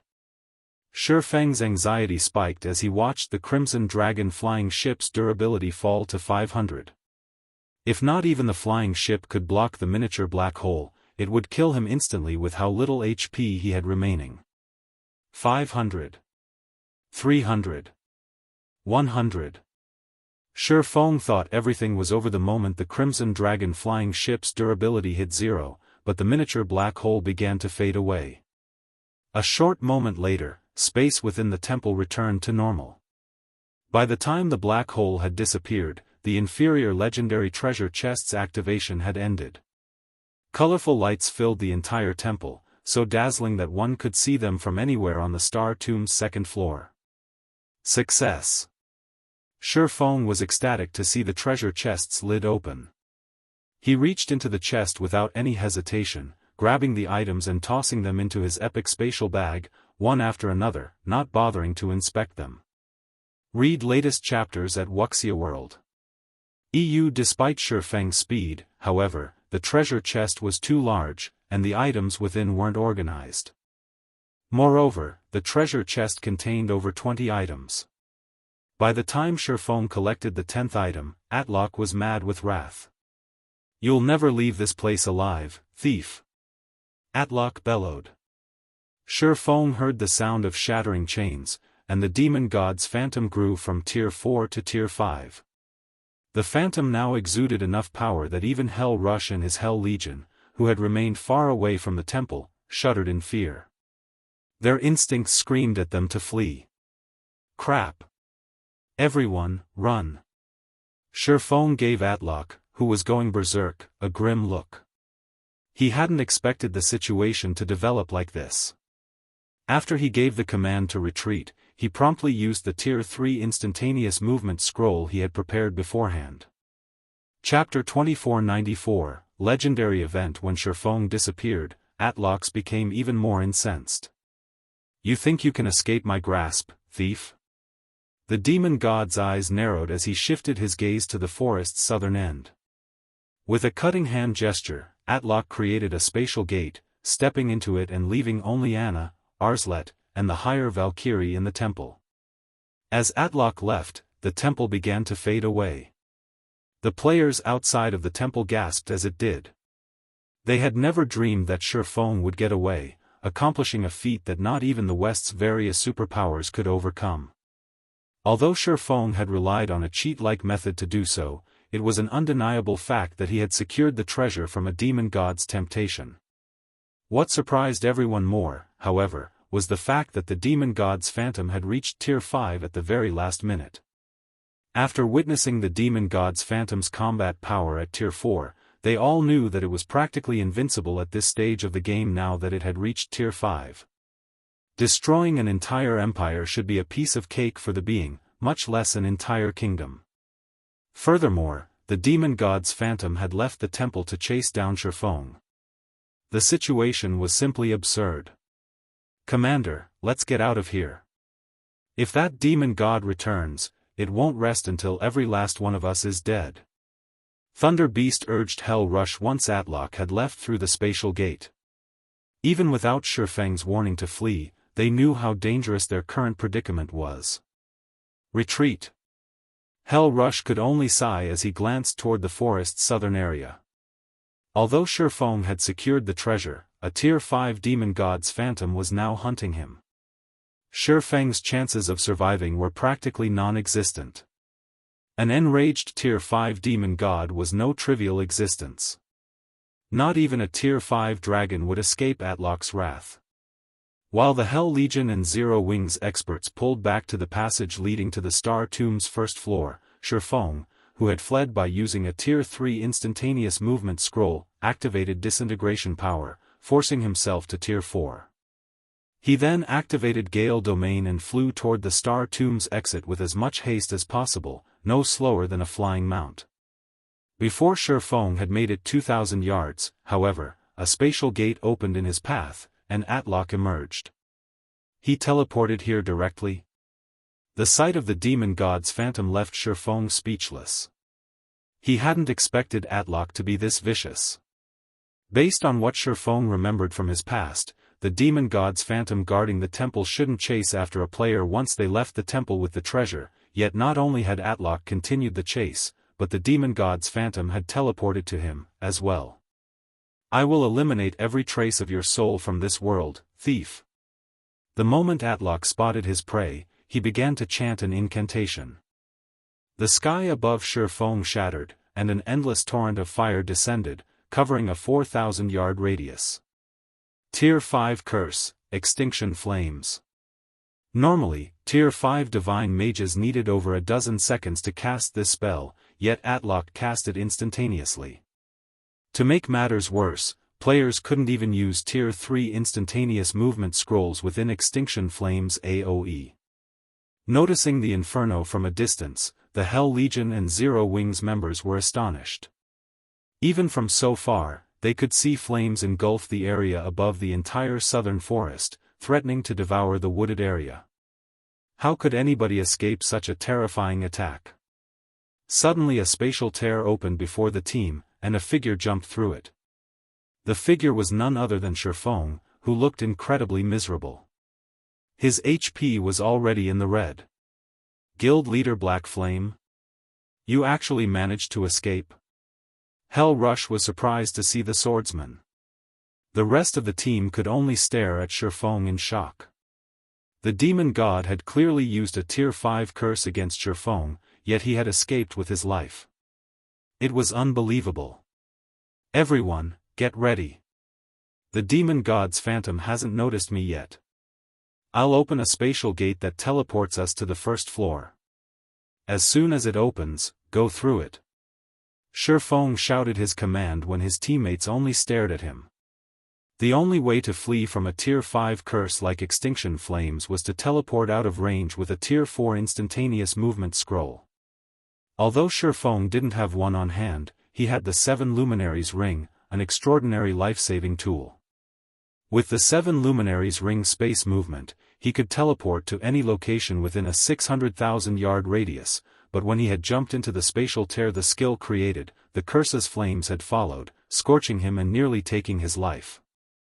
Fortunately, he had activated disintegration power, which temporarily granted him a Tier 4 player's defense and HP. If he had only relied on Heavenly Dragon's power's defense and HP, that attack would have been the end of him. However, space movement had a 3-minute cooldown. If the demon god came at him again, he wouldn't survive.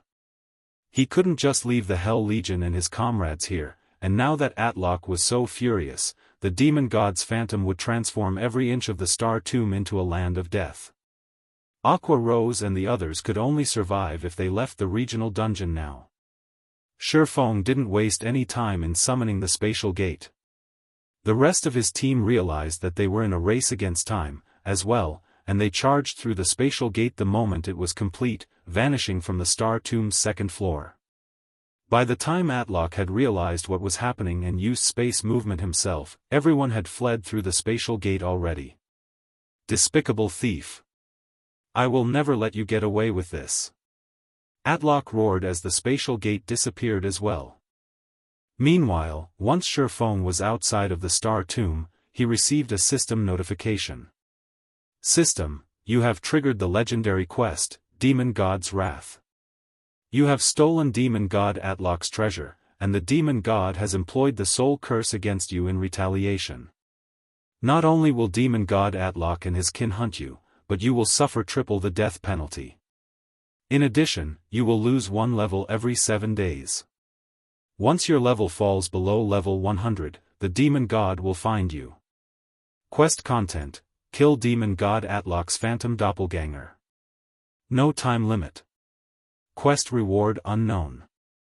As Shi Feng received the system notification, everyone else heard the sound of a system announcement. Star Valley Region System Announcement, a player has triggered Star Valley's legendary event, Demon God's Wrath.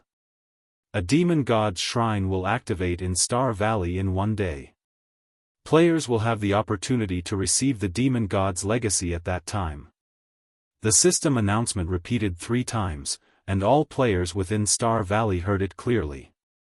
For a time, an uproar shook Star Valley to its very core. Chapter 2494, Legendary Event. When Shi Feng disappeared, Atlox became even more incensed. "You think you can escape my grasp, thief?" The demon god's eyes narrowed as he shifted his gaze to the forest's southern end. With a cutting hand gesture, Atlox created a spatial gate, stepping into it and leaving only Anna, Arslet, and the higher Valkyrie in the temple. As Atlox left, the temple began to fade away. The players outside of the temple gasped as it did. They had never dreamed that Shi Feng would get away, accomplishing a feat that not even the West's various superpowers could overcome. Although Shi Feng had relied on a cheat-like method to do so, it was an undeniable fact that he had secured the treasure from a demon god's temptation. What surprised everyone more, however, was the fact that the demon god's phantom had reached Tier 5 at the very last minute. After witnessing the demon god's phantom's combat power at Tier 4, they all knew that it was practically invincible at this stage of the game now that it had reached Tier 5. Destroying an entire empire should be a piece of cake for the being, much less an entire kingdom. Furthermore, the demon god's phantom had left the temple to chase down Shi Feng. The situation was simply absurd. "Commander, let's get out of here. If that demon god returns, it won't rest until every last one of us is dead." Thunder Beast urged Hell Rush once Atlox had left through the spatial gate. Even without Shi Feng's warning to flee, they knew how dangerous their current predicament was. "Retreat." Hell Rush could only sigh as he glanced toward the forest's southern area. Although Shi Feng had secured the treasure, a Tier 5 demon god's phantom was now hunting him. Shi Feng's chances of surviving were practically non-existent. An enraged Tier 5 demon god was no trivial existence. Not even a Tier 5 dragon would escape Atlox's wrath. While the Hell Legion and Zero Wings experts pulled back to the passage leading to the Star Tomb's first floor, Shi Feng, who had fled by using a Tier 3 instantaneous movement scroll, activated disintegration power, forcing himself to Tier 4. He then activated Gale Domain and flew toward the Star Tomb's exit with as much haste as possible, no slower than a flying mount. Before Shi Feng had made it 2,000 yards, however, a spatial gate opened in his path, and Atlox emerged. He teleported here directly? The sight of the demon god's phantom left Shi Feng speechless. He hadn't expected Atlox to be this vicious. Based on what Shi Feng remembered from his past, the demon god's phantom guarding the temple shouldn't chase after a player once they left the temple with the treasure, yet not only had Atlox continued the chase, but the demon god's phantom had teleported to him, as well. "I will eliminate every trace of your soul from this world, thief." The moment Atlox spotted his prey, he began to chant an incantation. The sky above Shi Feng shattered, and an endless torrent of fire descended, covering a 4,000-yard radius. Tier 5 Curse, Extinction Flames. Normally, Tier 5 Divine Mages needed over a dozen seconds to cast this spell, yet Atlox cast it instantaneously. To make matters worse, players couldn't even use Tier 3 instantaneous movement scrolls within Extinction Flames AoE. Noticing the inferno from a distance, the Hell Legion and Zero Wings members were astonished. Even from so far, they could see flames engulf the area above the entire southern forest, threatening to devour the wooded area. How could anybody escape such a terrifying attack? Suddenly a spatial tear opened before the team, and a figure jumped through it. The figure was none other than Shi Feng, who looked incredibly miserable. His HP was already in the red. Guild Leader Black Flame? You actually managed to escape? Hell Rush was surprised to see the swordsman. The rest of the team could only stare at Shi Feng in shock. The demon god had clearly used a Tier 5 curse against Shi Feng, yet he had escaped with his life. It was unbelievable. "Everyone, get ready. The demon god's phantom hasn't noticed me yet. I'll open a spatial gate that teleports us to the first floor. As soon as it opens, go through it." Shi Feng shouted his command when his teammates only stared at him. The only way to flee from a Tier 5 curse like Extinction Flames was to teleport out of range with a Tier 4 instantaneous movement scroll. Although Shi Feng didn't have one on hand, he had the 7 Luminaries Ring, an extraordinary life-saving tool. With the 7 Luminaries Ring space movement, he could teleport to any location within a 600,000-yard radius, but when he had jumped into the spatial tear the skill created, the curse's flames had followed, scorching him and nearly taking his life. Fortunately, he had activated Disintegration Power, which temporarily granted him a Tier 4 player's defense and HP. If he had only relied on Heavenly Dragon's Power's defense and HP, that attack would have been the end of him. However, space movement had a 3-minute cooldown. If the demon god came at him again, he wouldn't survive. He couldn't just leave the Hell Legion and his comrades here, and now that Atlok was so furious, the demon god's phantom would transform every inch of the Star Tomb into a land of death. Aqua Rose and the others could only survive if they left the regional dungeon now. Shi Feng didn't waste any time in summoning the spatial gate. The rest of his team realized that they were in a race against time, as well, and they charged through the spatial gate the moment it was complete, vanishing from the Star Tomb's 2nd floor. By the time Atlok had realized what was happening and used space movement himself, everyone had fled through the spatial gate already. Despicable thief! I will never let you get away with this! Atlok roared as the spatial gate disappeared as well. Meanwhile, once Shi Feng was outside of the Star Tomb, he received a system notification. Read latest chapters at Wuxia World. EU system, you have triggered the legendary quest, Demon God's Wrath. You have stolen Demon God Atlok's treasure, and the Demon God has employed the soul curse against you in retaliation. Not only will Demon God Atlok and his kin hunt you, but you will suffer triple the death penalty. In addition, you will lose 1 level every 7 days. Once your level falls below level 100, the Demon God will find you. Quest content: kill Demon God Atlok's phantom doppelganger. No time limit. Quest reward unknown. As Shi Feng received the system notification, everyone else heard the sound of a system announcement. Star Valley Region System Announcement: a player has triggered Star Valley's legendary event, Demon God's Wrath. A Demon God's Shrine will activate in Star Valley in 1 day. Players will have the opportunity to receive the Demon God's legacy at that time. The system announcement repeated 3 times, and all players within Star Valley heard it clearly. For a time, an uproar shook Star Valley to its very core. Chapter 2495, Star Valley Shaken. Star Valley has a Demon God's legacy, L? What's going on? The system is releasing a God's legacy? Won't it make players invincible in God's domain? The Demon God's Shrine? I have to check it out. After the system announcement, many players in Star Valley practically glowed with excitement. They wanted nothing more than to charge toward the Demon God's Shrine to investigate the event. In God's domain, legacies were even more important than weapons and equipment.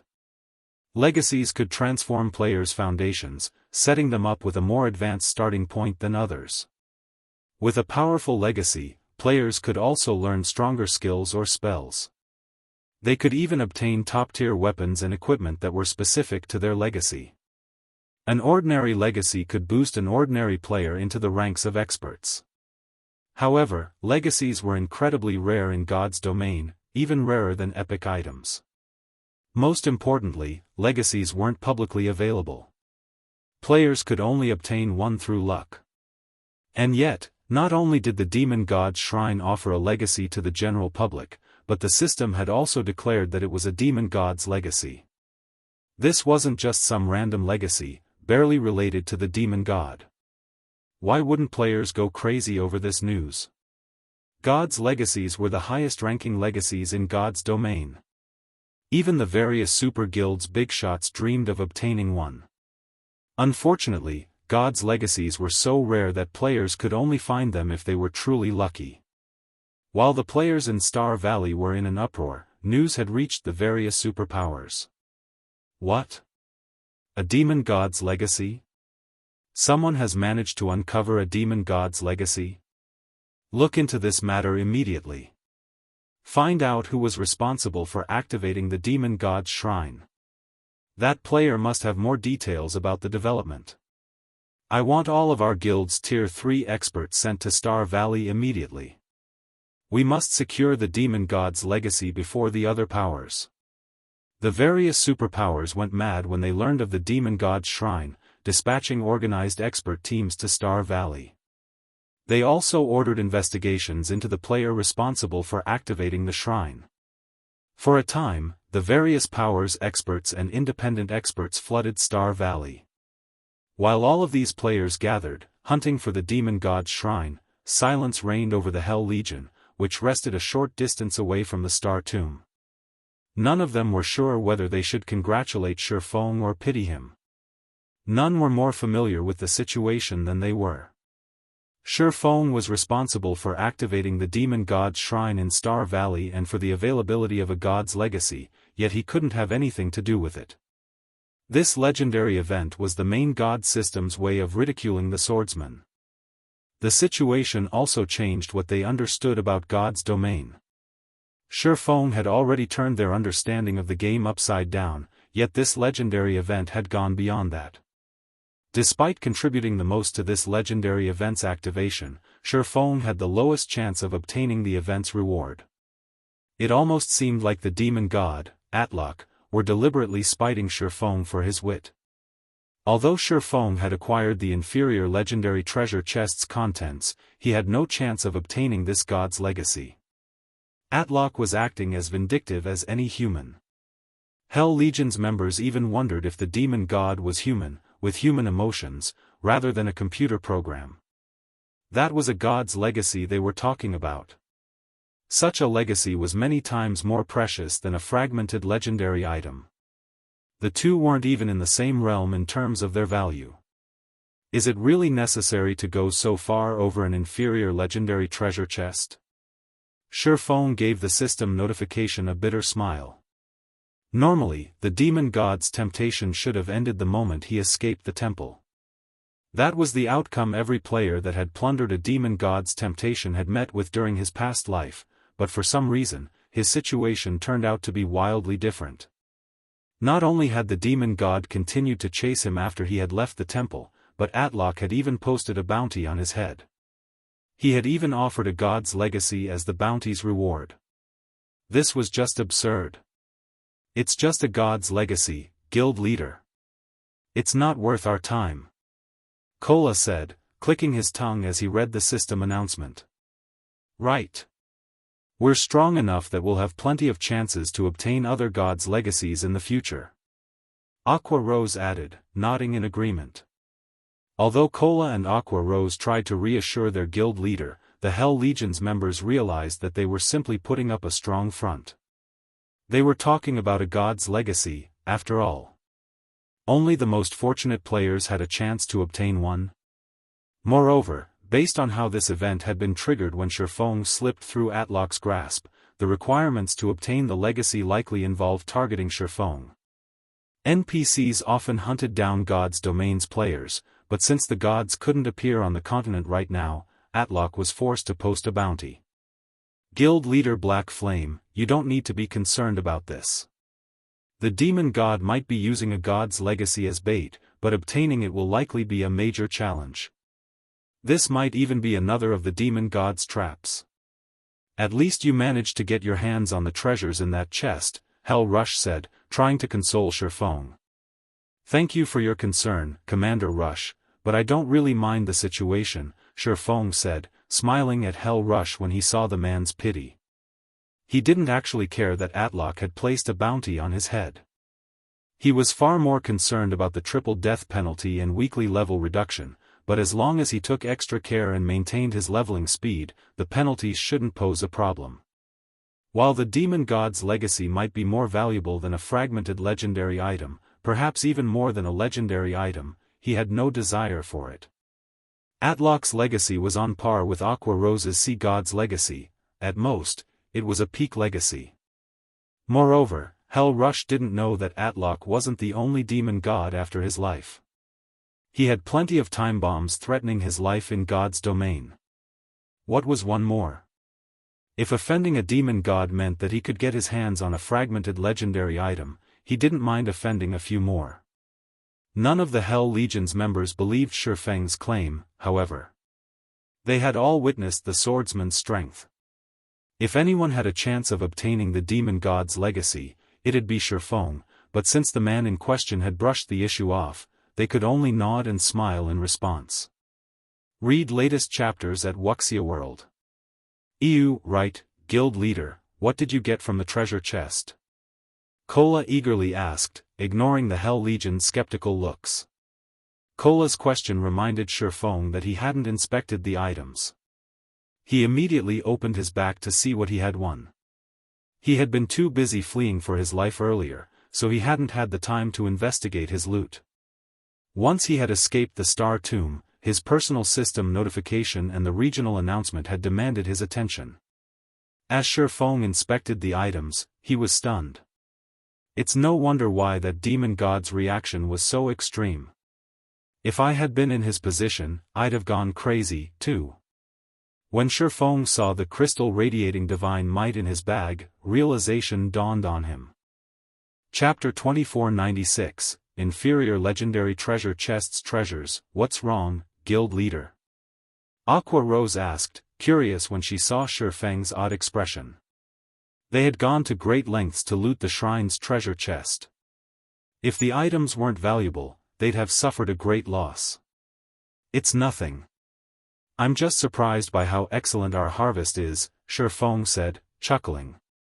Not only did we obtain a few legendary materials and the Star of Light I was after, but we've also obtained an epic weapon set, a fragmented legendary item, and a dark gold set equipment forging design.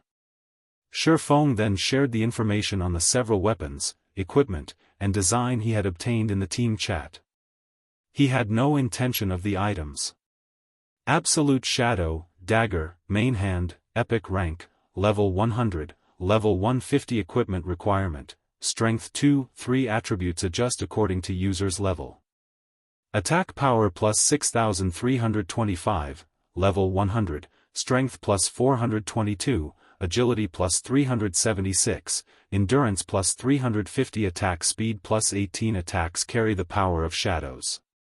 During attacks, reduce target's defense by 30%, 35% chance to cause 270% damage, 10% chance to trigger Shadow Raid, increasing user's attack speed by 40% for 3 seconds.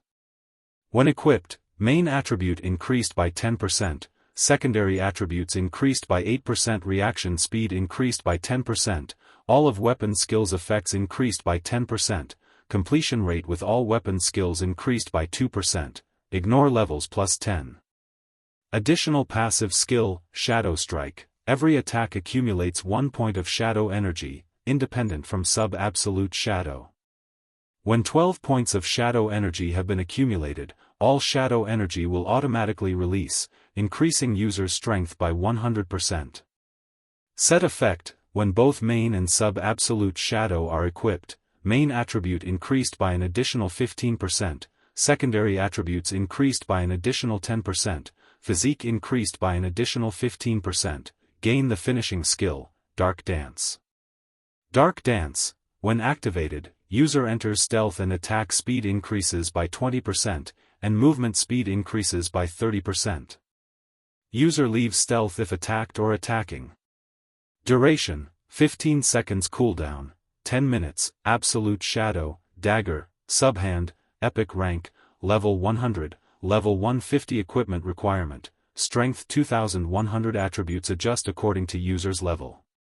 Attack Power plus 5725, Level 100, Strength plus 385, Agility plus 355, Endurance plus 324 Attack Speed plus 16 Attacks carry the power of shadows. During attacks, armor penetration increased by 20%, 25% chance to cause 300% damage, 15% chance to trigger Phantom Strike, creating an impact equivalent to 120% of user's strength to a 3 by 15 yard area. When equipped, main attribute increased by 10%, secondary attributes increased by 7%, reaction speed increased by 10%, all of weapon skills effects increased by 10%, completion rate with all weapon skills increased by 2%, ignore levels plus 10. Additional passive skill, Frenzied Shadow, every attack accumulates 1 point of shadow energy, independent from main absolute shadow. When 30 points of shadow energy have been accumulated, all shadow energy will automatically release, increasing user's attack speed by 30% for 3 seconds.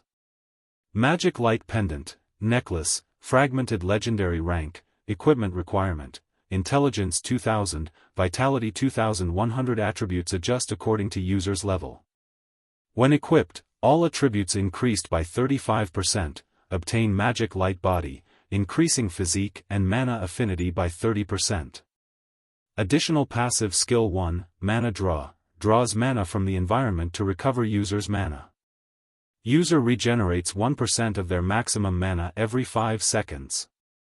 Additional passive skill 2, Mana Heart, all spell effects increased by 30%. All casting time reduced by 25%. All spell completion rates increased by 5%. Additional active skill, Mana Recharge, forcefully elevates all spell effects by 1 tier, to a maximum of tier 5, for 12 seconds. Cooldown, 3 hours, Dark Demon Set Forging Design, Dark Gold Rank, Set Level, Level 110, Level 125 6-piece set, Dark Demon Gauntlets, Dark Demon Breastplate, Dark Demon Helmet, Dark Demon Leg Guards, Dark Demon Boots, Dark Demon Bracers. Class restriction. Plate Armor Classes. Set effect, 4-piece effect, increases main attribute by 10% and all skill completion rates by 3%. 6-piece effect, increases physique by 20%. Upgrades physical armor to magic armor. When they saw the several items details, both Zero Wings members and the Hell Legion were stupefied. Aren't this inferior legendary treasure chests items a little too awesome? They're more than awesome. If an assassin equipped those daggers, they could reach for the heavens. Not only would their attack power be off the charts, but they could kill other players undetected. Those daggers are impressive, but they're garbage compared to the necklace for magical classes. I bet I could even challenge my tier 4 promotion quest as soon as I meet the level requirement with that necklace. That dark gold set equipment is just as incredible. The 6-piece set effect actually converts the set's defensive rank into magic armor. Opponents would have a hard time dealing damage to a player in that set. If an entire team could wear the Dark Demon set, they'd become an unstoppable army. Every member of the Hell Legion drooled when they saw the items. They had never dreamed that Zero Wing would gain such astounding items. Not only had Shi Feng secured a fragmented legendary item, but he had also obtained a top-tier epic weapon set and dark gold set equipment forging design. These items were likely as valuable as the demon god's legacy. Hell Rush was particularly jealous, especially when he saw the dark demon set. It was godly equipment for plate armor classes. For a moment, he even forgot about the demon god's legacy. Magic armor was closest to rivaling divine armor. Not only did it reduce the damage from non-piercing attacks of the same tier by 30%, but it also reduced magic damage by a significant margin. It even doubled the damage reduction from attacks of a lower tier. To put it simply, every plate armor class dreamed of obtaining such equipment. If he could arm the Hell Legion's plate armor members with dark demon sets, they'd become an unstoppable force on the battlefield.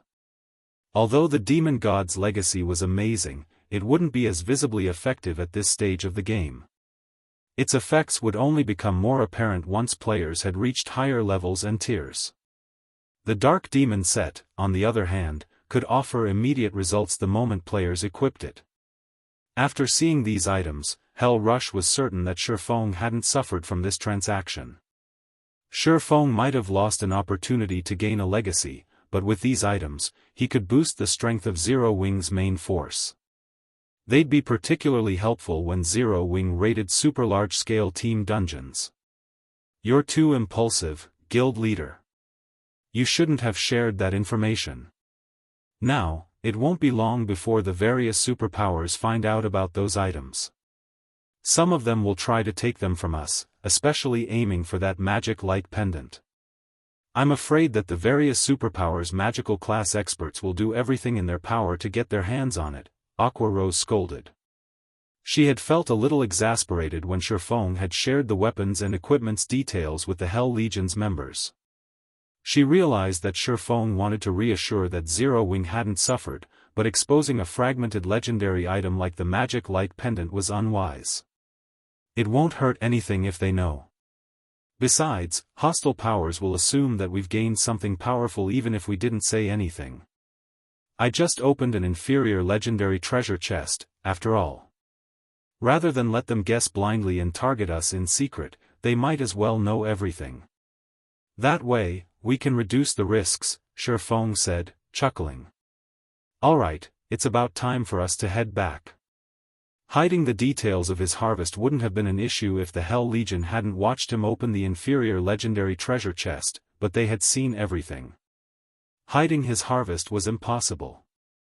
He'd much rather reveal the items and use them to elevate Zero Wing's fame than encourage the various superpowers to hunt the guild in the dark to find out what he had obtained. Top-tier weapons and equipment were always a hot topic among players. As the public learned about these items, they'd come to know about Zero Wing. Read latest chapters at Wuxia World. He had another purpose for revealing these items to the Hell Legion. He needed to conceal the crystal inside his bag. That crystal alone was worth more than the other items combined. Even high-tiered NPCs would try to take the crystal from him if they found out about it. He wouldn't even be surprised if an NPC attacked within an NPC city. This crystal was actually a god's heart, something even more precious than legendary items. The small crystal was enough to cause an uproar across all of God's domain. Shi Feng didn't even dare to appraise the crystal at the moment, much less take it out of his bag. On the off chance that the crystal caused a commotion, he'd die from regret. With that said, Shi Feng retrieved a return scroll and teleported back to the Starlight Fortress. He had lingered in the Star Tomb for long enough. Chapter 2497, Changes to the Starlight Fortress. Star Valley, Starlight Fortress. As Shi Feng and the others returned to the Starlight Fortress, they were surprised by the sight that greeted them. Players now crowded the previously unpopular Starlight Fortress, and some hadn't even reached level 100 yet. These players hawked their wares from the fortress's streets, selling all kinds of resistance potions and equipment. Some of them even sold level 100+ secret silver weapons and equipment. Such prosperity made it hard to imagine that the Starlight Fortress was a small fortress that had only opened less than a week ago. It looked more like a medium fortress that had been open to the public for several months. Why are so many players here? Thunder Beast was stunned and confused as he glanced at the crowded streets. He knew that very few players, other than Divine Tribe and his team, had been in the fortress before they had left on their expedition. The Starlight Fortress's entrance fee and general expenditures were exorbitant, after all. Remaining in the fortress for one extra day alone cost players another magic crystal. Not even experts like him could tolerate such a high price, not to mention normal players. With how Shi Feng ran the fortress, Thunder Beast thought he would be fortunate to earn enough to sustain the fortress's daily operations. But contrary to his expectation, the Starlight Fortress practically overflowed with wealth, most of which came in the form of magic crystals. This fortress was almost more profitable than a grade 3 or vein. The situation even astonished Hell Rush. Even if the Demon God's Shrine has attracted quite a few players to Star Valley, the Starlight Fortress shouldn't have developed so quickly. What exactly happened here? Hell Rush watched the players wander the fortress's streets in confusion. He had expected the Starlight Fortress to become a popular location in Star Valley. Not many on the western continent could resist the temptation of a demon god's legacy, and if they wanted to obtain it, they had to spend some time in the area. There was no denying that the Starlight Fortress was the best resting spot in Star Valley. The cost of living in the fortress might be incredibly high, but compared to a demon god's legacy, the cost was practically negligible. However, less than half an hour had passed since the system announcement. How had so many players gathered in the fortress in less than 30 minutes? Commander, I think the mana here has changed. Since we've arrived, my mana affinity has increased, a Tier 3 Elementalist informed Hell Rush. I can even sense a significant amount of the 3 supreme elements in the fortress's ambient mana. The 3 supreme elements? Doesn't that mean that this environment can rival that of ancient times? Hell Rush couldn't help his growing excitement. Ordinary players wouldn't have a clue about the environment of ancient times or its effect on players, but as the Hell Legion's commander, he understood much about God's domain. If the Starlight Fortress's environment resembled that of ancient times, the players resting in the fortress would have a much easier time unlocking their mana body's potential.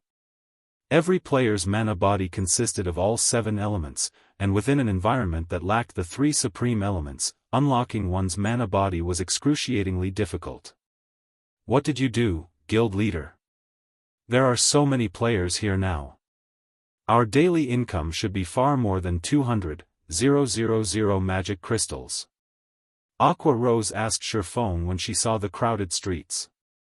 With so many magic crystals, we won't have to worry about producing the Dark Demon set. Not only did the Dark Demon set's production require a lot of rare materials, but it also required a ridiculous number of magic crystals. Forging a single set required 10,000 magic crystals, and the other rare materials could only be purchased with magic crystals. Overall, crafting each Dark Demon set would cost at least 20,000 magic crystals. Not even some ordinary powers could afford such an insane production cost. Zero Wing had already spent almost all of its magic crystals on materials from Divine Tribe and during the Starlight Fortress's capture. With how few they had left, developing the Starlight Fortress would prove challenging, not to mention crafting the Dark Demon set. The Starlight Fortress operated like a giant machine that relentlessly devoured magic crystals. Just keeping the fortress's magic array running was a huge expenditure, to say nothing of the summoning tower and fortress prison. Overall, the Starlight Fortress cost a minimum of 30,000 magic crystals per day. Zero Wing had already been forced to borrow magic crystals from Divine Tribe to sustain the fortress. However, now that the Starlight Fortress's player population had exceeded 200,000, the fortress earned a minimum of 200,000 magic crystals per day. Even after deducting the fortress's various expenditures, Zero Wing would earn more than 100,000 magic crystals in daily profit. Over 100,000 magic crystals of pure profit. Zero Wing wasn't even capable of earning so many magic crystals per day, even with Stone Forest City, Zero Wing City, and the guild's several ore veins. I haven't done anything. Players are just becoming more perceptive, Shi Feng said, chuckling at Aqua Rose's excitement. The Starlight Fortress was an ancient fortress. Once it opened to the public, it would gradually attract the 3 supreme elements from its surroundings to recreate its original environment. However, this was a very long and arduous process. It would still take some time before the fortress had an environment that could rival that of ancient times. Even so, the feature was incredibly precious to God's Domain's players. The environment wouldn't only be useful to players trying to unlock their mana body's potential. It would also help as players tried to climb through the tiers. As players aimed for higher tiers, they had to have a basic understanding and control of the 7 elements. Without this control and knowledge, they'd always be weaker than others of the same tier. As for the matter of the Dark Demon set, he had been nursing a headache over the issue, as well. Forging a few sets might not be much of an issue, but if he wanted to mass-produce the Dark Demon set, he'd need enough magic crystals to give the various superpowers heart attacks. Fortunately, the Starlight Fortress had been developing wonderfully while he'd been gone. Without this progress, he would have only been able to stare at the forging design. While he had solved the problem of materials, however, he still needed sufficient manpower. He couldn't do it all by himself. He would need at least 2 other advanced master forgers to ensure a reliable success rate when Happy faced the Dark Demon set. The cost of failure would even be enough to put a first-rate guild in the red. Suddenly, a party of level 106 plus peak experts, led by a beautiful woman, approached Shi Feng. The graceful woman was none other than Phythalia, the Divine Hymn Legion's commander. Surprisingly, Phythalia had lost a level, falling to level 106, and a faint, deathly aura surrounded her, signifying that she was currently in a weakened state. The revelation shocked Shi Feng and the others. "I've finally found you, Guild Leader Black Flame," Phythalia said with a somber expression. "Has something happened?" Shi Feng replied with a question. Communication between those within the Star Tomb and those outside of it was severed. To contact players on the other side, one would have to do so through offline means. However, Shi Feng hadn't been worried with Divine Tribe's forces and the Silver Divine Dragon protecting the Starlight Fortress, and as such, he hadn't left any of his guild's experts behind in the fortress. Mythology's people arrived. Not only have they demanded that Divine Tribe hand over the temporary residence, but they've also demanded that Zero Wing surrender 51% of the Starlight Fortress's shares, Phythalia said. "What about your level?" It didn't surprise Shi Feng that a super guild like Mythology had set its sights on the Starlight Fortress, but he was surprised to see that Phythalia had lost a level. "It's nothing. I fought Mythology's people and lost," Phythalia explained. "That's what I want to talk to you about. I don't know what kind of power Mythology's members have obtained, but they can completely conceal their auras. Even when they fought inside the fortress, the Divine Dragon needed some time to sense them. If Mythology causes more chaos in the fortress, I'm afraid that we won't be able to contain it. Even you weren't a match for them?" Hell Rush was stunned to hear about the recent events. Read latest chapters at Wuxia World. Hell Rush knew how strong Phythalia was. She was definitely as strong as he was. Even Mythology's old monsters should have a difficult time defeating her, and her guards followed her everywhere. Logically, no one should be powerful enough to kill her. They have a way to conceal their auras? Shi Feng fell into deep thought for a moment. He was aware of plenty of methods to conceal one's aura in God's domain, but none of those methods could hide one from a divine dragon, even for a short time. Mythology's people also asked me to relay a message. They've said that they will show up once more after the demon god's shrine has activated and hope that Zero Wing will have considered their proposal carefully. If Zero Wing refuses to cooperate, it will have to bear the consequences. Phythalia had a huge headache over the situation. The group of players Mythology had sent to the fortress was incredibly powerful, and they could completely hide their auras. If a fight broke out between them, the Starlight Fortress would pay the price. Chapter 2498, God's Heart. As Phythalia finished speaking, silence fell. Hell Rush frowned at hearing the news. Mythology is being too arrogant. Do they think Netherworld Empire is powerless? Thunder Beast, who stood nearly 3 meters tall, bellowed in rage. This was infuriating. Not only had Mythology extorted Zero Wing with its declaration, but it also ignored Netherworld Empire. The public had long since learned of Netherworld Empire's partnership with the Starlight Fortress. Every superpower on the Western continent knew of it. Naturally, there was no way a super guild like Mythology hadn't heard. And yet, Mythology demanded 51% of the Starlight Fortress's shares. Not even Netherworld Empire had any of the fortress's shares. By demanding 51% of the fortress, Mythology had essentially declared that it was more powerful and important than Netherworld Empire. Phythalia, do you know who's leading the team from Mythology? Hell Rush asked in a frosty tone.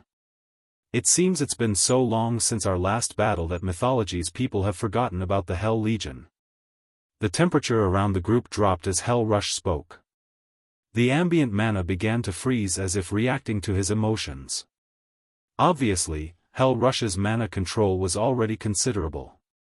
Commander Rush, you mustn't act rashly. These people belong to a newly formed team from Mythology. Their leader is a young, silver-haired man. He only looks to be around 22 or 23, and he has already replaced Trembling Hand as the first vice-commander of Mythology's strongest trump card legion. All of his teammates are roughly the same age, but they're all incredibly strong. Not even our team's strongest assassin is as fast as they are. They move like ghosts. When they had appeared behind me, I hadn't noticed their presence at all, Phythalia elaborated when she realized that Hell Rush intended to pick a fight with these Mythology members. Their team will be especially difficult to take down in the fields. She understood Hell Rush's rage, but this team had a little over a dozen players, and they could all vanish without a trace.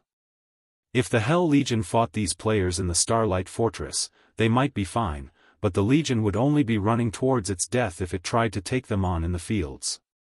With the complex terrain in the fields, not being able to sense one's opponent would leave one blind. Even if Hell Rush and the others were strong, those Mythology members were exceptionally fast. Pinning down just one of those players would require 5 or 6 peak experts at the very least. And there were over a dozen of those experts. When these players had attacked the dozens of peak experts under her command, she hadn't been able to stop them.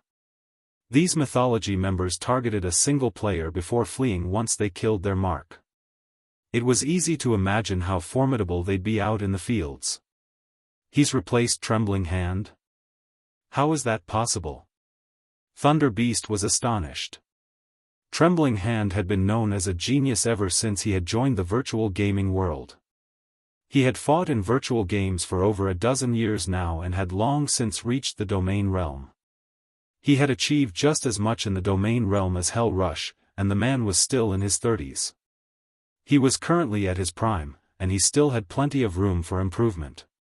The various superpowers upper echelons all believed that Trembling Hand was the most likely player to become the commander of Mythology's strongest trump card legion, and yet, he had lost his position as first vice-commander to a youth. Even Hell Rush wore a grim expression after hearing the news. It's no wonder why they dared to spout such nonsense. It seems they're not all talk after all. Hell Rush thought, his eyes narrowing as he thought about how to deal with these people. If what Phythalia said was true, this would be a major problem. There were only a few members of the Hell Legion who could go up against Trembling Hand. None of the rest of the Legion's members would last very long against him. Meanwhile, the youth Phythalia mentioned could evade detection and was even stronger than Trembling Hand. If that were true, none of the Hell Legion's members would last more than a handful of moves against this silver-haired youth.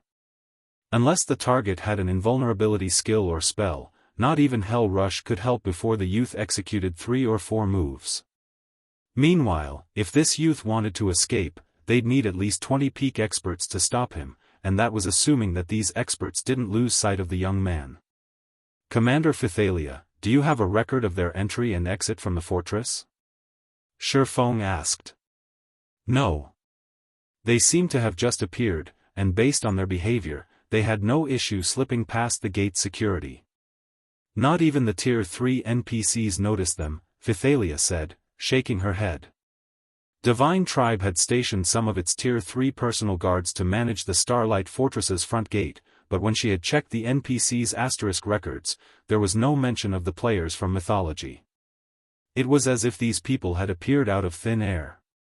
Stopping these players at the fortress's gate wasn't even possible. This is interesting, Shi Feng said, smiling. Interesting? Phythalia could not help but roll her eyes. For a moment, she wondered if Shi Feng understood the severity of this situation. With the ability to enter and leave the Starlight Fortress freely, no one could stop these players from causing chaos within the Starlight Fortress. The Starlight Fortress had just taken off. If chaos ensued inside, it would spell tragedy for the fortress's development. Nobody wanted to remain in an unsafe location, especially when important resource transactions were involved. Of course.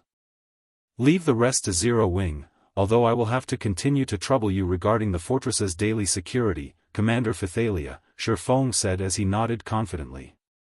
If this had happened before he had obtained a god's heart, these ghost-like experts would have been a huge headache for him. Without the ability to instant kill these players, they could disappear to any random comer of the fortress, and that would be the end of the story. He would have no choice but to let these people leave. However, the situation had changed. He now had a god's heart, a source of eternal energy that rivaled the value of divine artifacts. Not only could one use this god's heart as a power core, but one could also release the eternal energy it contained and use it to learn new concepts. It was the best item when trying to comprehend new information. Eternal energy was an even more powerful energy than mana. Only the gods could use and gather the energy, and even they struggled to collect it. Since the gods had long since removed themselves from the world, finding eternal energy had become incredibly difficult in God's domain, even for Tier 5 NPCs, who stood at the apex of this world. A single, small drop of concentrated eternal energy would be enough to incite an all-out brawl between Tier 5 NPCs and Tier 6 God-ranked players. Meanwhile, the god's heart in Shi Feng's bag was a condensed form of eternal energy, which not even an empire's entire wealth could buy. Initially, Shi Feng had wanted to learn the rest of the memory crystal's content once he had returned to the eastern continent and found an ideal venue for studying the information. Tier 3 players' foundations were their mana bodies, and only by unlocking his epic mana body's potential could he display his full strength. He'd then be able to explore the maps that contained Solomon's sword's remaining fragments. Hence, he needed a location that could help him gain the most benefit from the Iliades memory crystal. However, now that he had a god's heart, he wouldn't have to go to such great lengths to learn the crystal's contents. Once he found enough privacy to take the god's heart from his bag without exposing it to others, he could create his own venue, the best in God's domain. Fortunately, the Fortress Lord's mansion was the perfect location. Shi Feng then parted ways with Phythalia and the others, making his way to the mansion. Phythalia was dumbfounded as she watched Shi Feng and Zero Wing's members walk away. She couldn't fathom what was going through the swordsman's mind. At such a crucial moment, Shi Feng had reacted similarly to Hell Rush, intent on taking his anger out on these mythology players. "What should we do now, Commander?" the Tier 3 shield warrior beside Phythalia asked. "The ruckus mythology caused has already scared plenty of merchant players away. If mythology causes another scene, I'm afraid everyone in the fortress will panic. Controlling the situation won't be easy." Read latest chapters at Wuxia World. EU, forget it. I don't care anymore. Let mythology's people cause a scene if they want. Once Zero Wing's people realize how severe the situation is, we should be able to curb mythology's experts as long as our 3 guilds work together, Phythalia said as she massaged her forehead. She had already learned that trying to dissuade Shi Feng from doing anything foolish was a waste of time. She might as well let him try whatever he had planned. Once he failed, he'd approach Divine Tribe to work on a solution together. "There's no need for such pessimism, Commander Phythalia. Who knows? Guild leader Black Flame might actually be able to show these mythology members who's boss. Zero Wing's strength is the real deal. Even if Zero Wing's players can't stop mythology's experts completely, they should be able to give them a run for their money," Hell Rush said, attempting to console Phythalia. Hell Rush didn't think Zero Wing had enough power to take out this team from mythology by itself either, but with experts like Fire Dance and her comrades, they should be able to give mythology a huge headache for their trouble. Now, it was just a matter of waiting to see who lasted longer. While Phythalia and Hell Rush conversed, Shi Feng had reached the Fortress Lord's mansion's core room. He used the Fortress Lord's token to activate the room's defensive magic array before carefully retrieving the crystal that emitted a faint trace of divine might from his bag. Chapter 2499, Epic Mana Body unlocked. As Shi Feng pulled the god's heart from his bag, faint mana pulsed throughout the dark and quiet core room. It wasn't a lot of mana, but it had enough power that space within the room trembled.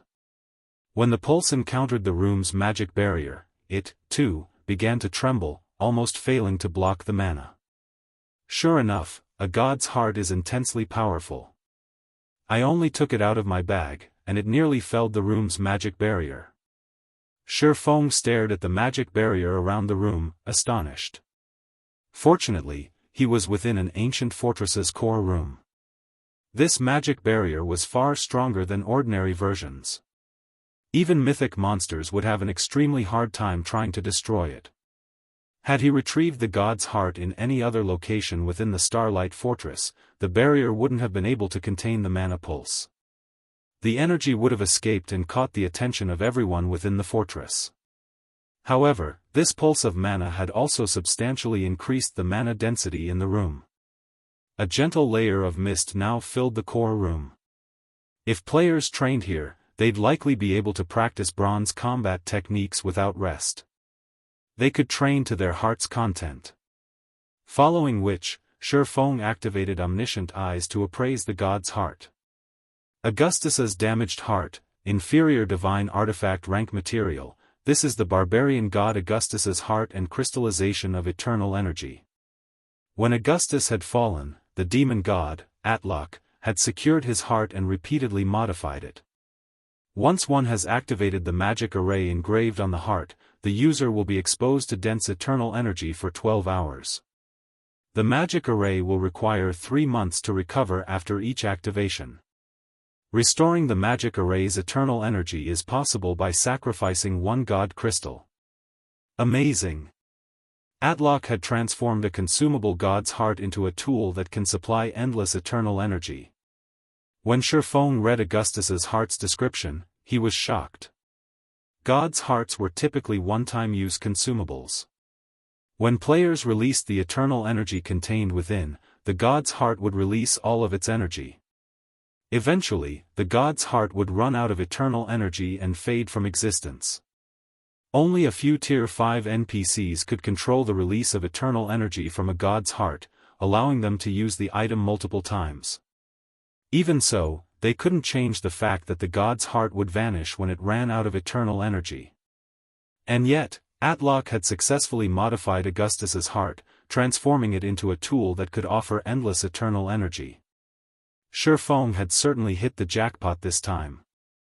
It was no wonder why Atlok was so determined to kill him, even using a demon god's legacy as bait. Although one could only use the modified Augustus's heart for 12 short hours, it was more than enough time for players. The only major flaw was the 3-month cooldown. Even so, Augustus's heart was unbelievably amazing. Players would encounter countless roadblocks on their road to higher tiers in God's domain, and it wasn't possible to overcome all of these roadblocks at once. Players would have to face them, one after another. The Tier 3 mana body and Tier 4 mana control were 2 examples. However, Shi Feng could overcome them all with Augustus's heart. Moreover, he could use a god crystal to circumvent the cooldown. He was immensely satisfied with his latest endeavor. If word of Augustus's heart spread, all of God's domain would go into a frenzy, including both players and NPCs. Shi Feng took a moment to suppress his excitement and began to activate the magic array within Augustus's heart. He was prepared to accept the Heavenly Blue Saint's mana body legacy. However, Shi Feng frowned when he examined the array. This magic array was more complex than any he had encountered before. Manipulating it would be intensely challenging, even now that he had become an intermediate master magician. A basic master magician would have no chance of activating this magic array. Sure enough, the main god system won't just hand players so much power. Shi Feng gave the magic array a bitter smile. He had wanted to use the god crystals he had on hand to help Kola and the rest unlock their mana body's full potential once he had done so himself. The sooner they did so, the more they would benefit in the future. However, it seemed that wouldn't be possible. Activating Augustus's heart's magic array would be absolutely impossible unless one had become an intermediate master magician. His dream of forming an army of powerful experts had just shattered. Becoming a master magician in God's domain was far easier than becoming a master forger, yet very few players were capable of accomplishing the feat naturally. Reaching every subsequent rank after becoming a basic master magician was incredibly difficult, even more so than rising through the ranks after becoming a master forger. In all of Zero Wing, only Aqua Rose and Violet Cloud had high chances of becoming basic master magicians. Everyone else would still have a long road ahead of them, and 2 players simply weren't enough to form an army. Shaking his head, Shi Feng banished his thoughts and began to focus on learning and decoding the magic array. 10 minutes. 20 minutes. 40 minutes. As he completed the final strand of mana's trajectory, Augustus's heart lit with a colorful glow. Streams of purple mist then flowed from the item and into Shi Feng. Suddenly, Shi Feng felt incredibly comfortable, and his mind was unprecedentedly clear. The eternal energy proved many times more effective than the densest mana.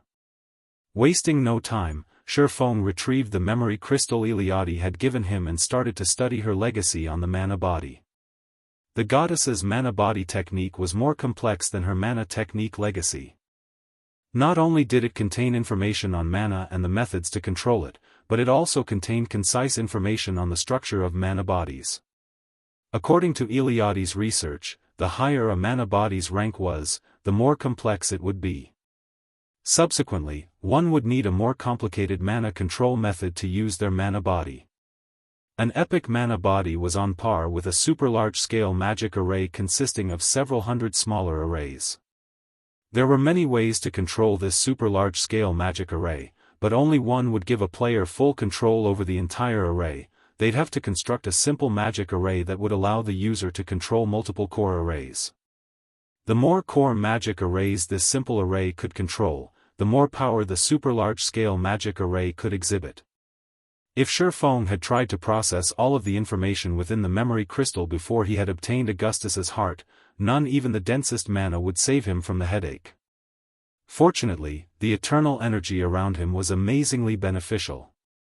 Not only did it boost his comprehension and memory, but it also allowed him to try to create the simple magic array that was necessary for controlling the flow of mana within his mana body. For a time, Shi Feng radiated stronger and weaker mana at random intervals. At his strongest, he radiated dense enough mana to rival that within Stone Forest City, and at his weakest, he radiated roughly the same density as the mana found in ordinary NPC cities. During the process, Shi Feng rapidly unlocked more of his mana body's potential. 40%. 55%. 70%. Read latest chapters at Wuxia World. EU. However, as Shi Feng continued to unlock his epic mana body, his progress slowed. By the time the memory crystal's duration ended, Shi Feng had only reached 82% of his potential. He was still far from 100%. In the 9 hours since he had activated Augustus's heart, he had only unlocked 91% of his mana body's potential. Just as the 12 hours were almost up, an intense wave of mana exploded from Shi Feng's body, forming a mist in the core room. The mist was light, easy to miss if one weren't paying attention, but it was undeniable that Shi Feng exuded mana that was so dense it condensed into its liquid form. Finally, success. Shi Feng's eyes flew open, flashing with excitement as he observed the mana that automatically flowed throughout his mana body. Chapter 2500, Frightening Improvement in God's Domain. Tier 3 NPCs were considered powerhouses that could protect NPC cities. However, players only became powerhouses once they had unlocked their mana body's full potential. Only with a fully unlocked mana body could players enter and leave certain locations freely. If they tried to do so without unlocking their mana body, only death would await them. The Star Tomb regional dungeon's entry requirements were actually quite low. Even Tier 3 players that hadn't fully unlocked their mana bodies could explore the area, albeit barely. In comparison, certain unique areas were full of incredibly corrosive energy, and Tier 3 players wouldn't last more than 5 minutes in these areas without unlocking their mana body's full potential. Unlocking their mana bodies was the only way players could protect themselves against the corrosive energy. This was why players were only considered powerhouses once they had fully unlocked their mana bodies. Most importantly, the skills and spells players used would be far stronger once they had unlocked their mana bodies than those who hadn't. So, this is an epic mana body? Astonishment colored Shi Feng's features as he sensed the dense mana radiating from his body. He had never dreamed that an epic mana body would be this powerful.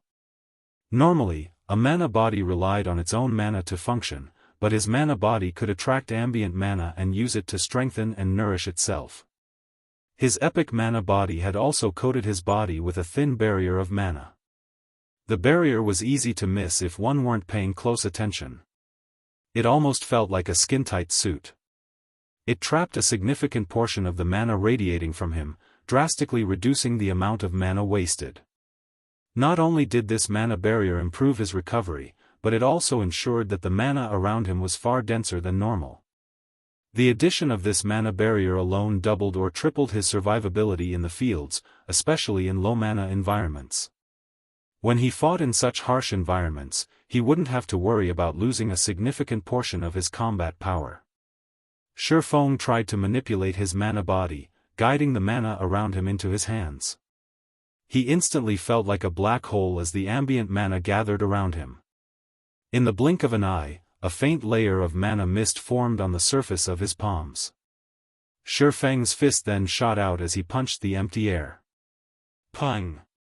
Space exploded around his fist as if the punch had created a vacuum. Space around him trembled at the power of the strike, and the core room's magic barrier shuddered. With this power, I can now likely solo a mythic monster of the same level, even without my berserk skills. Shi Feng gasped when he saw the results of his punch. He had merely executed a normal punch, and he didn't even have his weapons equipped. The difference between a player's attack power with a weapon and without one in God's domain was massive. With Killing Ray equipped, his prior punches had only been able to break the sound barrier. He had only been able to make space tremble and create spatial tears when he used the secret technique, Lightning Flash. Yet now, without any techniques or weapons, he could exhibit power on par with when he wielded Killing Ray. An epic mana body provided horrific power. In his opinion, although mana bodies massively boosted players' strength, they didn't provide this much power. The benefits of unlocking his mana body thus far could already rival that of a fragmented legendary weapon. Moreover, he had only unlocked 100% of his mana body's potential. If he could push beyond that, his strength would rise to a whole new level. After 100%, every additional percent would provide tremendous power. As far as Shi Feng knew, players had only reached 120% of their mana body's potential in the past. It was easy to imagine how frighteningly powerful 120% of an epic mana body's potential would be. Even transcending tiers would be possible. Elated, Shi Feng started to practice Eliade's mana technique. He had now unlocked 100% of his mana body's potential. Going beyond that would take some time, and it would be as difficult as creating a master magic array for an apprentice magician. Fortunately, unlocking more than 100% of his epic mana body wasn't the only way to transcend tiers. He could also rely on the help of a mana technique. He had experienced Eliade's holy annihilation personally, and despite suppressing herself to tier 3, the Heavenly Blue Saint's attack could instant-kill or heavily injure tier 4 beings. If Shi Feng could master Eliade's holy annihilation, the mana technique would prove significantly helpful. He hadn't been able to learn the technique earlier since he hadn't unlocked his mana body fully yet, but now that he had, he could truly practice the holy annihilation. Mana techniques weren't like combat techniques. Combat techniques consumed the user's stamina and concentration, but mana techniques, on the other hand, only consumed concentration. Players generally avoided using combat techniques in harsh environments, trying to conserve their stamina due to the heavy burden the environment placed on them. However, with a few exceptions, these harsh environments did not affect players' concentration consumption. Hence, God's domain's experts that had grasped mana techniques, whether self-taught or learned from the system, had an easier time exploring the world, especially the maps with harsh environments. Now that Shi Feng had achieved his goals in visiting the Western continent, he needed to search for Solomon's Sword's remaining fragments to maintain his advantages and pave a smoother path for Aqua Rose and his other comrades as they aimed for Tier 4. If he put the task off, it would only be a matter of time before the various superpowers, with how fast they were developing, would overpower Zero Wing. If he could learn Eliade's mana technique now, not only would he have a much better chance of securing the fragments of Solomon's Sword, but he could also teach the technique to Aqua Rose and the others. As Shi Feng tried to mimic the way Eliade had executed the first sword, Lightshadow, the more the heavenly blue saint amazed him. Eliade's mana technique even seemed slightly stronger than the mana techniques the demon god, Atlok, had used. The first sword, Lightshadow, used all 7 elements, and executing the strike proved even more difficult than Lightning Flash, a bronze combat technique. Shi Feng needed to channel and gather his mana for several seconds before he could attempt to execute Lightshadow. Atlok had also needed some preparation time before executing his mana technique. The demon god had spent several seconds preparing the black hole, the last attack he had used against Shi Feng. Even though Atlok had executed the mana technique through his phantom, that phantom had still been at the tier 5 standard. The goddess, on the other hand, had executed Lightshadow, Holy Devour, and Holy Annihilation without any preparation time whatsoever. On the contrary, it has seemed as if she had been able to pause her technique, releasing her attack when she needed to in a systematic manner. When Shi Feng thought about that fight, he realized the intervals between each of her attacks had been exactly the same.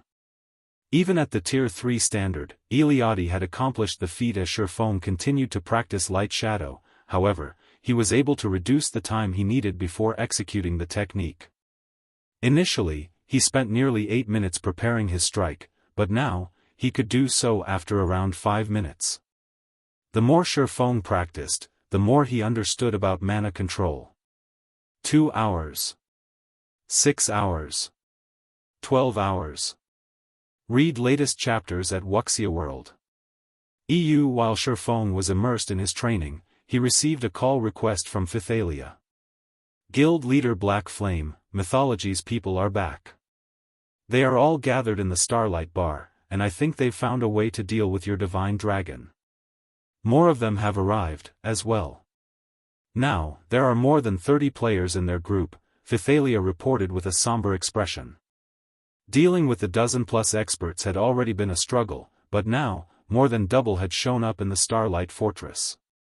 Even if Zero Wing, Divine Tribe, and Hell Legion gathered all of their peak experts in the fortress, suppressing these mythology players would still prove difficult. They've returned so soon? Shi Feng muttered in surprise. However, when he glanced at the time, he realized that he had been training for over half a day. It had felt like time had passed even more quickly than when he had worked to unlock his mana body. He then sheathed his swords and grinned. Alright, I'll be right there.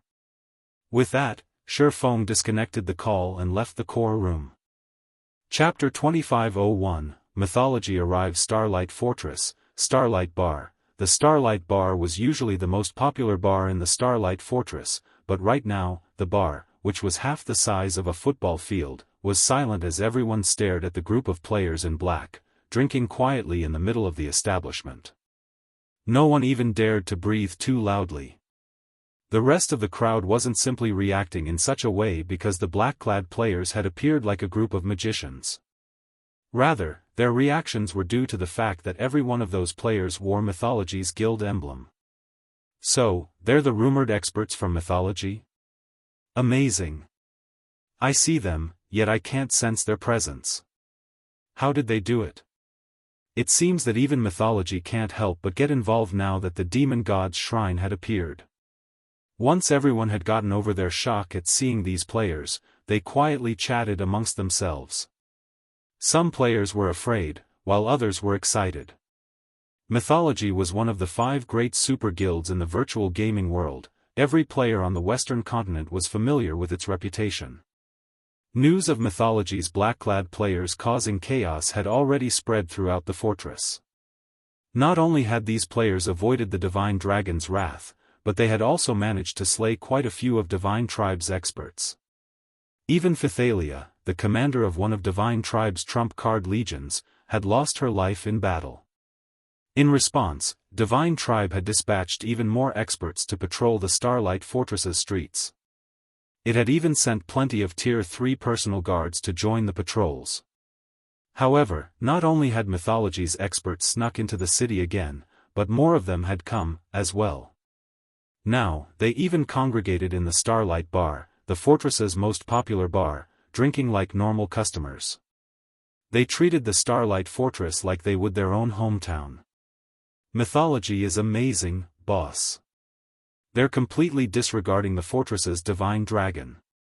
It seems the Starlight Fortress will soon have a new owner, the ruthless man from the Stormheart Adventure team admired as he watched the black-clad players from Mythology. When he had encountered the Starlight Fortress's divine dragon, he had only felt fear. Players had no chance against it in his opinion, yet these black-clad players acted as if the divine dragon didn't even exist, coming and going from the fortress as they wished. Mythology's foundations were simply frightening. Mythology certainly is stronger than the other superpowers. Aside from those players' ability to conceal their presence, their combat standards are impressive. They're all bona fide peak experts. Several of them are even stronger than I am. I don't even know how I would fight that silver-haired youth leading the group. I don't think he's even human, Crow said as he observed Mythology's members, a trace of fear flashing in his eyes.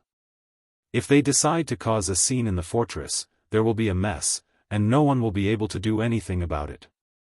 With the situation as it is, even Zero Wing, with all its advantages, will have to make concessions for them. Crow knew that the various superpowers were no match for the 5 great super guilds, but he had never imagined that the gap between them would be this massive. Mythology's black-clad players were at least level 107, but their auras were even powerful enough to make an expert like him feel uncomfortable. The weakest member of the group had basic attributes to rival a Grand Lord of the same level. Fighting just one of those players would pose a huge problem for him. If he had to face 2 or 3 simultaneously, there was a very high likelihood that he'd fall. To make matters worse, there were over 30 of these experts in the bar, and all of them could completely conceal their auras. This was just a nightmare. There was also the silver-haired leader to worry about. Although Crow could not sense the youth's aura, his instincts told him that if he came within 30 yards of the young man, his life would be forfeit. While the bar's patrons quietly watched Mythology's experts, the group in question acted as if none of the surrounding players existed at all, chatting with each other and utterly carefree. "Commander, the higher-ups are being really stubborn. They still want us to negotiate with Zero Wing as a show of respect for Netherworld Empire. Why should we have to show anyone any respect? We should just capture the Starlight Fortress. With the fortress, Mythology can claim the demon god's legacy once the demon god's shrine activates," a tall, slim woman carrying a war hammer and sturdy shield grumbled. As far as she was concerned, Netherworld Empire had only partnered with Zero Wing because it wasn't strong enough to take the fortress for itself, but Mythology was a different story.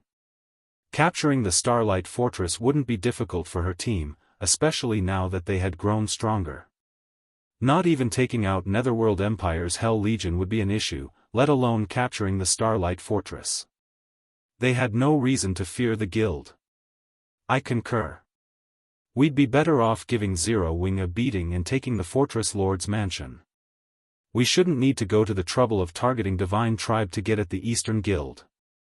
If we don't teach him a lesson, Black Flame will think the West is just like the Eastern continent, a young assassin carrying 2 short swords added, nodding in agreement. Mythology's power was limited on the Eastern continent, and thus, what it could accomplish there was limited, but in the West, squashing Zero Wing would be child's play. Not even the Divine Dragon's protection could save Zero Wing's players. Mythology's foundations on the Western continent were just that far beyond what Zero Wing could imagine. Don't get careless. Netherworld Empire has its reasons for working with Zero Wing. Based on recent reports, Zero Wing already has 5 members with fully unlocked mana bodies. Those players are extraordinarily strong. If they show up, follow the backup plan. Activate your battle arrays and face them in 4-man cells. The rest of you will continue as we initially planned. If the Divine Dragon approaches, retreat immediately, the silver-haired team leader ordered, watching his impatient team members. Rest assured, Commander. Aside from the dragon, these players are nothing. I don't know how those Zero Wing players unlocked their mana body's full potential so quickly, but so what, the assassin youth loudly and fearlessly proclaimed. If Zero Wings members really do show up, I'll make sure none of them leave alive. The rest of Mythology's team nodded. Read latest chapters at Wuxia World. EU fully unlocking one's mana body might substantially increase one's combat power, but their advanced battle array was no trivial matter. As long as they activated their battle arrays, they could combine the strength of 4 players. The player that received all this power would be even strong enough to take down a mythic monster of the same level, much less tier 3 players. If Zero Wings members dared to show their faces, their team could slap them down with ease. Is that so? I'd like to test your claim, then. Suddenly, everyone in the bar heard a deep voice, and the speaker immediately caused an uproar. Every player in the Starlight bar spun toward the speaker, assuming whoever had been so bold must be crazy. This player had just directly challenged Mythology's experts. They must be suicidal. 2 people, a man and a woman, walked into the bar. The woman was the beautiful, elegant Phythalia, while the man felt as dark as night. Chapter 2502, Silent Starlight Bar. As Shi Feng and Phythalia entered the Starlight Bar, interrupting the black-clad Mythology members' conversation, an uproar broke out among the spectating patrons. Crap! Isn't that beauty Phythalia, the commander of one of Divine Tribe's trump card legions? It seems they're going to start another fight. A fight? This'll be a war. I hadn't thought I'd get lucky enough to watch this unfold personally. Many of these players were experts with vast information networks. They were, more or less, aware of the struggle between the various superpowers over the Starlight Fortress. Now that Mythology had taken the initiative to pick a fight with the Starlight Fortress, a war between the various superpowers was unavoidable. Although, none of them had expected it to begin so soon. Clashes between experts, particularly those from the various superpowers, were extremely rare learning opportunities in God's domain, especially for the players that got to watch the fights personally. They'd be able to learn far more than from watching a recording of the battle. This was precisely the reason that the various powers constantly tried to gain entry tickets to the various superpowers' dark arena. Unfortunately, without adequate connections, normal players didn't even qualify to enter the dark arena. However, compared to the battle unfolding right before their eyes, the dark arena's battles were nothing. The various superpowers participants in the dark arena never went all out, but this situation would be different. To secure the right to rule the Starlight Fortress, all parties involved would fight with everything they had. While the bar's spectating patrons became excited, Mythology's members turned to give Shi Feng cold looks. Every one of them was restless, eager to get the fight started. Sensing these black-clad players' hostility, Phythalia felt a headache brew. She had tried to convince Shi Feng to gather some manpower before confronting Mythology's members, but Shi Feng had headed for the Starlight Bar the moment he had heard about their arrival. Shi Feng was the only player that had a claim over the Fortress Lord's mansion. If anything happened to him, defending their hold on the fortress would become far more difficult. The various superpowers had already stationed plenty of experts in the Starlight Fortress. If the fortress suddenly lost its owner, they'd cause a huge commotion. Not even Divine Tribe's forces would be able to stop them. In the end, she had no choice but to follow Shi Feng to the Starlight Bar, contacting the players under her command to meet them there on the way. Shi Feng, however, had done the unexpected again and picked a fight with Mythology before the backup she had called could get there. They were currently facing over 30 peak experts. And these weren't any ordinary peak experts. Not only could they hide their auras, but they were all incredibly fast. If these peak experts decided to attack as one, the consequences would be dire. "You're quite daring, you bastard," the short sword-wielding assassin youth said, sneering at Shi Feng. "Show me whether or not you have the strength to support that courage." Just before the assassin could step forward, however, the silver-haired youth beside him extended a hand, blocking his path. "Commander," the assassin asked, confused about why his leader had stopped him. But the silver-haired player hadn't offered an explanation. Rather, he smiled at Shi Feng. "So, your guild leader Black Flame," the silver-haired youth said, smiling. "Allow me to introduce myself. I am Silver Ghost, the first vice-commander of Mythology's #1 trump card legion." Is he the player that foiled vice-guild leader Cold Shadow's plan? It's no wonder why he spoke so boldly earlier. He's really brave. He actually came here without any backup. Does he intend to offer a compromise? After Silver Ghost's introduction, realization dawned on the rest of Mythology's members. Their goal was to seek out Shi Feng and negotiate. "Since Commander Phythalia has come with you, I'm sure she told you about my offer. What do you think about it, Guild Leader Black Flame?" Silver Ghost patiently asked, glancing at Phythalia before returning his gaze to Shi Feng. Silver Ghost had fought Phythalia personally, so he knew that she was a monster-level expert. She also had a party of peak expert bodyguards. Normally, she and her bodyguards shouldn't have any issue defeating a 100-man team of Tier 3 experts. Unfortunately, his team wasn't here for Phythalia.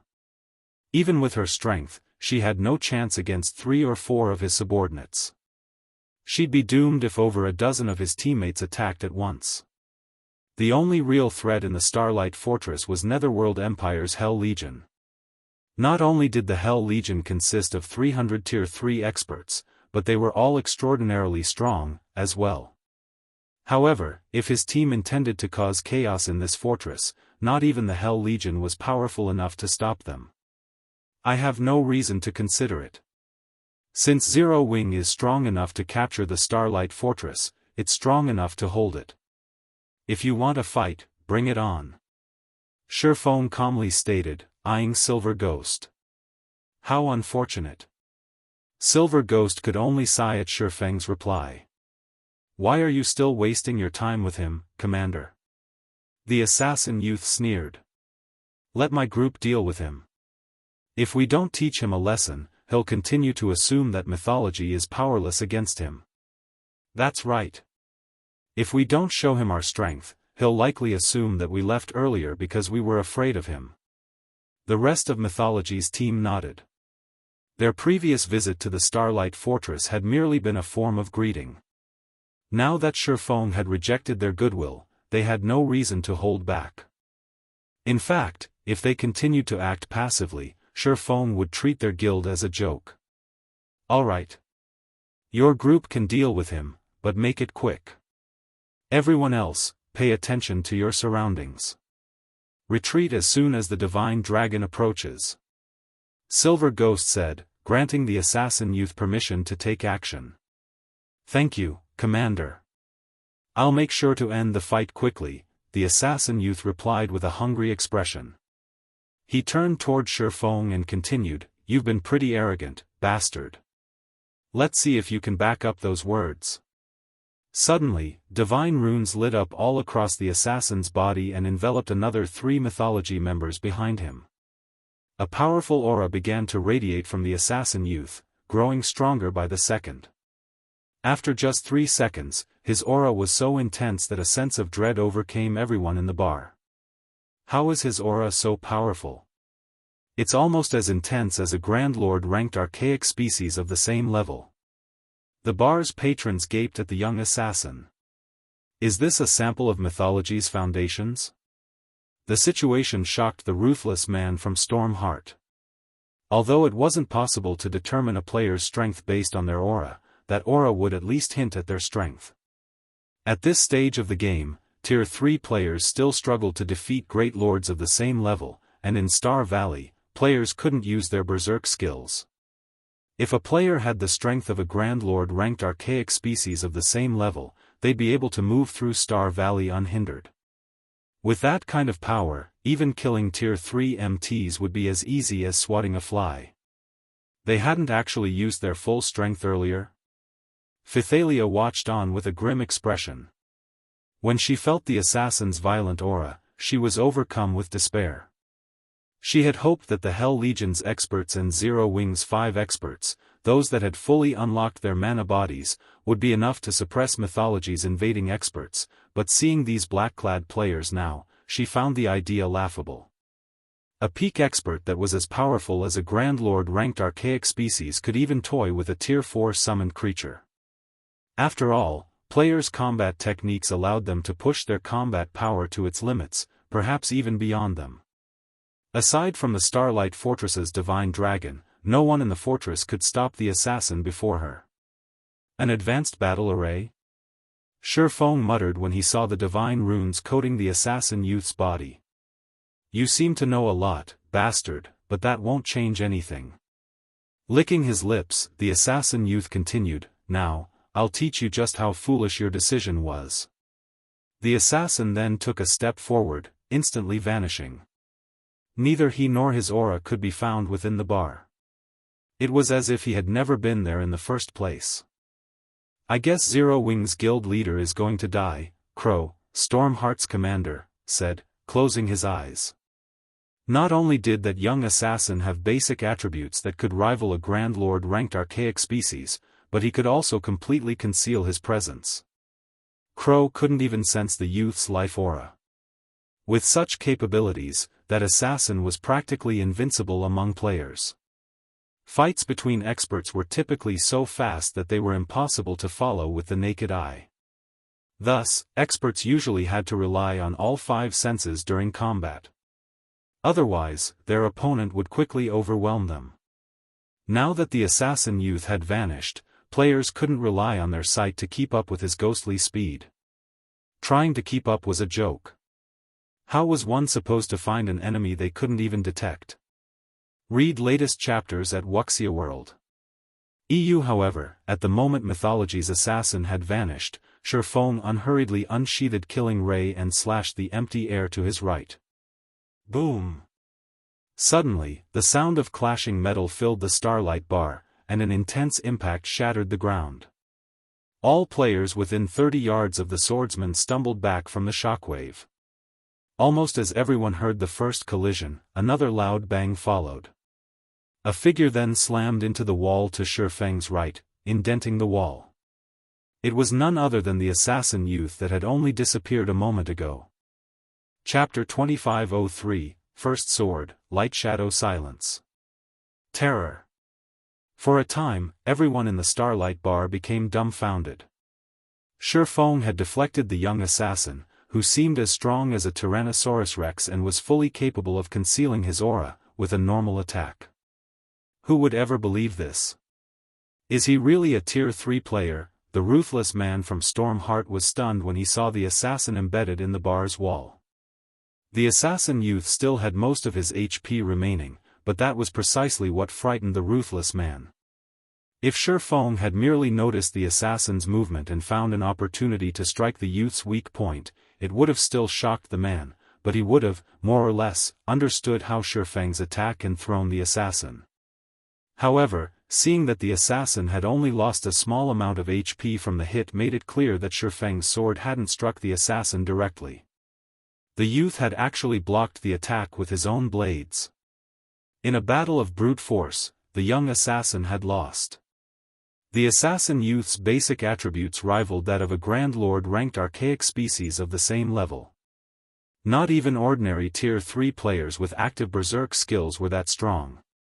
And yet, Shi Feng had emerged victorious in a battle of strength. Moreover, the swordsman had done so without relying on skills or tools. He hadn't used a berserk skill either. He had merely executed a normal attack. When Mythology's other members saw the assassin embedded in the wall, they, too, were dazed. Sandstorm lost? How is that possible? Did he fail to control the battle array's power? All of these Mythology members knew just how powerful a player was after the boost from the advanced battle array the assassin youth, Sandstorm, had used. Sandstorm would even have the strength to take on Tier 4 mythic monsters, not to mention Tier 3 players. Using the advanced battle array was expensive, so they couldn't use it casually. The only reason that Silver Ghost had agreed was to prove Mythology's strength to Zero Wing. None of them had expected this outcome. Shi Feng had sent Sandstorm flying with a normal attack. For a moment, they wondered if Sandstorm had been careless and failed to grasp the battle array's power. How is he so strong? Pythalia, on the other hand, stared at Shi Feng's back with wide, astonished eyes. Although she had heard McCaffrey and the others claim that Shi Feng was a monster-level expert, she had assumed that was only the case against ordinary Tier 3 players. However, she had just watched him throw one of Mythology's experts, whose strength had been enhanced by an advanced battle array, with one normal strike. Just what was going on? While everyone wrestled with their shock over the situation, Silver Ghost turned to Shi Feng, guessing, "So, you've unlocked your mana body's full potential already." In his opinion, Shi Feng's strength was secondary. What was more impressive was the fact that the Swordsman had kept track of Sandstorm's movements. No ordinary Tier 3 player should be able to sense Sandstorm's aura, and with the assassin's speed, keeping track of him visually should be impossible. The only explanation Silver Ghost could think of was that Shi Feng had fully unlocked his mana body and relied on his mana body's incredible mana to create a mana field around himself. Shi Feng had then relied on the mana field to locate Sandstorm. They could conceal their auras thoroughly, but their physical existence remained. Their ability didn't hide them from mana, which was how Shi Feng could rely on his mana field to locate the assassin. Silver Ghost's statement caused an uproar within the Starlight Bar. What? He's already unlocked his mana body's full potential? I haven't even heard of a single expert among the various superpowers to accomplish that feat, have you? Any player capable of visiting the Starlight Fortress was an expert, and many of them had already reached Tier 3. Naturally, the topic of Tier 3 mana bodies had long since become a hot topic among players like them. It had already become common knowledge that players wouldn't be able to exhibit the full power of a Tier 3 class after completing their Tier 3 promotion quests. They still needed to unlock their mana body's potential. Unfortunately, that wasn't an easy task. Most players didn't even have a clue about how to go about unlocking their mana bodies. All they could do was work to improve their mana control. And yet, while players were still trying to figure out how to start unlocking their mana bodies, they learned that Shi Feng had already completed the task. Why wouldn't they be surprised? It's no wonder why he dared to provoke Mythology. Realization dawned on Crow when he heard Silver Ghost's statement. He had wondered why Shi Feng was confident enough to make an enemy of Mythology. These Mythology experts were incredibly powerful, and after they activated their battle array, they'd become monsters that current players stood no chance against. Only the Starlight Fortress's divine dragon could suppress them. However, even after he realized what Shi Feng had accomplished, Silver Ghost didn't panic. He actually smiled. The combat power boost from a fully unlocked mana body is certainly amazing. I hadn't considered that Sandstorm wouldn't be a match for you, even after activating his advanced battle array, Silver Ghost told Shi Feng. However, I wonder how you'll fare against 8 experts on Sandstorm's level? As Silver Ghost finished speaking, the Mythology members behind him promptly activated their battle arrays as well. In total, these players activated 7 more battle arrays, and the combined aura of the array's beneficiaries was so powerful that none of the Tier 2 players in the bar could move. As for the Tier 3 players, their legs began to tremble with fear. Meanwhile, Sandstorm pulled himself from the hole in the wall and sneered at Shi Feng. "Punk! I'll admit that you're strong, but you're not strong enough to kill us. We can easily brush off your attack's damage with our enhanced recovery. This battle array even triples our stamina and concentration recovery rates. How long do you think you can last against us?" Sandstorm growled contemptuously. The advanced battle array didn't just increase his basic attributes, it also boosted his maximum HP and defense. Right now, his defense was twice as high as Tier 3 MTs of the same level, and he had more than 2 million HP. Shi Feng's attack might have had a lot of impact, but he had only taken a little over minus 10,000 damage. It wasn't even enough to itch. The spectators, who had relaxed after Shi Feng's counterattack, fell silent again, and Pythalia continued to watch with a grim expression. She had never dreamed that Mythology had prepared so many advanced battle arrays. Shi Feng was likely at his limit dealing with one expert empowered by an advanced battle array, but now, he'd have to take on 8 of these experts. Moreover, every one of his opponents had incredible defense and HPs.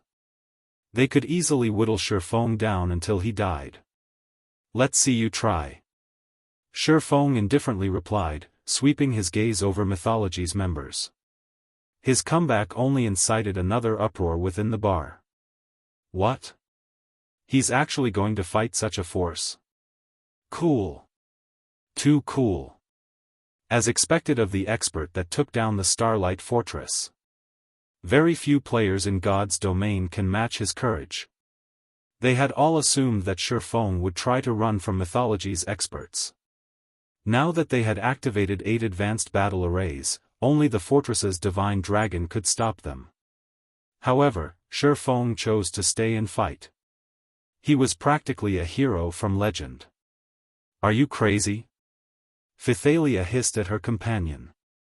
"They're not going to fight you one-on-one. They're going to come at you together." Shi Feng had repelled Sandstorm with a normal attack, but that was all.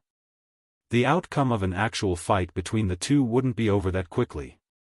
If Shi Feng could only deal a little over -10,000 damage, there was no way he could kill the assassin.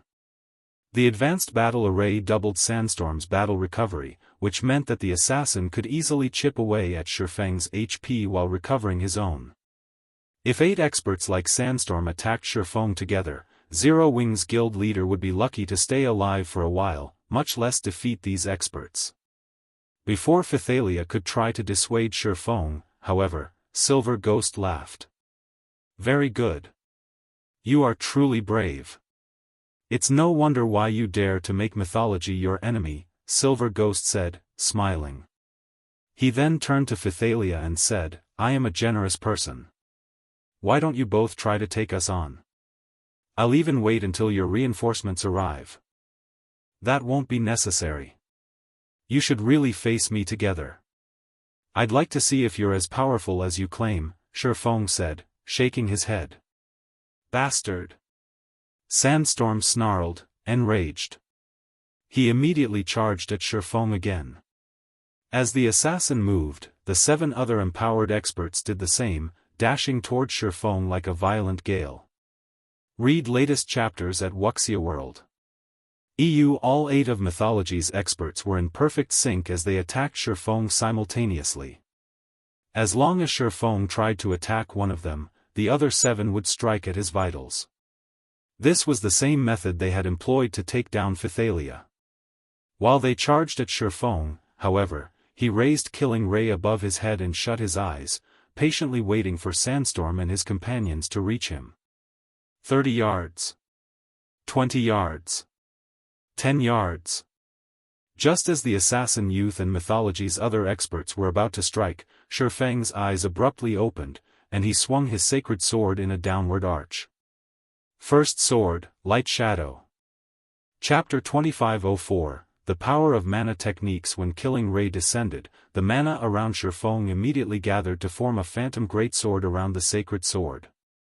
Immediately afterward, the phantom greatsword, which was 20 meters long, tore apart space. Those looking at the phantom greatsword from a distance noticed a pitch-black trail in the phantom greatsword's wake. A skill? When Sandstorm and the others saw the phantom greatsword ripping even space itself, they were sure that the greatsword's power was at the Tier 4 standard. They instinctively thought to dodge the attack.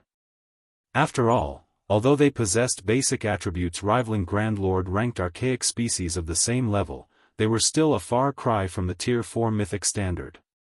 However, Shi Feng's attack had appeared too suddenly and was too fast. Moreover, the attack had a very large AoE. Evading it was simply impossible, they had no choice but to receive it directly. "Block it together," Sandstorm shouted. Following which, under Sandstorm's lead, all 8 experts from Mythology executed Tier 3 skills simultaneously. Triple Shadow. Spatial Severance. Thunder's Wrath. All 8 melee players used their strongest offensive skills without hesitation, every one of which was executed at a completion rate of 90% or better. For a time, over a dozen attacks could be seen striking the descending greatsword. Boom!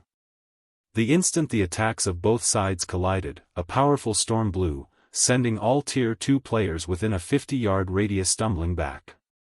A small crater even formed on the ground directly beneath the point of impact. As the dust settled, a gash that was over 20 meters long and 2 meters deep appeared in the middle of the bar. As for Sandstorm and the others, although they were not bashed into the floor, they were still forced to retreat 5 or 6 steps before they managed to stabilize their footing, each step they took shattering the tiles beneath them. The force from the impact also left their hands trembling violently, and every one of them lost over 100,000 HP. For a time, shock and confusion reigned in the entire bar. Previously, everyone had already found it unbelievable that Shi Feng had sent Sandstorm flying with a normal attack. Now, he had actually overwhelmed Sandstorm and 7 other experts of similar strength with a single move. Shi Feng's combat power was simply heaven-defying. Skills executed with a fully unlocked mana body are actually so powerful? Crow's eyes brimmed with shock when he saw that Shi Feng remained standing at his original location despite clashing with 8 of Mythology's empowered experts. Although everyone had gained a general understanding of the mana body after reaching Tier 3 and knew that the mana body could provide a player with a huge boost in combat power, he had never imagined that the boost would be this amazing. At this moment, aside from Crow, many other Tier 3 players also grew excited upon seeing this scene. Now, their desire and eagerness to fully unlock their mana bodies waxed even higher. After all, Shi Feng had just proven to them that it was possible for a Tier 3 player to exhibit power at the Tier 4 standard. This meant that they could clash against mythic monsters of the same level. They might not be able to kill mythic monsters yet, even with that kind of power, but they would, at least, have the foundations to raid mythic monsters. Mythic monsters. At this stage of the game, level 100+ mythic monsters were bosses that generally only first-rate powers or above could raid. However, players could get rich overnight from the loot these bosses dropped. Meanwhile, Phythalia, who stood behind Shi Feng, was also momentarily stunned by this scene. She never thought that Shi Feng's strength had reached such frightening heights. He had actually managed to overwhelm 8 of Mythology's empowered peak experts single-handedly. With this kind of strength, Shi Feng alone would most likely be more than enough to safeguard the entire Starlight Fortress. Nobody would be capable of threatening the Starlight Fortress so long as he was present. However, just when Phythalia and the other spectating players thought that Mythology would retreat after this exchange, Silver Ghost, who had quietly watched the exchange from a corner of the bar, suddenly started clapping his hands. Amazing! Truly amazing! It's no wonder Vice Guild leader Cold Shadow praised you so much. Silver Ghost said, his joyful reaction making it seem as if the loss of Sandstorm's group had nothing to do with him. Chuckling, he continued, unfortunately, the moment Sandstorm and the others activated their battle arrays, the outcome of this battle was already decided. Even if you can exhibit power at the Tier 4 standard, you still can't stop us. As soon as Silver Ghost finished speaking, the healers that were powering up the battle arrays started casting healing spells on Sandstorm and the others. Not only did Sandstorm and the others recover all of their lost HP instantly, but their trembling hands also reverted to normal. Upon seeing this scene, Phythalia, who had previously breathed out a sigh of relief, wore a grim expression once more. Due to Shi Feng's frightening display of strength, she had forgotten that this wasn't some official competition between experts but a brawl between Shi Feng and Mythology's experts instead. Victory would be decided only when one side was annihilated. Meanwhile, in a team battle, it was very normal for melee players to rely on healers. You were pretty good before, huh, punk? Let's see how you're going to keep it up. Sandstorm, who had fully recovered, sneered as he looked at Shi Feng. The swordsman's strength had indeed exceeded his expectations. However, the 8 of them weren't having a duel with Shi Feng right now but a fight to the death. If Shi Feng couldn't kill them, this battle would not end. Meanwhile, current Tier 3 players had a very limited number of Tier 3 skills and spells at their disposal. Moreover, unlike Shi Feng, Sandstorm's side had healers. Just like Silver Ghost had said, the outcome of the battle between both sides had been decided since the very beginning. Is that so? Shi Feng smiled. As soon as Shi Feng finished speaking, he held Killing Ray with both hands and raised the sacred sword overhead once again. The mana inside the bar immediately swarmed toward the sacred sword. Impossible. Sandstorm fell into a daze at this extremely familiar scene. The cooldown of skills and spells generally increased, the stronger and higher-tiered they became. Since Shi Feng had exhibited power at the Tier 4 standard with his attack, the skill he had used should have had a cooldown of several minutes or, at least, a few dozen seconds. However, only about 6 seconds had passed since Shi Feng executed his attack, yet he was using the same move again. This shouldn't be possible. However, before Sandstorm and the others could snap out of their daze, Shi Feng's Killing Ray was already chopping at them once more. Just like before, a gigantic, phantom greatsword appeared out of thin air and descended on Sandstorm's group like a mountain. However, after all was said and done, Sandstorm and the others were peak experts who had fought on many battlefields before. They immediately responded to the attack with Tier 3 skills of their own. Boom! When the attacks of both sides collided, another powerful storm blew. However, due to the Tier 3 skills used this time being weaker than the ones they used before, Sandstorm and the others ended up in a much more miserable state. Every one of them also sustained more than -130,000 damage. Even so, for Sandstorm and the others, who possessed more than 2 million HP, this amount of damage was negligible. Just as the slightly miserable Sandstorm was about to ridicule Shi Feng once more, he suddenly sensed the mana inside the bar rushing toward Shi Feng yet again. Moreover, the Swordsman was gathering mana at a much faster rate than before. Before Sandstorm and the others could say anything, Shi Feng's Killing Ray chopped at them anew. Boom! This time, Sandstorm and the others reacted too slowly to Shi Feng's attack, so they failed to defend themselves using their Tier 3 skills. As a result, every one of them suffered over -300,000 damage. Read latest chapters at Wuxia World. EU bastard. I've already said that the outcome of this battle has been decided from, although Sandstorm, who was close to kneeling on the ground, tried to retaliate with mockery. Before he managed to finish his words, Shi Feng swung Killing Ray down again. Once. Twice. Thrice. For a time, explosions rocked the entire Starlight bar, one after another. Aside from this sound, nothing else could be heard inside. Finally, after Shi Feng executed his 11th attack, the world around him fell silent as Sandstorm and the 7 other empowered experts from Mythology collapsed on the rubble, their HPs zeroed out. Now, they exhibited neither aura nor mana.